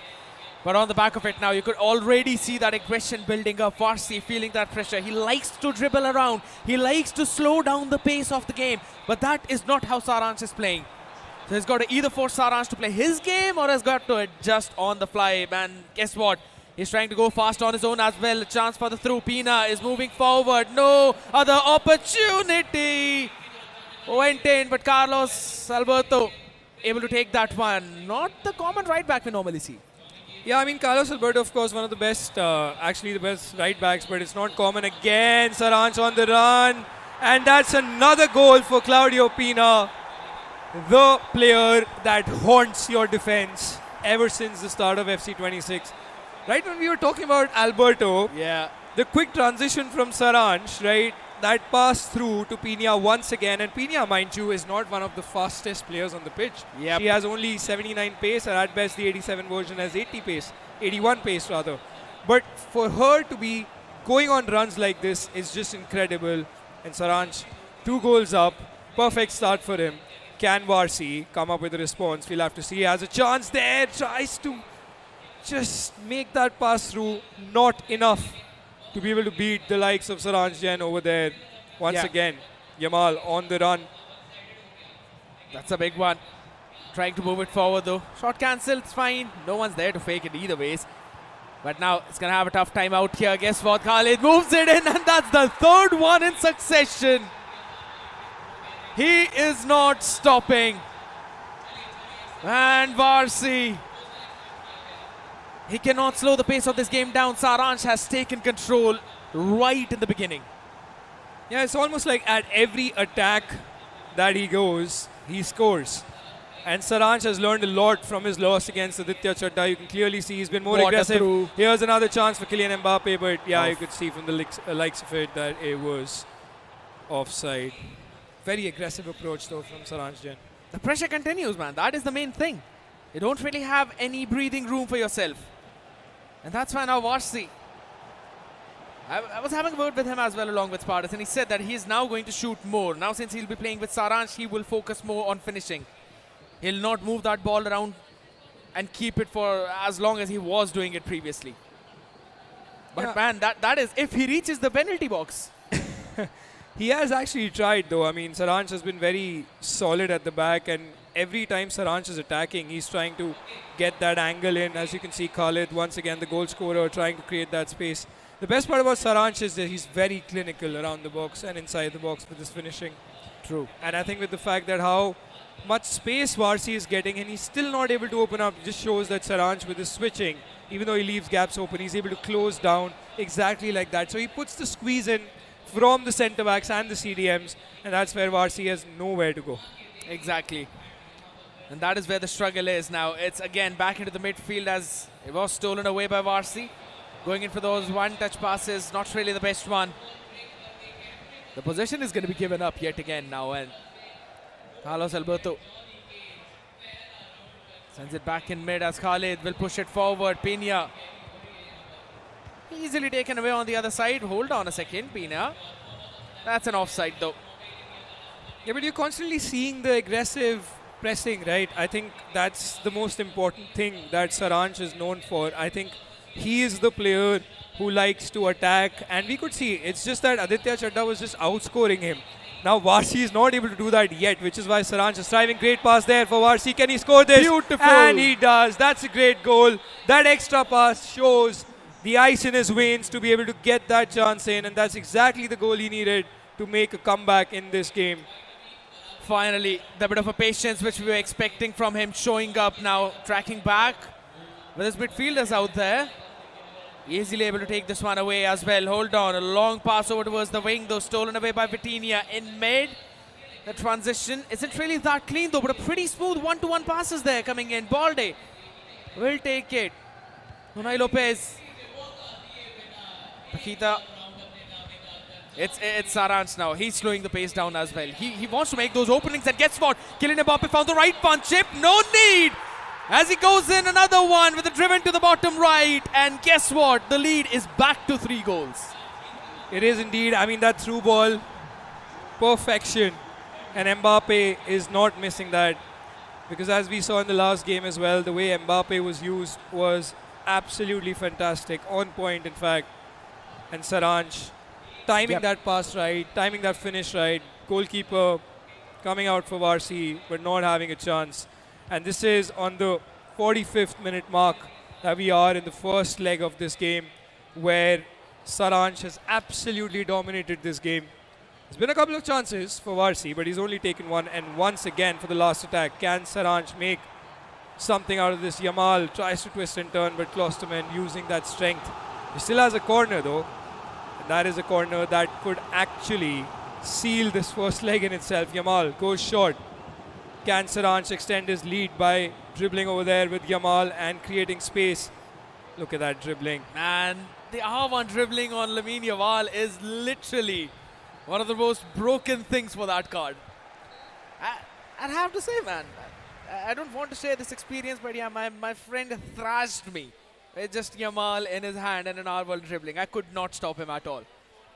Yeah, I think the aspect of that technical dribbling also comes into place, and I think the game has its sort of balance now. Earlier in the first one, it was the very first version of the game. If you played at that time, you would know that the R1 dribbling was actually broken. True. And this time now, it's a bit more controlled, but if you use it in the right places, you'll be able to thrive in that. So, as you rightly said, players like Yamal, players like Hansen also, we can't see Hansen much because there are restrictions in this tournament. Yep.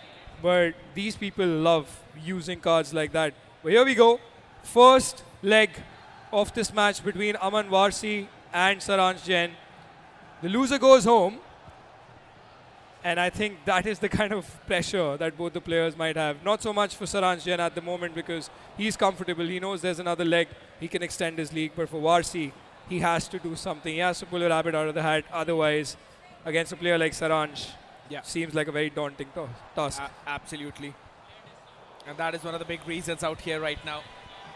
There's still a bit of pressure. Saransh sends it. Lamine Yamal. Now is the time for the technical dribble. Slowly and steadily using it. Sends it back. Pakita. No openings out there though, but finally found one. Guess what? Another steal coming in on the other side though. Warsi not really letting any loose threads on his defense. At least not for now. But we know Saransh. He is the pocket picker out there. He creates those gaps. He creates those openings. And maybe this time Warsi though on the other end could do the same. Not really allowed for a longer time. And there's this opportunity. Claudia Pina, right, sends it all the way to Mbappe. He wants to move in a bit more center. Khaled there. Can he go for the through? Absolutely not. And that's the brute strength which you were talking about. Yeah, I mean, those are the tackles that help you in that situation. As you saw, Vincent Kompany, of course, one of the legends of the game.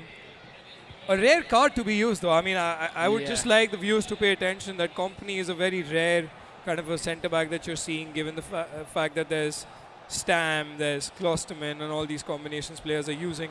Warsi with yet another chance. But Saransh's team looks solid as well. I mean, he's I think, put all of that together within the restrictions very well, I feel. The combination that he's playing. Correas also launches that ball out. Yeah, great ball there. Another one. Yamal. Is he onside though? Yes, he's actually onside now. Pakita. He's got a time to control it.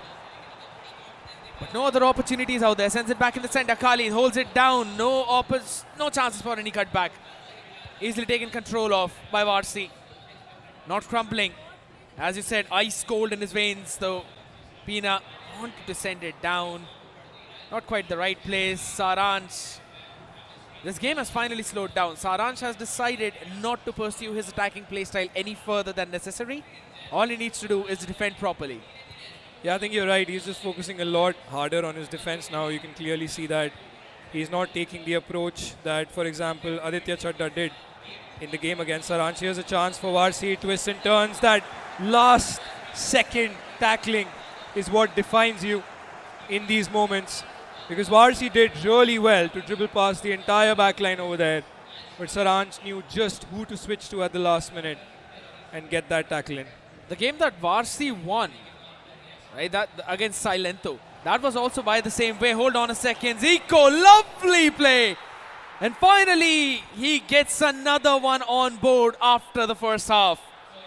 But he's still 2 away to eventually claim that equalizer in this game. But if he keeps on doing stuff like this, then I think so it's not far away. Yeah, I mean, shows the composure that he had in that moment, even though he knew he was down by 3 goals.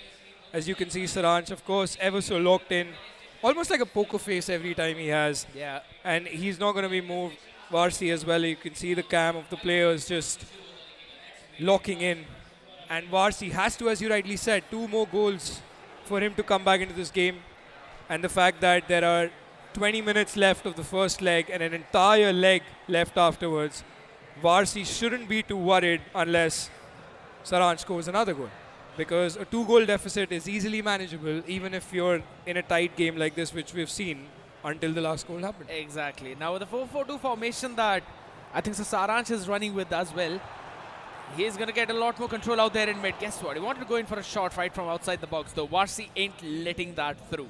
He won't allow those kinds of shots to happen.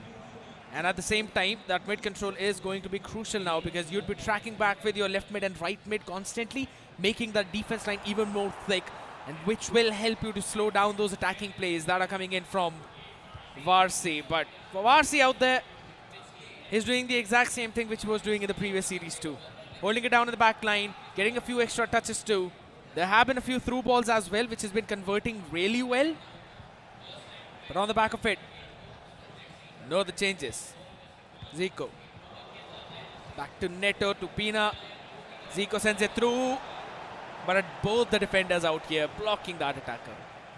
Yeah, it's quite the back and forth game happening at this point of time. And I mean, there was a goal that we've seen, but the game has been super cagey ever since. Both the players just trying to create spaces. There's no outright space that either of the players are giving it to each other unless a through ball is triggered. Somewhere like this, which ends up becoming almost a 50-50. I mean, that was a close one as well. And Zico, of course, is the best player for Aman Warsi, as you can see. Yeah. And he's always on the run. But here is Saransh now, trying to attack from Xavi Simons. Great pass there. And that is going to be Kylian Mbappe. What a save from the goalkeeper. Has a second bite at the cherry. Can Kylian Mbappe create some magic here?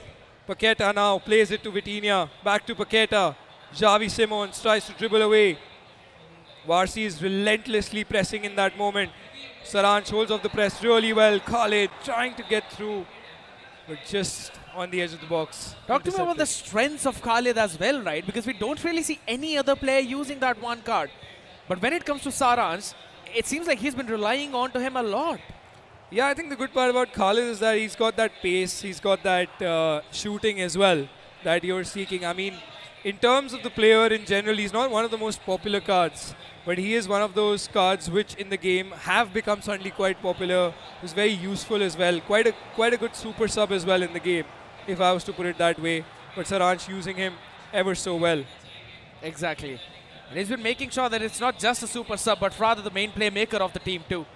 And that is what really led to that very first goal early on. 90+1 already. Can Warsi get one more? He's got an opening. Dribbles it around for a second too, but I believe that could have been an off.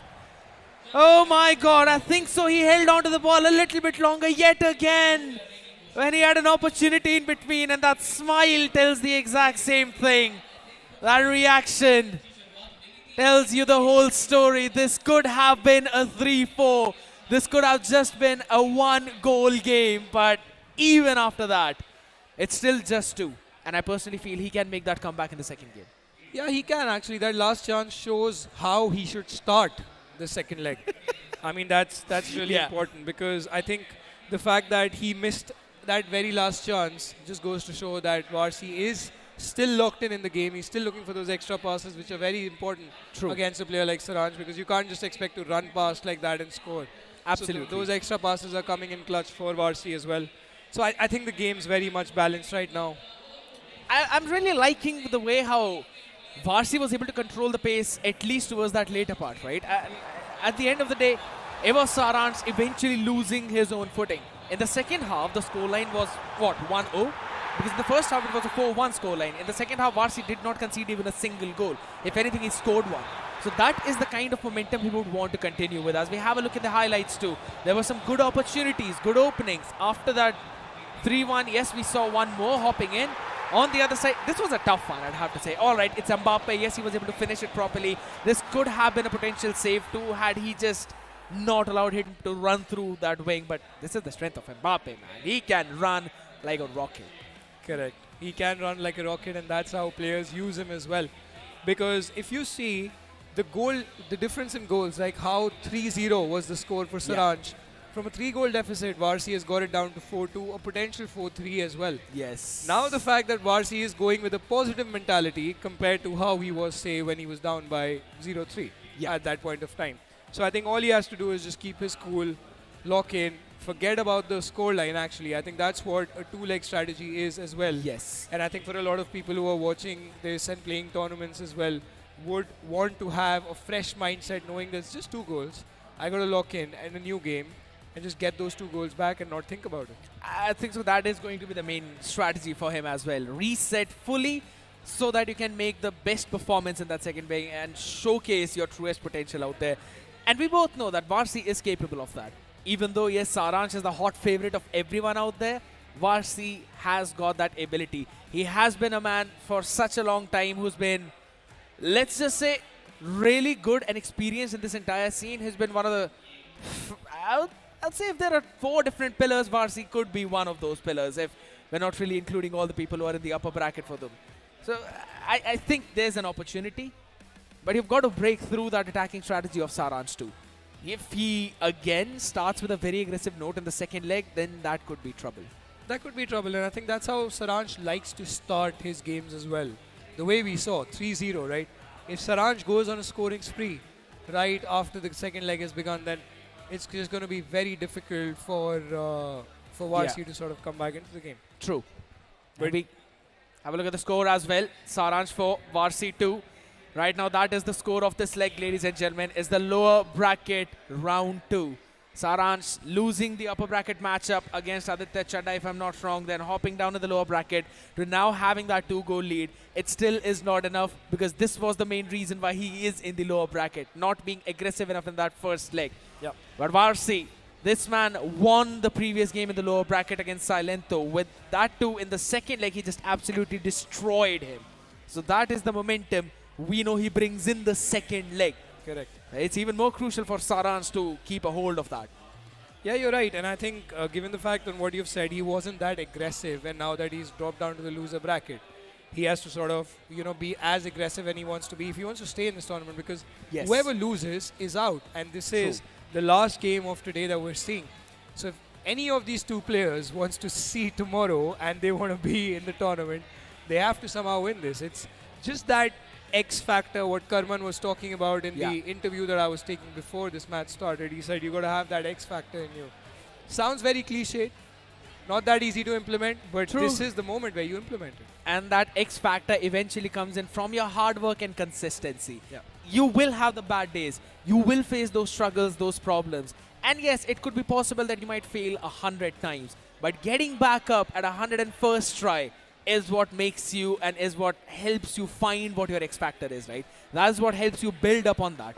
And this is one of the big reasons why we say that the 2 GOATs of the Indian FC scene are definitely Charanjot and Saransh. But I'm really liking how after losing those 99 times, all the other players are now starting to get back up, right? Yeah. Both the upper bracket games, they were absolutely mind-blowing. And this shows you the storyline that regardless of what happened last year, it stays there. Yeah. What's happening here is the story that we are creating. And that mentality is of winners. Exactly. And I think the same goes for Charanjot as well, because he has the chance to win this back-to-back, even from the losers bracket. True. So that is the kind of motivation that Saransh and Warsi should be looking for, that even though they drop down from the winners bracket, they're dropping down to the losers, yet they're locked in and aiming for the championships. That's the whole point of a double elimination format, that you reset, you don't give up. You know, it's just you don't have any more chances. But that mentality is anyway there for the winners bracket as well. Because whoever wants to win the championship does not want to lose. Absolutely. This game is grabbing the attention of a lot of people, ladies and gentlemen. And if you're anywhere around the NSIC Exhibition Center, make sure to drop by out there in the Sony PlayStation booth. We are having the India Cup right here, right now. Last game of the evening. Yes, we've got one more day remaining for tomorrow too. You might not want to miss out on that action as it kicks off again with Warsi this time on the left to right in the blue kit, while Saransh and the white kid out here going from right to left. Same squad, no changes. It's a big one. Yeah, I mean, it's that approach that we were talking about, right? I'm very curious to see how aggressively Saransh would like to start about this, because as you can see, like, I mean, Rafael Leao, of course, one of the players that are being favored in this game as well. And to be honest, I mean, Leao has been a favorite of Warsi, right? We have seen that in the last game as well. Oh, what a through. What a through. Khalid is running it all the way down, but there's no support in mid. This could be big one. Lamine Yamal eventually taking control out, and Paquita will fizzle it out. Mbappe got a chance to maybe shoot, maybe not. Defense line pretty thick, not being penetrated at all. A good defense coming in. Now back to the conversation. Yeah, I mean, we were just talking about Leao and he's back on the ball. Great attempt there by Saransh to be in that position. But players like these, I mean, you got to use them to their best effect. As you were talking about Khalid, however you say his name, is there in that situation. And the thing that is worrying me a little for Warsi, though, is that he is doing a lot of offside trap. True. And Saransh is very good at exploiting that. So he has to be extremely careful, even though he's down by 2 goals. But still, he has to be careful because he's still in the game. With that being said, ball day on the ball. Passes it to Reinders. Can Warsi make something out of this? Zico plays it to Pina. Has a chance to play it past inside. Neto goes for a finesse shot. Great chance that was. And that could have been the start that Aman Warsi was looking for. Great attempt there. Big jump from Chevalier as well to keep it outside of the net.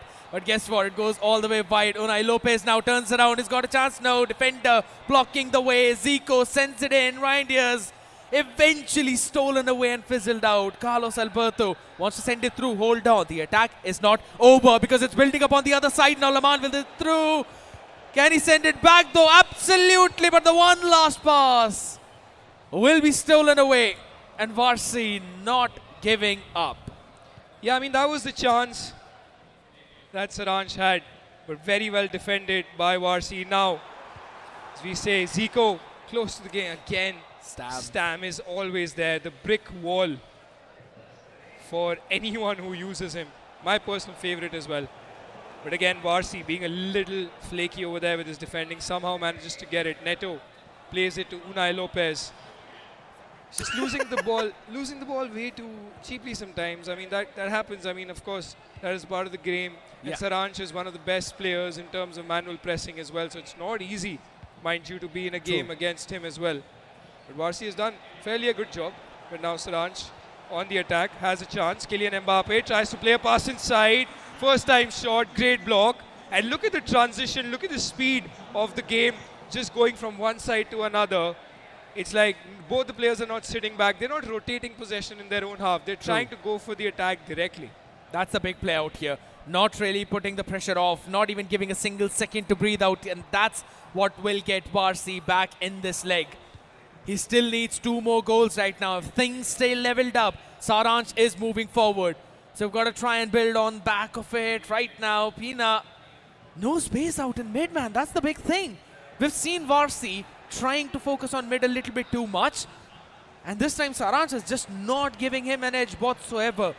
Throughout the game against Silento, Warsi was just playing the ball around in the penalty area because that's how deep Silento was defending. Yeah. So he had the opportunities to make those shots, take his time. You do not have that luxury against Saransh. And guess what? There's an attack on the other side. Balde, though, on the left back, easily able to take it away. Yeah, I mean, as you rightly said, that Silento was defending that deep. And I mean, that's great. Actually, that's great analysis, Ked. Very impressive that the fact that Warsi, for example, likes to press high up the pitch with those offside traps. Saransh also does the same. His switching and trying to squeeze players in between is, of course, very good. Warsi now has a chance. He has to make the most of it. Neto lovely. dribbles away, takes a shot. He should have scored that one. Maybe a low-driven would have been a much better decision here. But that was the goal that Aman was expecting for it to go in, but just not enough. And just when we say that, Saransh on the counter-attack is going to play a what a ball through. to Kylian Mbappe. He's through on goal. Can Saransh get that goal that he was wanting to? But great save there. The angle just wasn't there.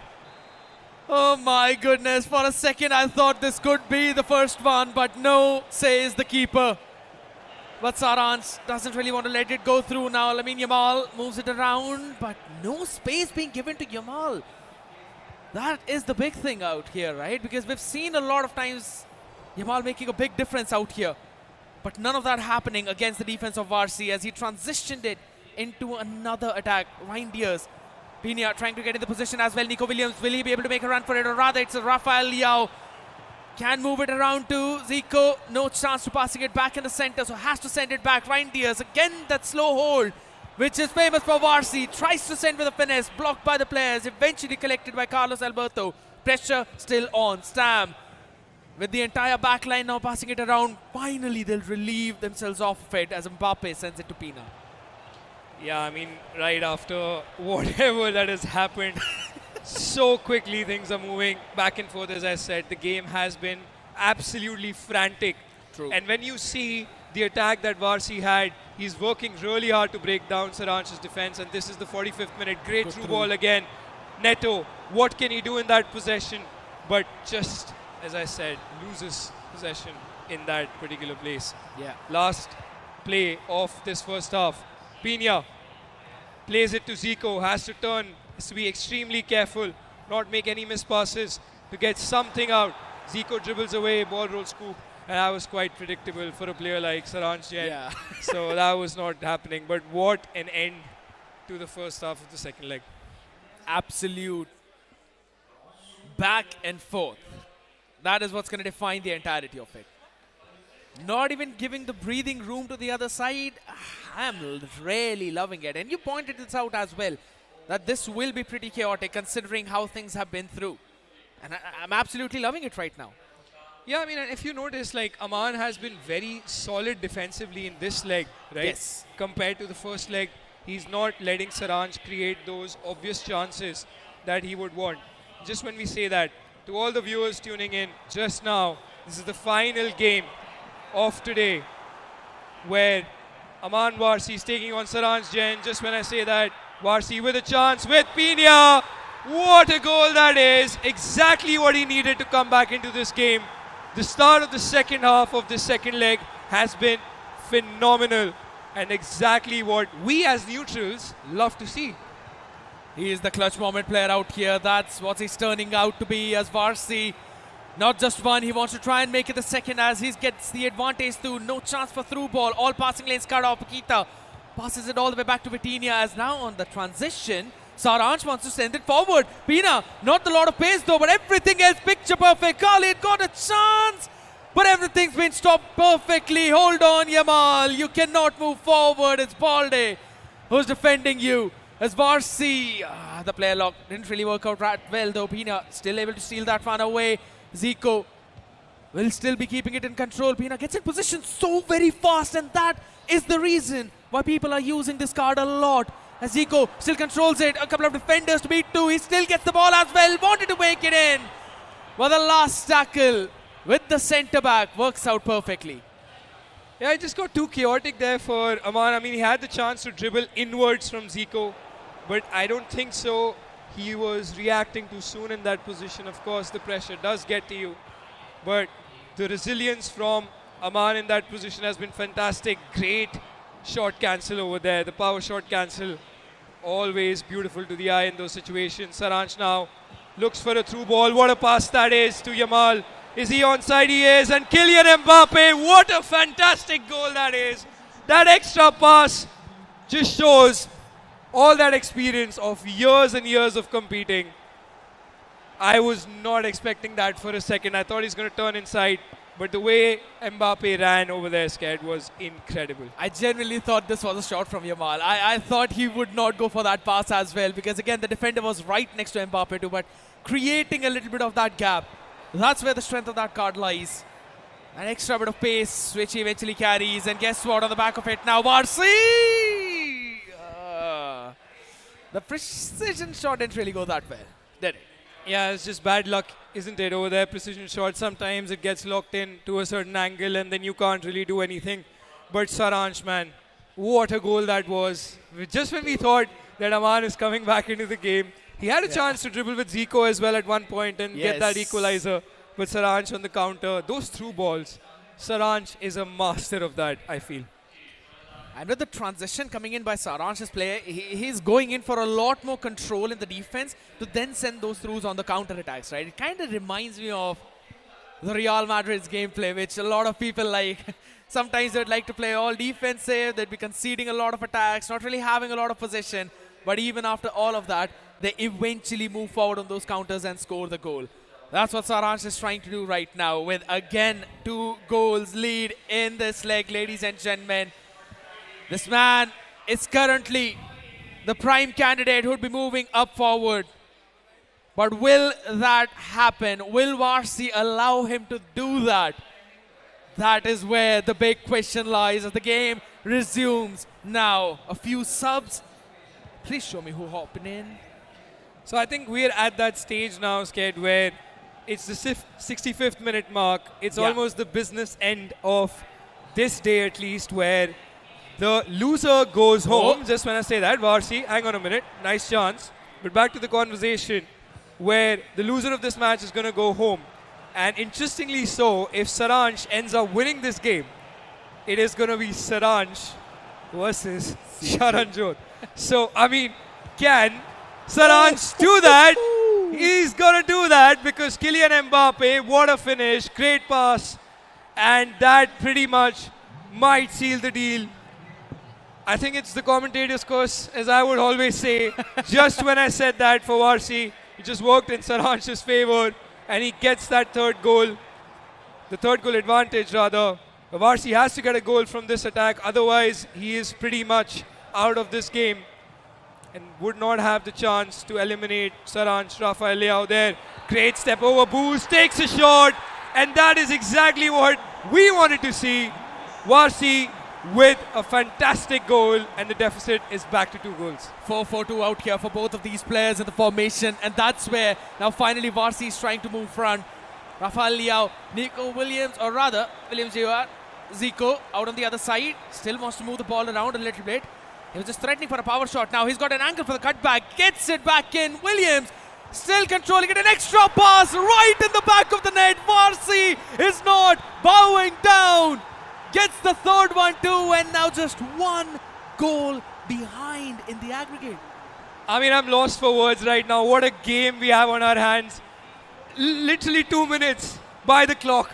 2 minutes ago, I was just saying that Saransh is on his way to be playing Charanjot in the next round. But Warsi was having none of it. He came back, and he's still there in the game. He has the chance to equalize this now and turn the game on its head. As those 2 goals were absolutely fantastic.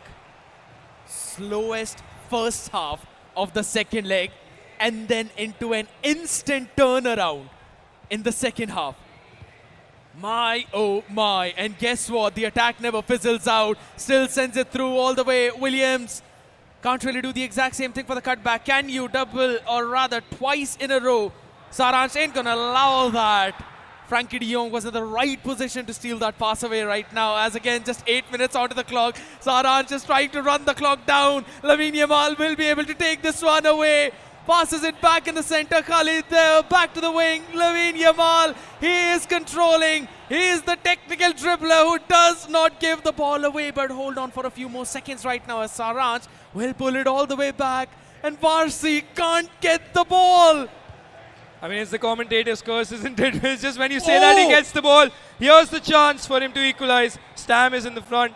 Great pass there. Rafael Leao, twists and turns. That's a bit too much. Warsi, you have to shoot over there. What are you doing? You have to get that goal. That is too much dribbling over there. I missed out on a chance to get that goal. What a game this has been. Zico, again a turn, gets it. Oh my God, what have I seen today? That is just absolutely mind-blowing, this game. Warsi is playing with every player as if he was prime Messi, turning in every direction to get a shot away, but just not getting the shot. And what an equalizer. The game has completely changed. I think this has to be my favorite match of the tournament, Sked. True. Unreal composure, ice in his veins. Incredible. If it's the second leg, always bet on Warsi. Mind-blowing performance right now. And with that, the scores are leveled up to an aggregate of 6-6, ladies and gentlemen. This series is far from over, and no one wants to go back home so soon. Warsi is just insanely good.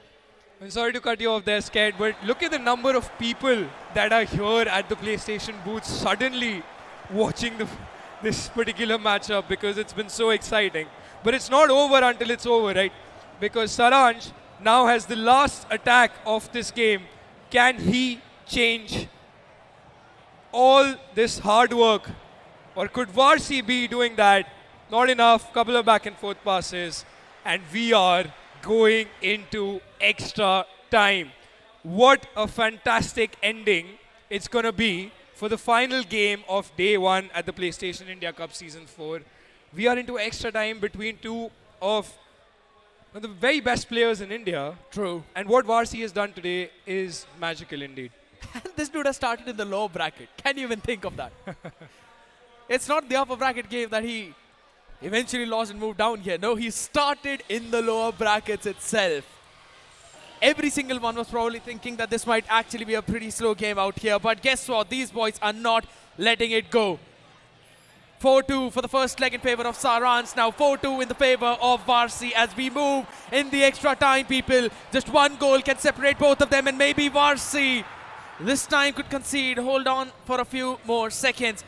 It's going to be an Mbappe moving all the way down. The Costa steals it away. Williams to Pina. Back to Neto. Sends it all the way up and forward. But Carlos Alberto eventually able to take this one home though, as Khalid in the white kit out here from right to left is Saranj. Sends it all the way back. Pina, cut back option. No, none of them available. Very well defended. He still opens it up, but Company even able to brute forcefully steal that one away. I think it's just crazy how Warsi has been so locked in to defend that. Just when I say that, Zico now has a chance. Can he cut inside, play that final pass that'll get him the goal?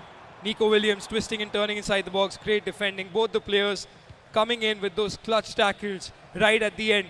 Once again, Kylian Mbappe on the run. So dangerous when he runs away. That's the same for Nico Williams. Burst pass, takes a shot, and that he misses. That's unbelievable. My goodness, at the last second, the precision shot going out wide. This could have been the decider. Maybe we could have seen Saranj winning all of that out, but that ain't happening right now. As Warsi still in that blue kit out here, moving it around. Slow, steady. Zico wants to push it forward. No, stolen by Vitinha. Mbappe is going to send it all the way back into Pina now. No fast counter-attacking opportunities. You don't really have a lot of pace apart from just Khalid there. And that's why he dribbles it around a little bit more though, but a proper defensive line now being set up. No openings. He's got to create some. And that's why Vitinha is coming in onto the wing. Mbappe back into the center. Sends it all the way to Nick Williams Jr. Khalid. Still a couple of defenders on top of him. No openings given yet. And a perfect tackle by Warsi to steal this one away. My goodness, what an end to the first half of the extra time in this loser bracket round 2, where the loser of this game goes home. Now, I so wish that I could keep both these players in the tournament, because both of them have been phenomenal. But unfortunately, that is not going to be the case. As you can see, how locked in both these players are. The chances, the number of chances both of them has had. The less stick dribbling on point.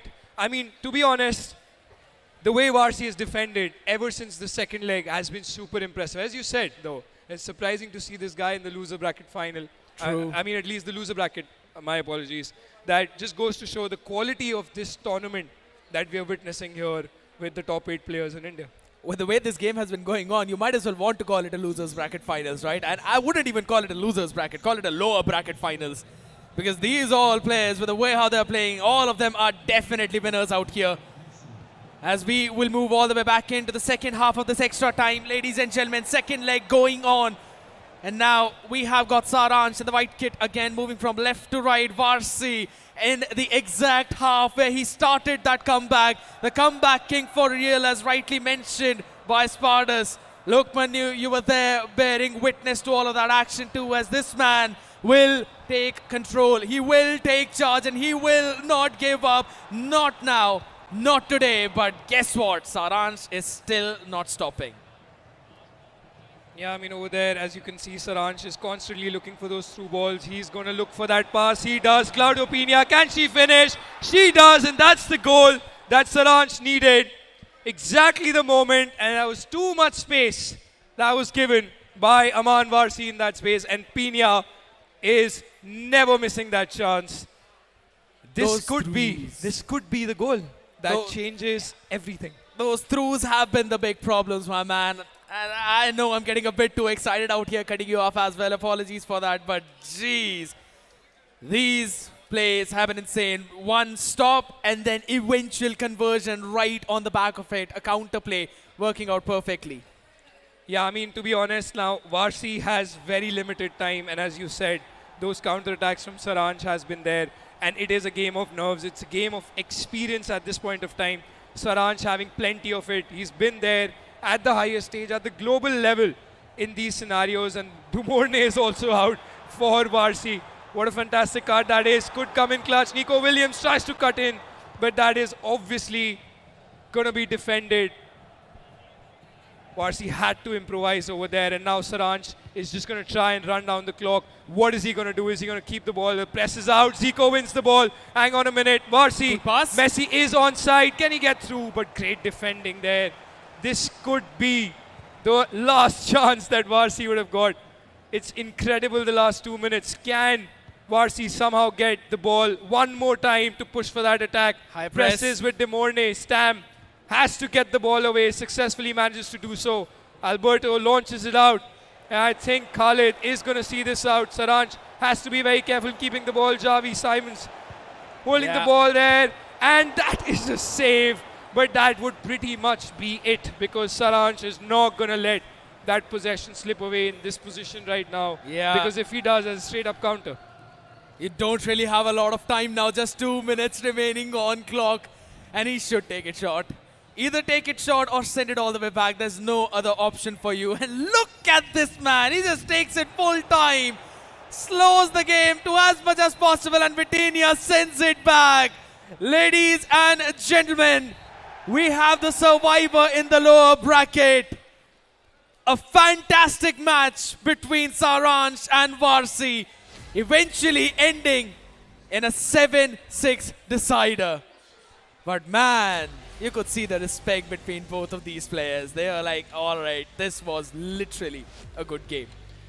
As you can see, the look on Saransh's face, I mean, he has that cheeky smile in him right now. He's waiting to have that. Yes, that's for the camera. Of course he deserves it. Yeah, of course he deserves it after all that media training that was given to them yesterday. But what a game. I mean, to be honest, there's always mutual respect between both the players, as always. They're friends as well outside of the virtual pitch. But this game has to be my favorite game, Sked. I mean, I have not enjoyed a game so much on this desk with you before. Even last year we had some cracker of games, but this was quite the game. And the way it was played by both the players was just incredible. You could tell me this was the grand finals, I'd believe you, because that was the back and forth happening. The second leg going to the extra time. This is the only game where it has happened. None of the other games had this kind of back and forth action, people. And yes, we've seen some dominations today, some one-sided action coming in, once by Warsi himself in the previous game against Silento, and then CJ showing the exact same thing, right?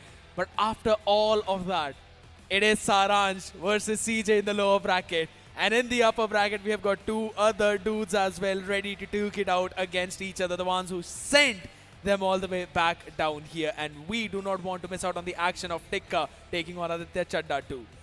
Yeah, I mean, this was the prediction, right? I mean, a lot of people said that it's going to be Saransh, CJ, and Aditya Chadda and Karman Tikka as well in the top four. I think I also agreed with that. But here are the highlights. What a cracker of a game, as you saw. Warsi getting that first goal, then that great through ball from Saransh. That extra pass. Of course, that in that moment, we thought he sealed it. And then he got another goal, great pass over there. And this was the moment when we thought it's all over. But just when we thought that, look at Warsi just turning up the show. Great finish there. That layout finish was quite classy over there. I mean, it was a 3-goal deficit at after 70-minute mark in the game. And then it was an instant conversion into those two chances. This was the moment where I thought, all right, this is on. This is absolute game on. And then we went in onto the extra time for that last one scoring. And it was impeccable. You knew that was coming because of the high press that Warsi was also doing side by side, and those through balls, which have given a lot of success to Saransh, eventually resulted in him winning out that lower bracket. Yeah, I mean, indeed. I mean, if you see the magnitude of this tournament now has gone up a notch, right? Yes. We were hoping for a couple of underdogs to sort of get to that point, but then at the same time, we knew that these are the 4 players who are going to end up facing each other. True. Coming to the game between Saransh and Saranjot is, as we look at have a quick look at the brackets. In fact, at one point of the time, I was excited for penalties. I was waiting for penalties because everyone was so locked in. And as you guys can see, the bracket, of course, the first match tomorrow, we're going to be starting off, of course, with Saransh versus CJ. That is going to be the big game there, Scared, because the loser of that goes home. And then the winner of that is going to be playing against the loser of TikkaTown and Floppypenguin. So it is quite literally a brawl out there if you look at the brackets. I mean, close games. Saran 7-6 against Warsi. ChelseaCJ a little more comfortable against Jahaan.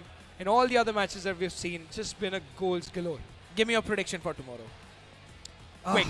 I don't know, probably, man. I can't say Saran, CJ always the two OGs of the scene, but I would say I think CJ might just be able to get the edge by a goal or two. And I think I would let you have the one between Tikka and Floppy. I'm going to go Floppy. Wow, 12-8. That kind of aggression, it was just absolutely mind-blowing. And you and Spartus were the ones who were constantly mentioning it as well, right? Yeah. You rightly said it, that this was the kind of attack that was necessary in FC 26 to make sure you have that commanding lead. He was not at all scared of conceding the goals. And that is what eventually became its strength, right? That's what gave him strength to constantly push forward and take those advantages, get those goals into the back of the net.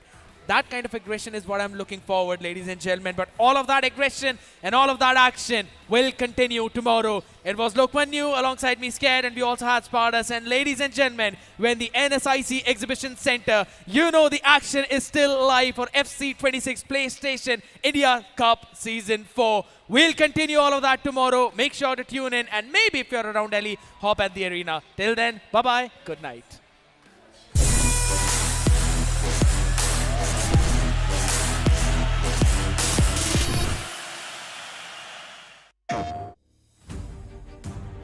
There's a place where this really happens and that really happens, where adventure, resilience, and impossible comebacks happen. Flying fish, it happens. Creepy heads with tentacles, yeah, it happens. A place where what the just happened happens all the time. It happens on PS5. PlayStation.